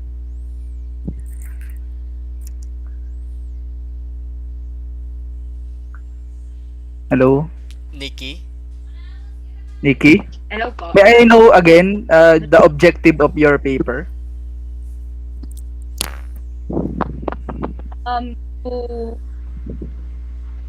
To show po how women suffer the most in these toxic cultures and how it affects one's mental health and self-esteem and confidence po. So it's a matter of expository study. Okay. So is that right? No, you just expose the problems that most women have suffered with regards to these issues. No. So I think on those parameters, no, on those parameters you have done so well. Actually, this is not so much of a question, but an appreciation, no? Because this is with Opo. regards to the limits of your study, to the targets of your study. I don't want to to to elaborate further on that, since this is a just, no, Opo. as you have mentioned, it's an exploratory exposition nari, I don't know, so it's an exposition paper, okay, that exposing the women's experiences regarding those issues. So in as much as this these parameters are concerned, no, so you have done so well, no, in exposing. So yes, that women really suffer, in terms of this issues, no, regarding victim blaming, no? So yun lang yung aking na talagang you have provided information well, no, you have conducted surveys, no. With Opo. regards to content, I have nothing to ask, so thank you and congratulations with your paper. Thank you, Thank you po. Okay, thank you, Sir Roy, for thank you po, providing sir. Okay, an appreciation to Nikki's paper. okay. Nikki, tama ba ang ginamit mo na method is narrative? Opo, sa Okay, ano po, good. part Because under po ng qualitative. yes, it fits most in how you conduct your research, because this thing must be done through a narrative method. Pero may question lang ako ng konti sa title mo, kasi nakalagay dito, Breaking Social Stigma, the Effects of Stereotype, Double Standard, Slut Shaming, and Victim Blaming to Women in the Philippines. So pag sinabi mong breaking social stigma, Opo. it is not just expository. It involves analysis. How are you going to break the social stigma? Okay? So kung expository lang to Opo. at walang it does not involve, okay, analysis of the data gathered of the effects of stereotype and so on and so forth, tanggalin muna natin yung tanggalin natin yung breaking na word. Itira na lang Okay natin po. social stigma, effects of stereotype, double standards, slut shaming, victim blaming to women in the Philippines, para hindi tayo Hindi na misled mag-complicated into po. thinking na meron kang ginawang analysis of what should be the things that we need to do. Okay, but you are just raising the issue na meron nga, okay, ito yung nangyayari, nagkaroon ng social stigma kasi may effect nga yung pag stereotyping, double standard, slut shaming, and victim Opo. blaming to women in the Philippines. Okay, so yun lang, no, so tanggalin mo yon nung i-revise mo lang konti, tanggalin mo lang dito yung social stigma. Pero about the content, I have none, okay, to shall we say recommend for any revision. I would like to say that I appreciate your gathering of the data and how you present the story of women who experience slut shaming, double standards, stereotyping, and victim blaming. Okay, as regards to what Sir Dom raised just a while ago, Sir Dom is actually talking about to what point women and men can be considered equal, and when can men and women considered to be not equal. Okay, we have to be clear about this one. One is it is assumed, okay, that because this is cost 22, that we have already studied about the human person and also the theological perspective of what a human person is, and that is we are created in the image and likeness of God. To that point, we can claim equality, that we are all equal, men and women, that we are all created in the image and likeness of God. It is about our human dignity. We are having, shall we say, equality in terms of our dignity as a human person. So, regardless whether you are, shall we say, man or male, woman or female, we are equal in terms of human dignity. What shall we say Sir Dom is trying to say is that we cannot be equal in terms of our role. Okay, a woman must be woman and man must be man, and we have different standards in terms of, like for example, the standard of women to women in particular cannot be used as a standard to men. So as men, okay, in men's and the standard of men cannot be used to measure women. Okay, we have differences in terms of standard, in terms of gender. Okay, and in terms also of role. Okay, we are also different. Okay, women has the role to be women and female, or female has the role to be female. Okay, and men has the role to be men, and male has the role to be male. What we have here is about complementarity of roles. Okay, so like for example, a man cannot become a mother. Okay, that is why a woman must have to come to play the role of a mother, and woman cannot be a father. Okay, uh, that is why a man must have to come, okay, to play the role of the father. Okay, by genetic component that we have, science would tell us that only a male can actually give semen, and only a woman can give the egg. Okay, in such a way that our roles must be complementary na. So different tayo, diverse tayo, pero that we have a we can be one in terms of goal, and that is we can complement. Okay, so this is the essence of complementarity, not really about the differences, pero we have to acknowledge that we are different because we cannot be complementary to each other once we do not recognize that we are not different. Okay, that is one. And about the things about slut shaming, okay, and so on and so forth. If you are into my video channel, you can see there, you can watch there, I think three videos. One is about it is a dress, not a yes, giving a certain argument that rape exists not because of the dress, but because there is a rapist. Okay, and it also tries to provide a certain answer to the argument raised actually by the Tulfo, raised by the police chief of Quezon, that says that it is because of the dress of the shall we say the women that rape exists. Okay, but another video which is conducted by students also belonging to the first semester, it talks about the perspectives of, shall we say, fathers, okay, of fathers about their daughters wearing sexy clothes. Okay? At nakalagay din doon that fathers are not in favor of their, shall we say, daughters wearing sexy clothes. Okay, what does it mean? Because the, shall we say, the mentality of men, okay, the psychological, shall we say, part of men, which is to raise into an arousal, would actually depend on what the men are actually looking. Okay?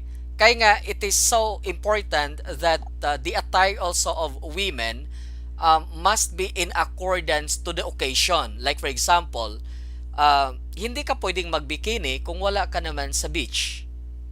Hindi ka hindi ka naliligo sa pool. Okay?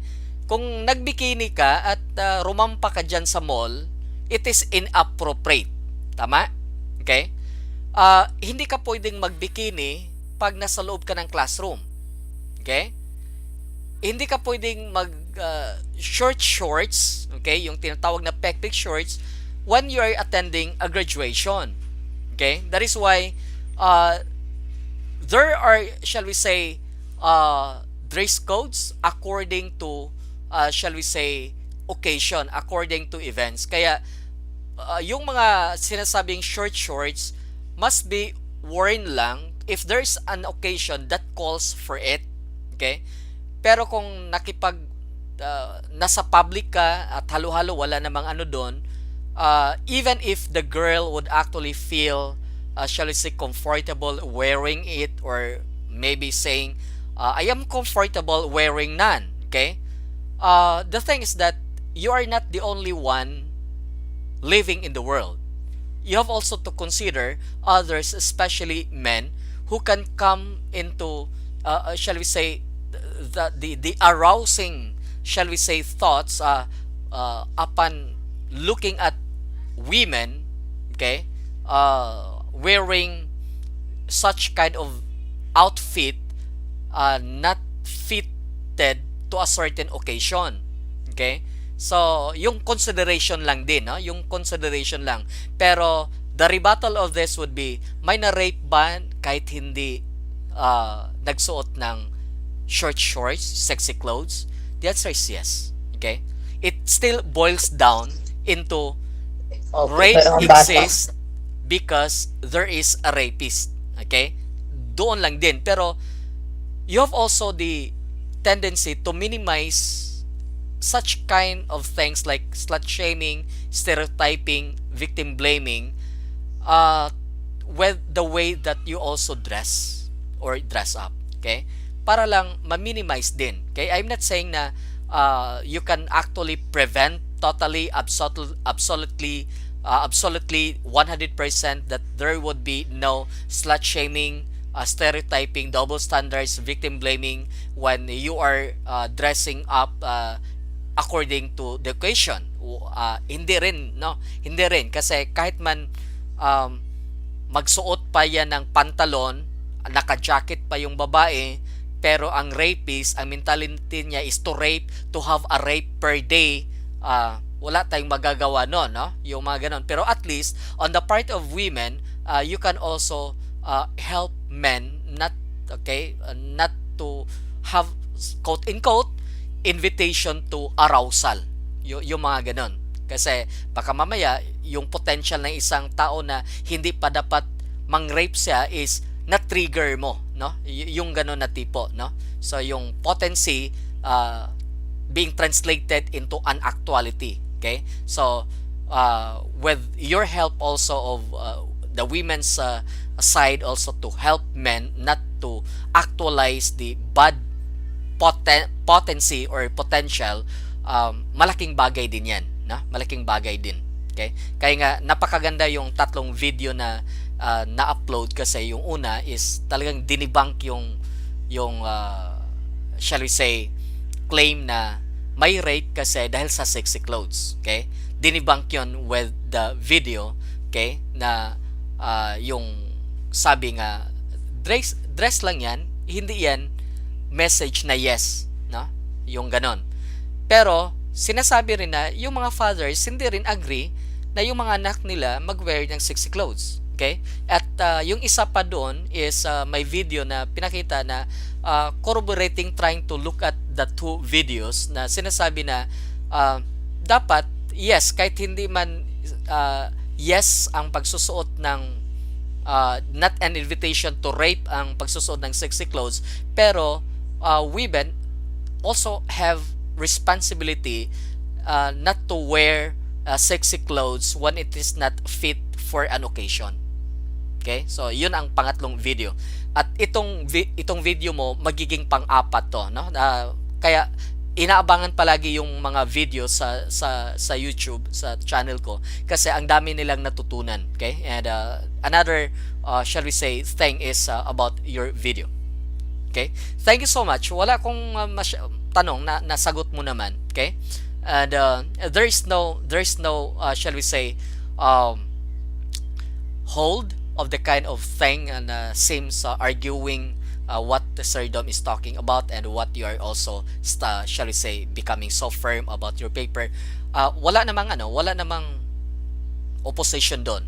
It is just a matter of ito yung part na meron talagang difference. at ito yung part na meron talagang hindi mo masabi na hindi mo pwedeng i-claim na may difference na. So may part na talagang equal, may part na hindi talaga equal, and we have to accept that. Okay, we have to accept that. Okay, thank you so much for the nice paper, Nikki. To thank na you are the only one writing it. Okay, thank you so much. Congratulations. Okay, we still have time. Okay, Sir Dom, thank you so much. Sir Roy, let us proceed now to the next paper entitled Victim Blaming. So ito naman, no, parang kasunod to sa continuation sa paper ni Nikki. Victim Blaming, the unspoken truth in rape culture. Group of Sir, presenters. okay lang po ba, sir? Kaya na lang po mag-present po ng video namin. Ako na? Anong ano niya? Anong Yung title po mismo po na yan. sandali. Sige. Anong file name? Victim blaming, the Victim unspoken blaming. truth. Apa. Victim blaming, victim blaming. Bakit wala dito? Wala. Yung A-team group po, sir. A-team. A-team. Dalang ha. Bakit wala dito? Okay, nandito, basahin ko yung mga nandito ha. Sandali lang, baka mamaya hindi to sa inyo. Okay. Basahin ko andito lahat na video. Wings Clubs, Perception of Selected, hindi ko kanong susunod. Marvin's Angels, GJA Trios, Hook Up Culture, D Club Presentations, Bakalia, a team pre-recorded video. Yun po, sir. Yung A-team po yun. A-team. Okay. Apo. Okay, wait. Dali.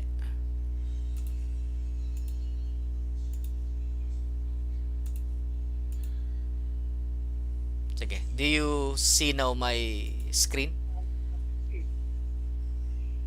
Nakita niyo na? Yes, sir po. Okay, let us start. Good day, we are the 18. I am May Angelica P. Patonog. I am Ron Colopis. Justin Nicolas. Shikina Makasaid. Giancarlo de la Cruz.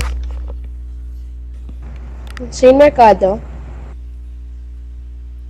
And we are going to present about our term paper entitled Victim Blaming, the Unspoken Truth in Rape Culture. Rationale of the study.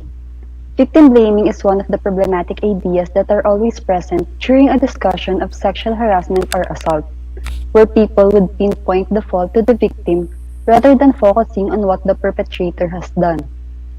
This study aims to highlight the effects of victim blaming and how it greatly matters to the sexually assaulted survivors. It is very important to voice out this certain matter to the masses in the hopes of encouraging victims of sexual harassment or assault to have the courage to face their fears and empower other victims to stand up for themselves. Introduction. Sexual assault or harassment has been and still a social problem that most women are dealing with. The societal issue motivates women to advocate the anti-rape movement in 1970, which emphasizes the gradual progress of evolving culture, which is rape culture, according to Post in 2007. Rape culture is defined as collective false beliefs and stereotypes that normalizes sexual acts and minimizes the seriousness of the crime committed, according to the article Rape Culture. Additionally, rape culture is grounded with the idea that potential victims, who are presumably women, are in need for behavioral conversion as they believe that being sexually harassed or assaulted is the consequence of their behavioral acts, according to Taob, 2014. These problematic beliefs and ideas from rape culture breed victim blaming. Victim blaming perpetuates the idea that victims of sexual assault contribute to their own victimization and are responsible for being assaulted or harassed, taken from the article Rape Culture. According to Aren's 2006, reported that rape survivors had their own feelings of abuse, of self-blame as they observe many cultural narratives that highlight victim blaming. Throughout their interaction with informal support providers such as Hindi family ko mapakinggan dahil may nag-share na aso. Nagre-report din yung aso eh. Okay, ano lang. Sorry, sir. Paki-mute lang muna yung kasi yung aso daw. Okay. Sir, Kanis sa may video po din eh, hindi po napigilan yung aso. May alaga po kasi. aso kasama sa video to? Yung Opo, sir. kasama Sige. pala, sir. Wala tayong magagawa, nasama yung aso. Sige, ano natin, diretso na lang. Sorry po, sir. After such messages, they fail to overcome their own feelings or of self-blame and ultimately engage in self-silencing as they feel like the experience was shameful and stigmatizing. Overview of the contending views. What is victim blaming and how it is associated with rape culture? Victim blaming is when a victim of a crime or assault is blamed or held entirely or partially accountable for the assault that happened to them. Victim blaming is often in the form of negative social responses from professional support providers and informal support providers, such as the immediate family and friends of the victim. Victim blaming is one of the byproduct of rape culture. In fact, it was the rape culture that breeds to victim blaming rape culture. This whole culture was coined during the female rights movement against sexual assault to women in 1970. Silencing the victims. There are many factors that forces victims of rape and sexual assault to be silent about their assault experiences. In the research paper titled Being Silenced, the impact of negative social reaction of the disclosure of rape, Ahrens 2006 stated that there are three factors to which rape survivors decided to keep their silence after initially disclosing their story. Number one, negative response of professional that made them think that their disclosure was ineffective. Number two, negative response of informal support providers like family and friends that gave them feelings of self-blame. And number three, negative responses that made them question whether their experience was qualified as rape. Percentage of sexual assault or harassment among women. Ahrens 2002 mentioned that 25% of the population of most women experience sexual assault in their lifetime and opt not to disclose it. Some of the victims have the courage to open up what happened but cease to talk about over time because of several reasons. One of the factors is victim blaming. This greatly affects the victim's mental health through increased guilt and shame, making themselves accountable for the crime that happened to them. Some people are silenced because of the stereotypes about credible assaults, deserving victims, and appropriate behavior which discredits the victim claims, according to Ahrens 2000. Sexual assault cases in the Philippines. According to the statistic of the Philippine National Police, there are 2,962 reported rape cases from the month of January up to May 2018. Despite the said numbers, there are still unreported cases that are not submitted because of various reasons such as shame, fear of consequences like they won't find another job, removed from the office, or loss of career, denial, low self-esteem, and feeling of hopelessness and helplessness, according to NGAL 2017. The effects of victim blaming on the sexually assaulted victims. According to Sophia Virtudes, the culture of victim blaming discourages more women to voice out, as rape or any sexual assaults causes someone to feel distressed, less worthy, dirty, and other psychological effects that is hardly cured. She added also that it prevents women to stand up for themselves because of the unjust judgment of the people around them. Method. In this study, the researchers followed the proper procedure before entering the interview phase. First, the researchers prepared a set of questions that explores the main background and objective of the study. Then they established an agreement for confidentiality with the respondents since most of the topic tackles sensitive and confidential information. Finally, they held a virtual interview. The interview conducted by the researchers was aided through an online platform, specifically by a voice call. The whole interview was recorded and transcribed afterwards. For the result, for the first question, when asked whether they experienced any form of sexual assault or harassment, all five respondents said yes. They have experienced any sexual assault or harassment. When they asked what kind of sexual harassment they experienced, some of them said that they were catcalled and some of them said physical contact happened. According to the respondents, they were called ate, cute, baby, or ganda. And for physical contact without consent,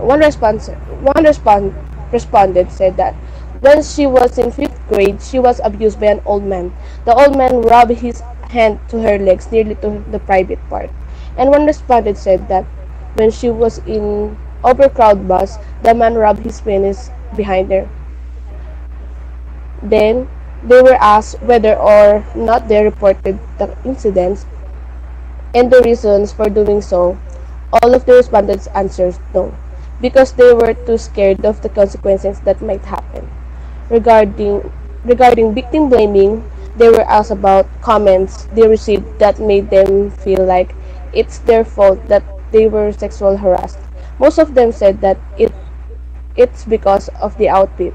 It's too pleasing for horny people, and also people told them that it's their fault because they come home too late. Lastly, the respondents were asked about their opinion on what they think is the root cause why women are scared to stand up for themselves when it comes to sexual assault and harassment. They said that they were scared of what might happen if they report it. So that's why many women are not open about these things, and the age factor affects why women are scared to stand up for themselves. In addition, lack of proof because it happened privately. Discussion. Significance of the findings.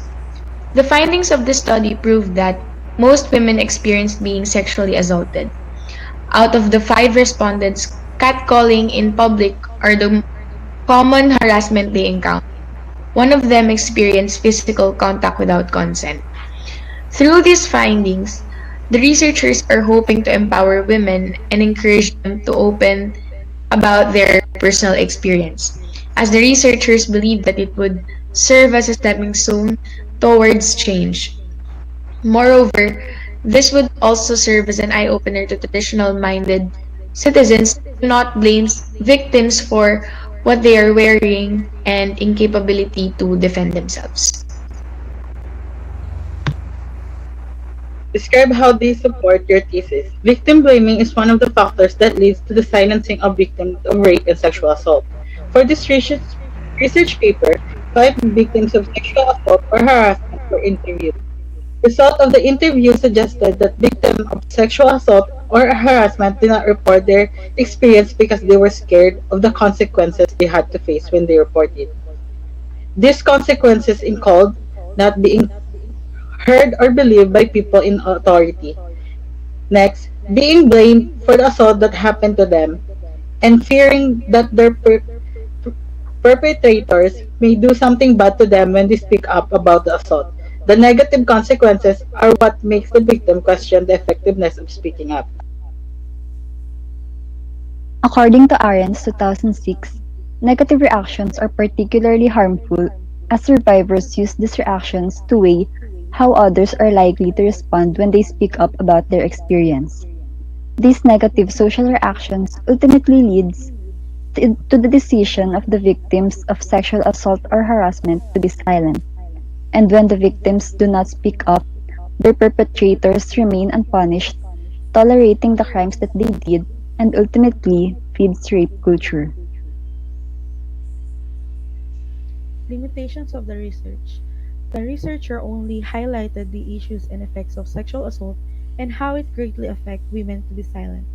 Moreover, this term paper was also limited to the availability of the respondents due to the fact that we are currently facing a pandemic. Therefore, the researchers conducted the study through a virtual interview as it is the best option for the researchers. That's the end of our study. Thank you for listening. and have a good day.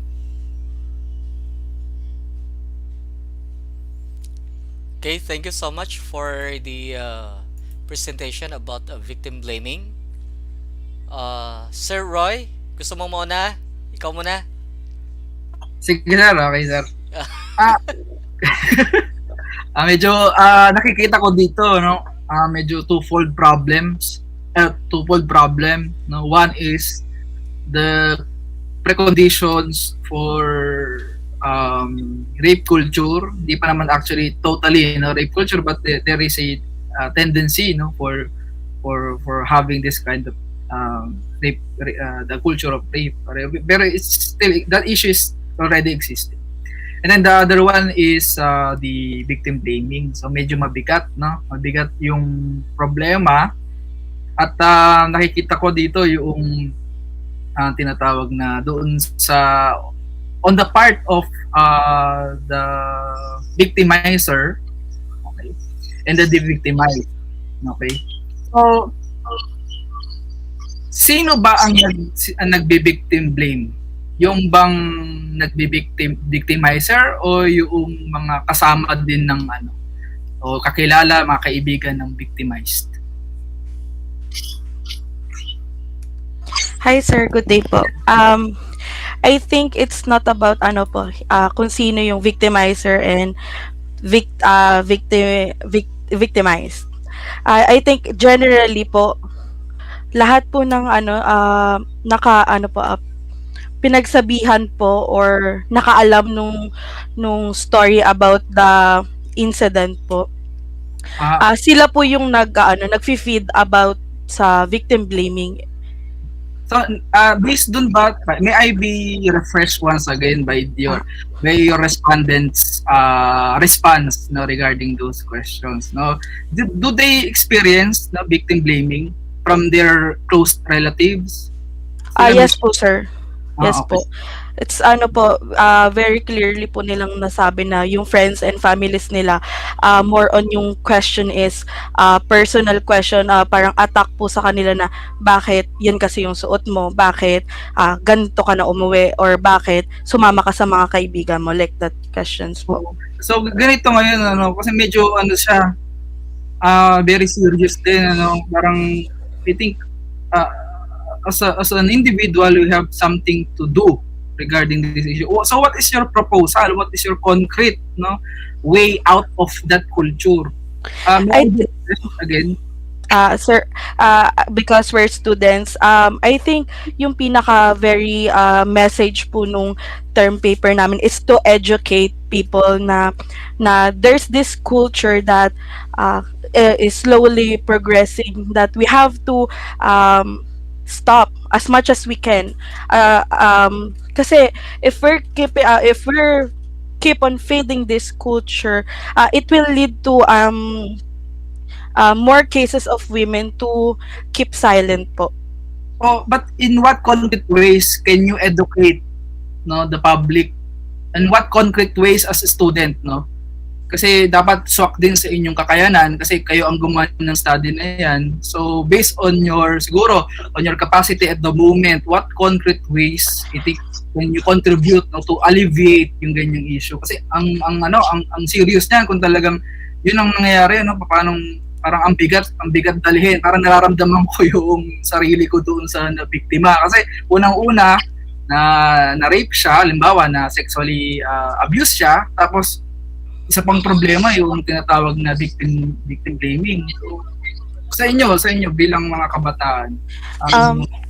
Dahil ano naman po ngayon more predominant ang paggamit ng social media, I think we can maximize using the social media as a platform po to advocate people to educate first the people to about this kind of issue and advocate them to stop this culture, and para po malaman nila yung effect po nun sa victim po.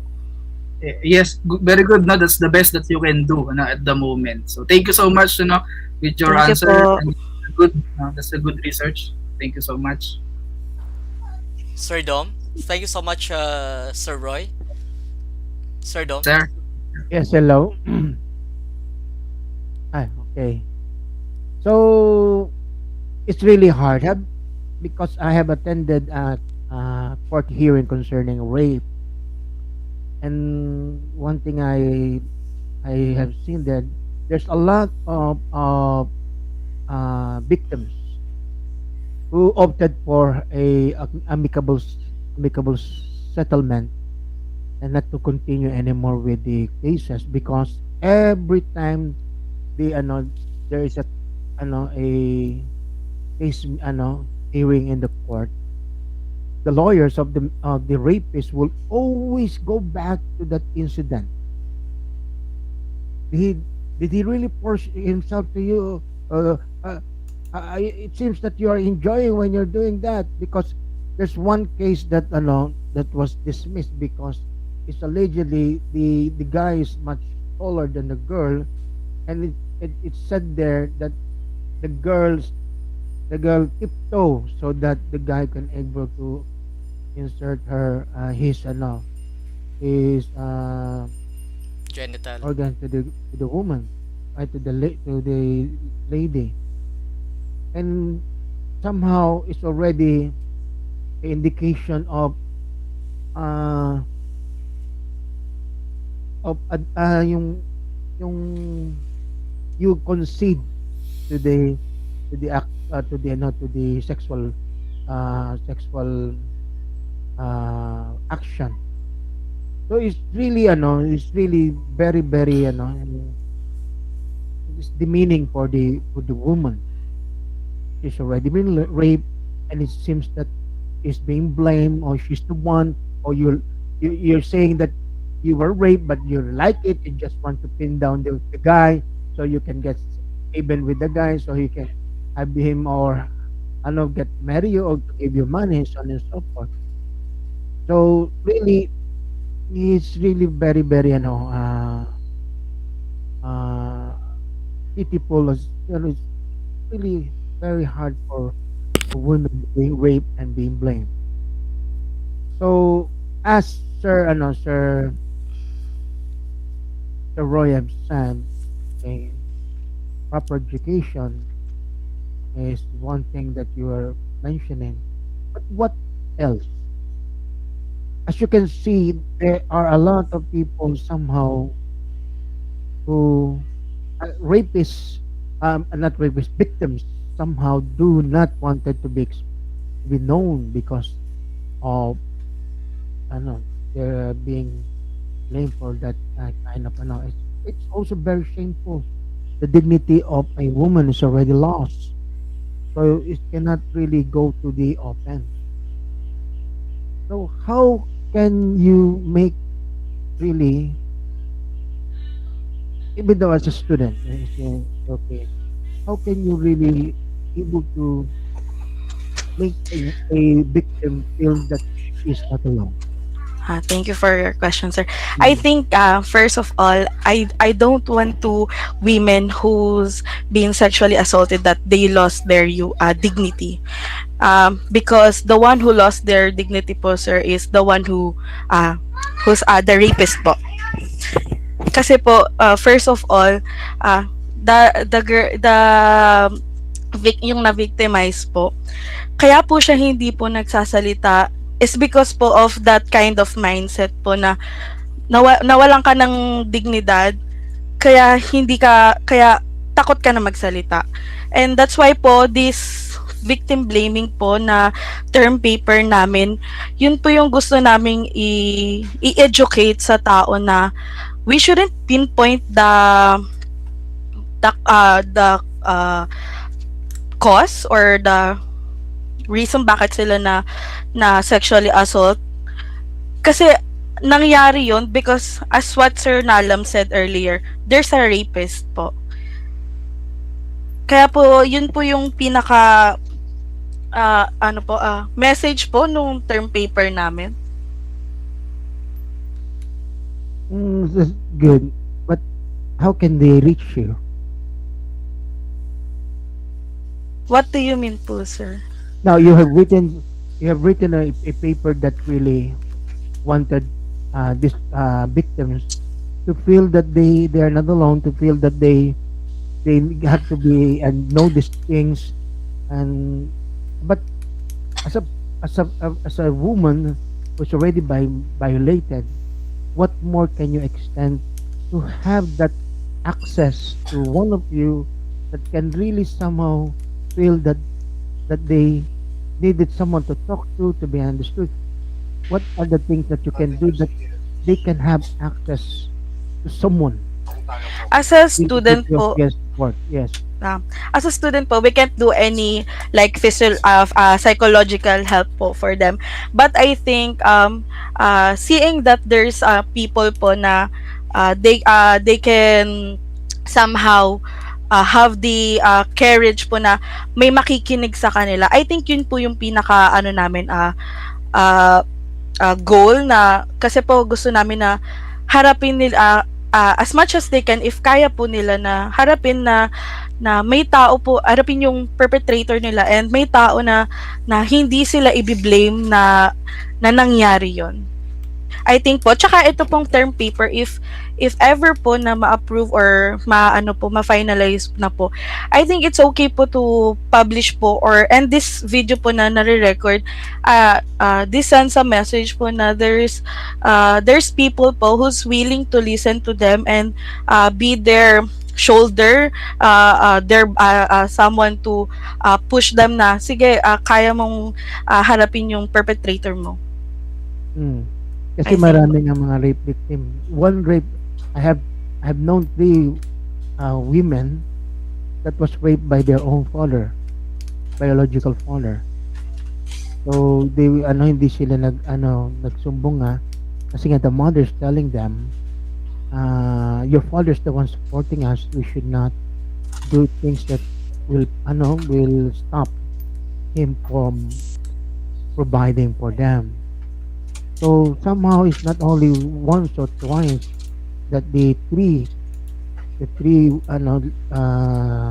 daughters was repeatedly sexually abused by the father, because there is really no venue or groupings or website or any for them to seek information or to seek ano people that will somehow listen and try to help them. Yung mga ganun ba? There's a lot. We have studied a lot of cases, and that happens also inside the family.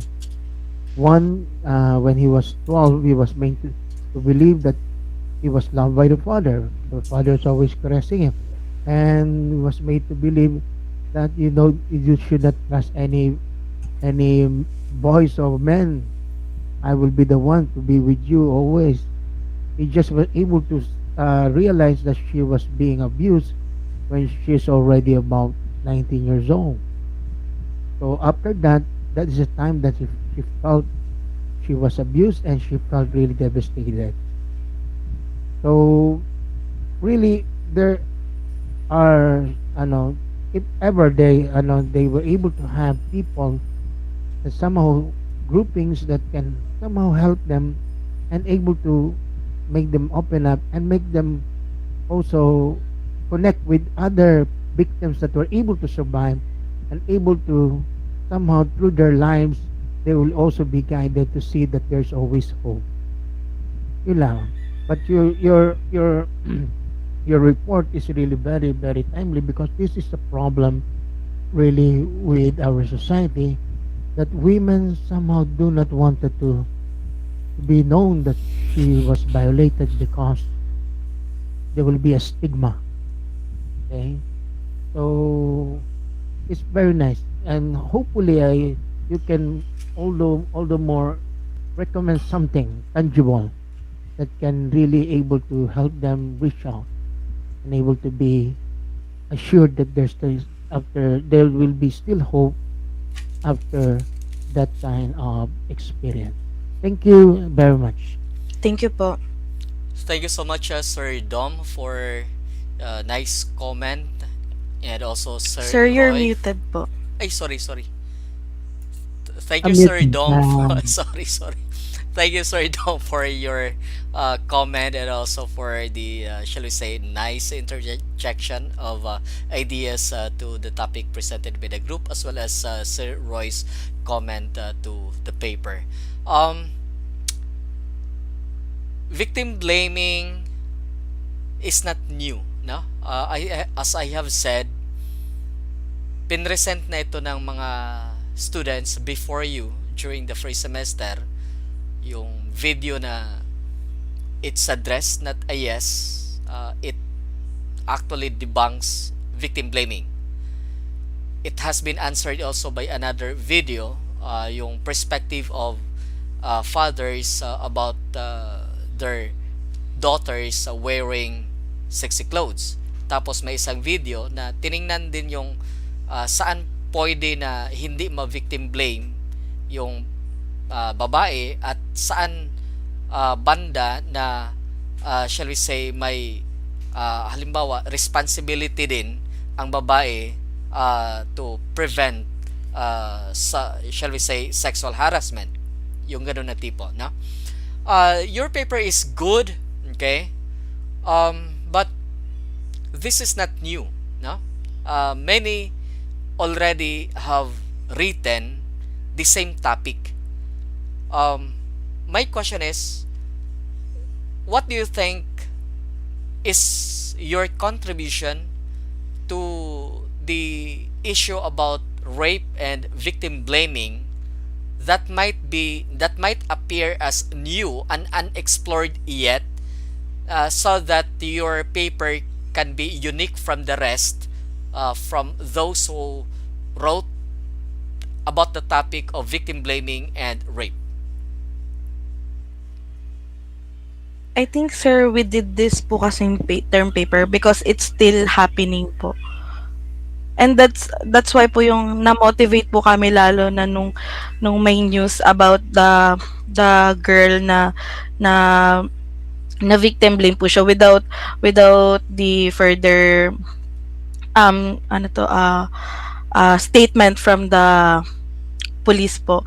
And that's why yan po yung pinaka nag-motivate sa amin na to try this term paper po namin na i-focus sa victim blaming. And to answer the question po na what this term paper po to contribute na bago po, I think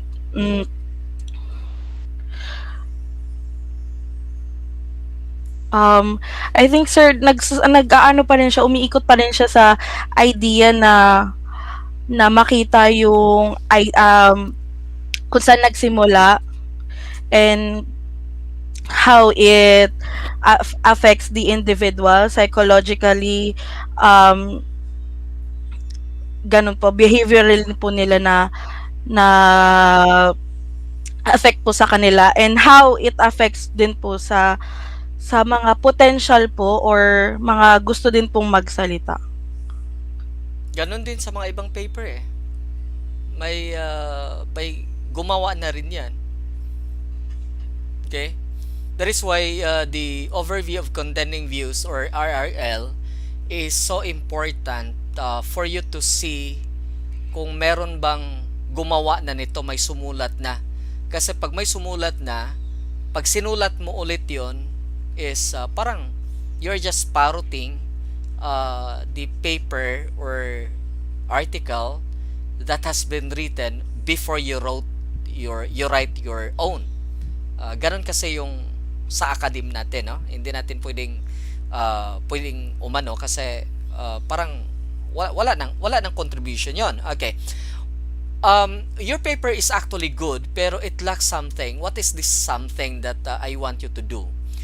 Kanina, binanggit mo kanina yung about sino yung nawalan ng dignity. Kaya gusto ko yun, no? Kasi dito sa victim blaming at saka victim of rapes, yung nare-rape at yung na victim blame, okay, yung na-rape muna. Yung na-rape muna, na sexually harassed, dali, patayin ko lang tong isa kong laptop. Nakakasagabal.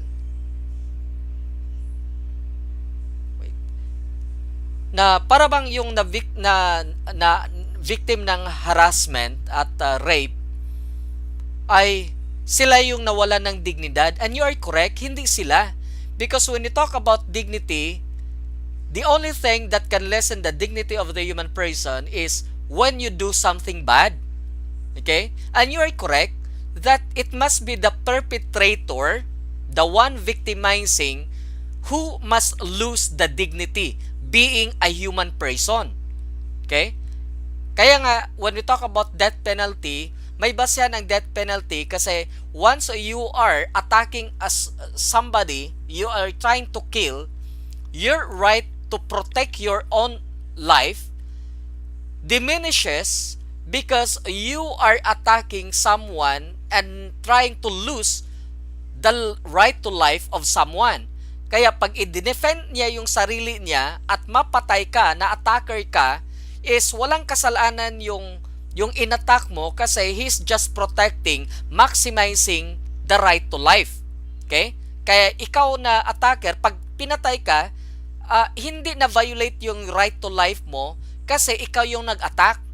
Okay? The same thing dito sa human rights na meron tayo sa sexual harassment and also for rape, na pag nagiging perpetrator ka, nang sexually harass ka, na-diminish ngayon yung human dignity mo at na-diminish ngayon yung right mo to promote your, shall we say, your being a person. Why? Because you are now transgressing someone's human right, and that human right is the right to live peacefully without being harassed, especially sexually. Okay? Kaya dapat yung perpetrator ang mawalan ng human dignity, hindi yung shall we say, hindi yung victim. Kaya walang basihan dapat ang victim blaming kasi ang victim blaming, nagbi-blame ka lang naman, okay? Ang blameworthiness nag-exist lang yan kung ikaw ang gumawa ng katarantaduhan. That is ethics, no? Kaya nga sa ethics, meron tayong tinatawag na accountability. Pag gumawa ka ng masama, immoral ka. Pag gumawa ka ng maganda, moral ka. Okay? Kaya yung blameworthiness at saka praiseworthiness, nagdepende yun sa ginawa mo. Kaya pag sinabing victim blaming, biniblame ka dahil nabiktima ka, mali yun. There is no such thing as victim blaming kasi yung blaming per se is actually belonging to the realm of accountability. Okay? You are not accountable kasi you are a victim. Okay? Yun gusto kong makita sa paper ninyo. Yun ang gusto kong idagdag ninyo. That victim blaming, the unspoken truth, or baguhin nyo yung title. Victim blaming, okay? An analysis of the unspoken truth in rape culture. Okay? Yung analysis na yan, yun ang sabihin mo, Rowan, yung sinabi mo na hindi dapat mawalan ng dignidad ito. Kasi dapat ang mawalan ng dignidad ay yung gumawa ng katarantaduhan, yung victimizer, yung perpetrator, hindi yung victim.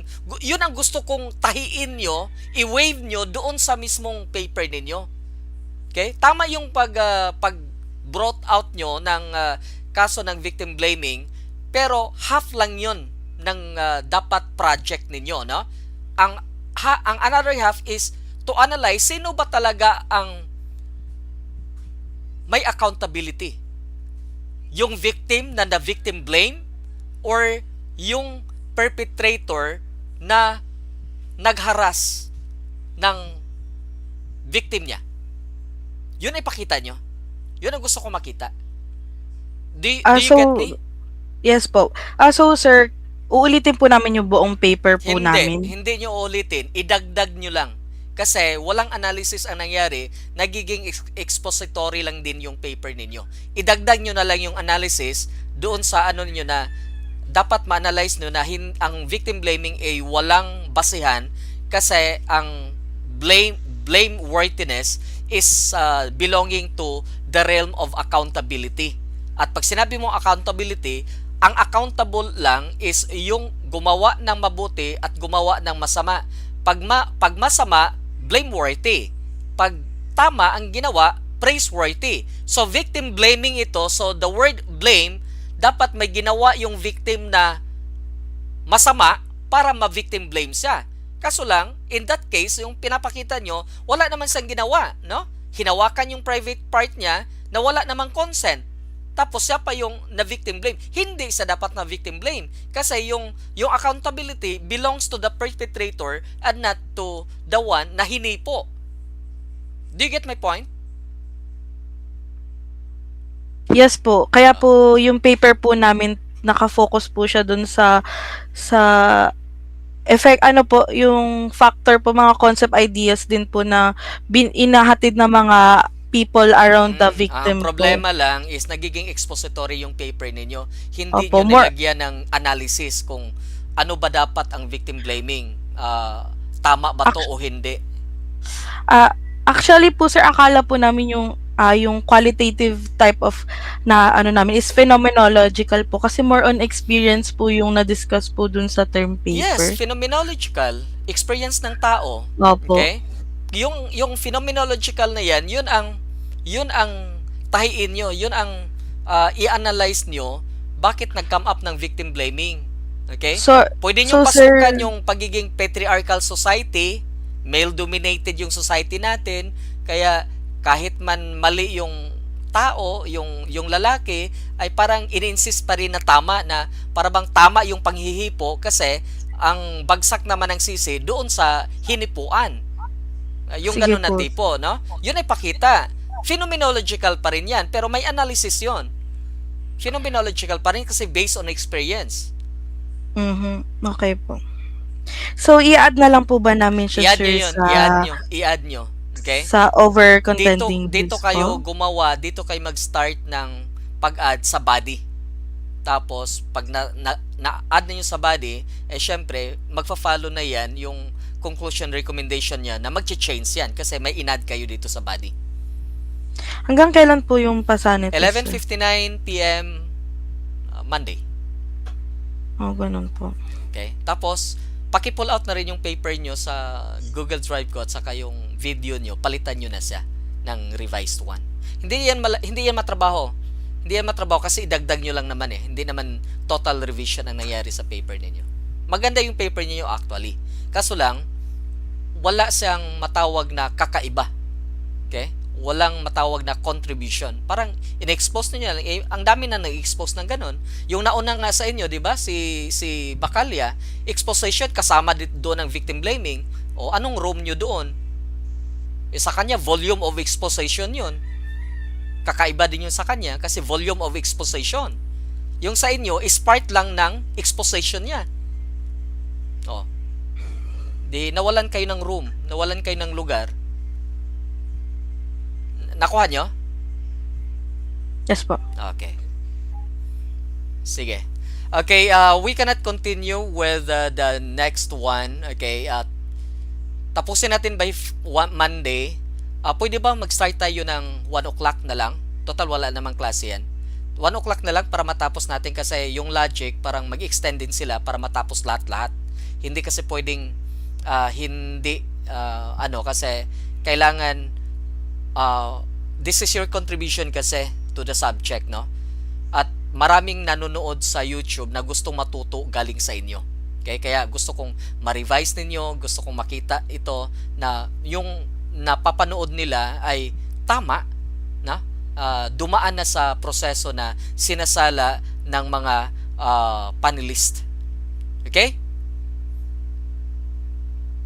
I just want you to have a good grade. Kaya gusto ko lang i-revise kasi gusto ko talaga makita na kasi I know you have the capacity. Hindi lang nagawa ng paraan na i-explore yung part na i-analyze yung ano ba yung word na blaming. Okay? Saan ba galing? Okay? Yung mga ganun lang. Okay? Anything that you want to add coming from the group presenters? None po. Okay. Kung nana, okay, Rowan, can you lead the prayer? Sir Dom, before we pray, Sir Dom and Sir Roy, malaking pasasalamat ko sa pagpunta nyo because you helped me guide the students in their paper and what to come up actually, okay, contributing them the knowledge that you have as professors. Maraming salamat. Okay? Bawi ako sa sa face to face, ha. Thank you, marami thank you. na akong utang sa inyo. Thank you rin very much. Sige, salamat. Okay. Rowan, can you lead the prayer? Yes, Sodom. Okay po. In the name of the Father, and of the Son, and the Holy Spirit. Amen. We thank you, Lord, for this wonderful opportunity that we have learned today, and for the knowledge and wisdom that we will continue to harbor. We thank you for giving us a teacher who is compassionate and kind in the journey of leading us students in a brighter tomorrow. In the name of the Father, and of the Son, and the Holy Spirit. Amen. Amen. Thank you so much. See you Monday, 1 o'clock. Ha? 1 o'clock tayo. I will not post the link for the recitation because I do not want you to be stressed anymore. Tama na yung kahapon. Yun na yun, no? Para sa finals natin. Kung gusto nyo mag-attend sa 1 o'clock by Monday, yung mga hindi presenters, welcome kayo. Pero kung ayaw nyo, ang priority ko ay yung mga presenters lang. Okay? Sige. Maraming salamat, Sir Dom. Maraming salamat talaga, Sir Roy. Maraming salamat. Okay. Bye-bye. Ingat kayo, ha? Thank you po. Sige. Welcome. Thank you po.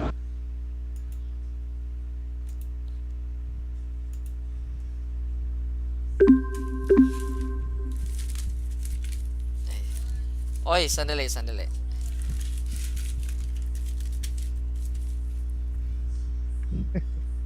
Pero na lang mamaya Yes. noon, baka hindi ako maka-attend dahil may Wala tayo ngayon. Monday na lahat. Oo, kasi may lakad din ako. Magpa-enroll ako sa baby ko. Oh, sige, ako Monday na lahat. Monday na. Oh, sige, thank you very much. Pero na lang. Maraming salamat din. Guys, ingat kayo, ingat.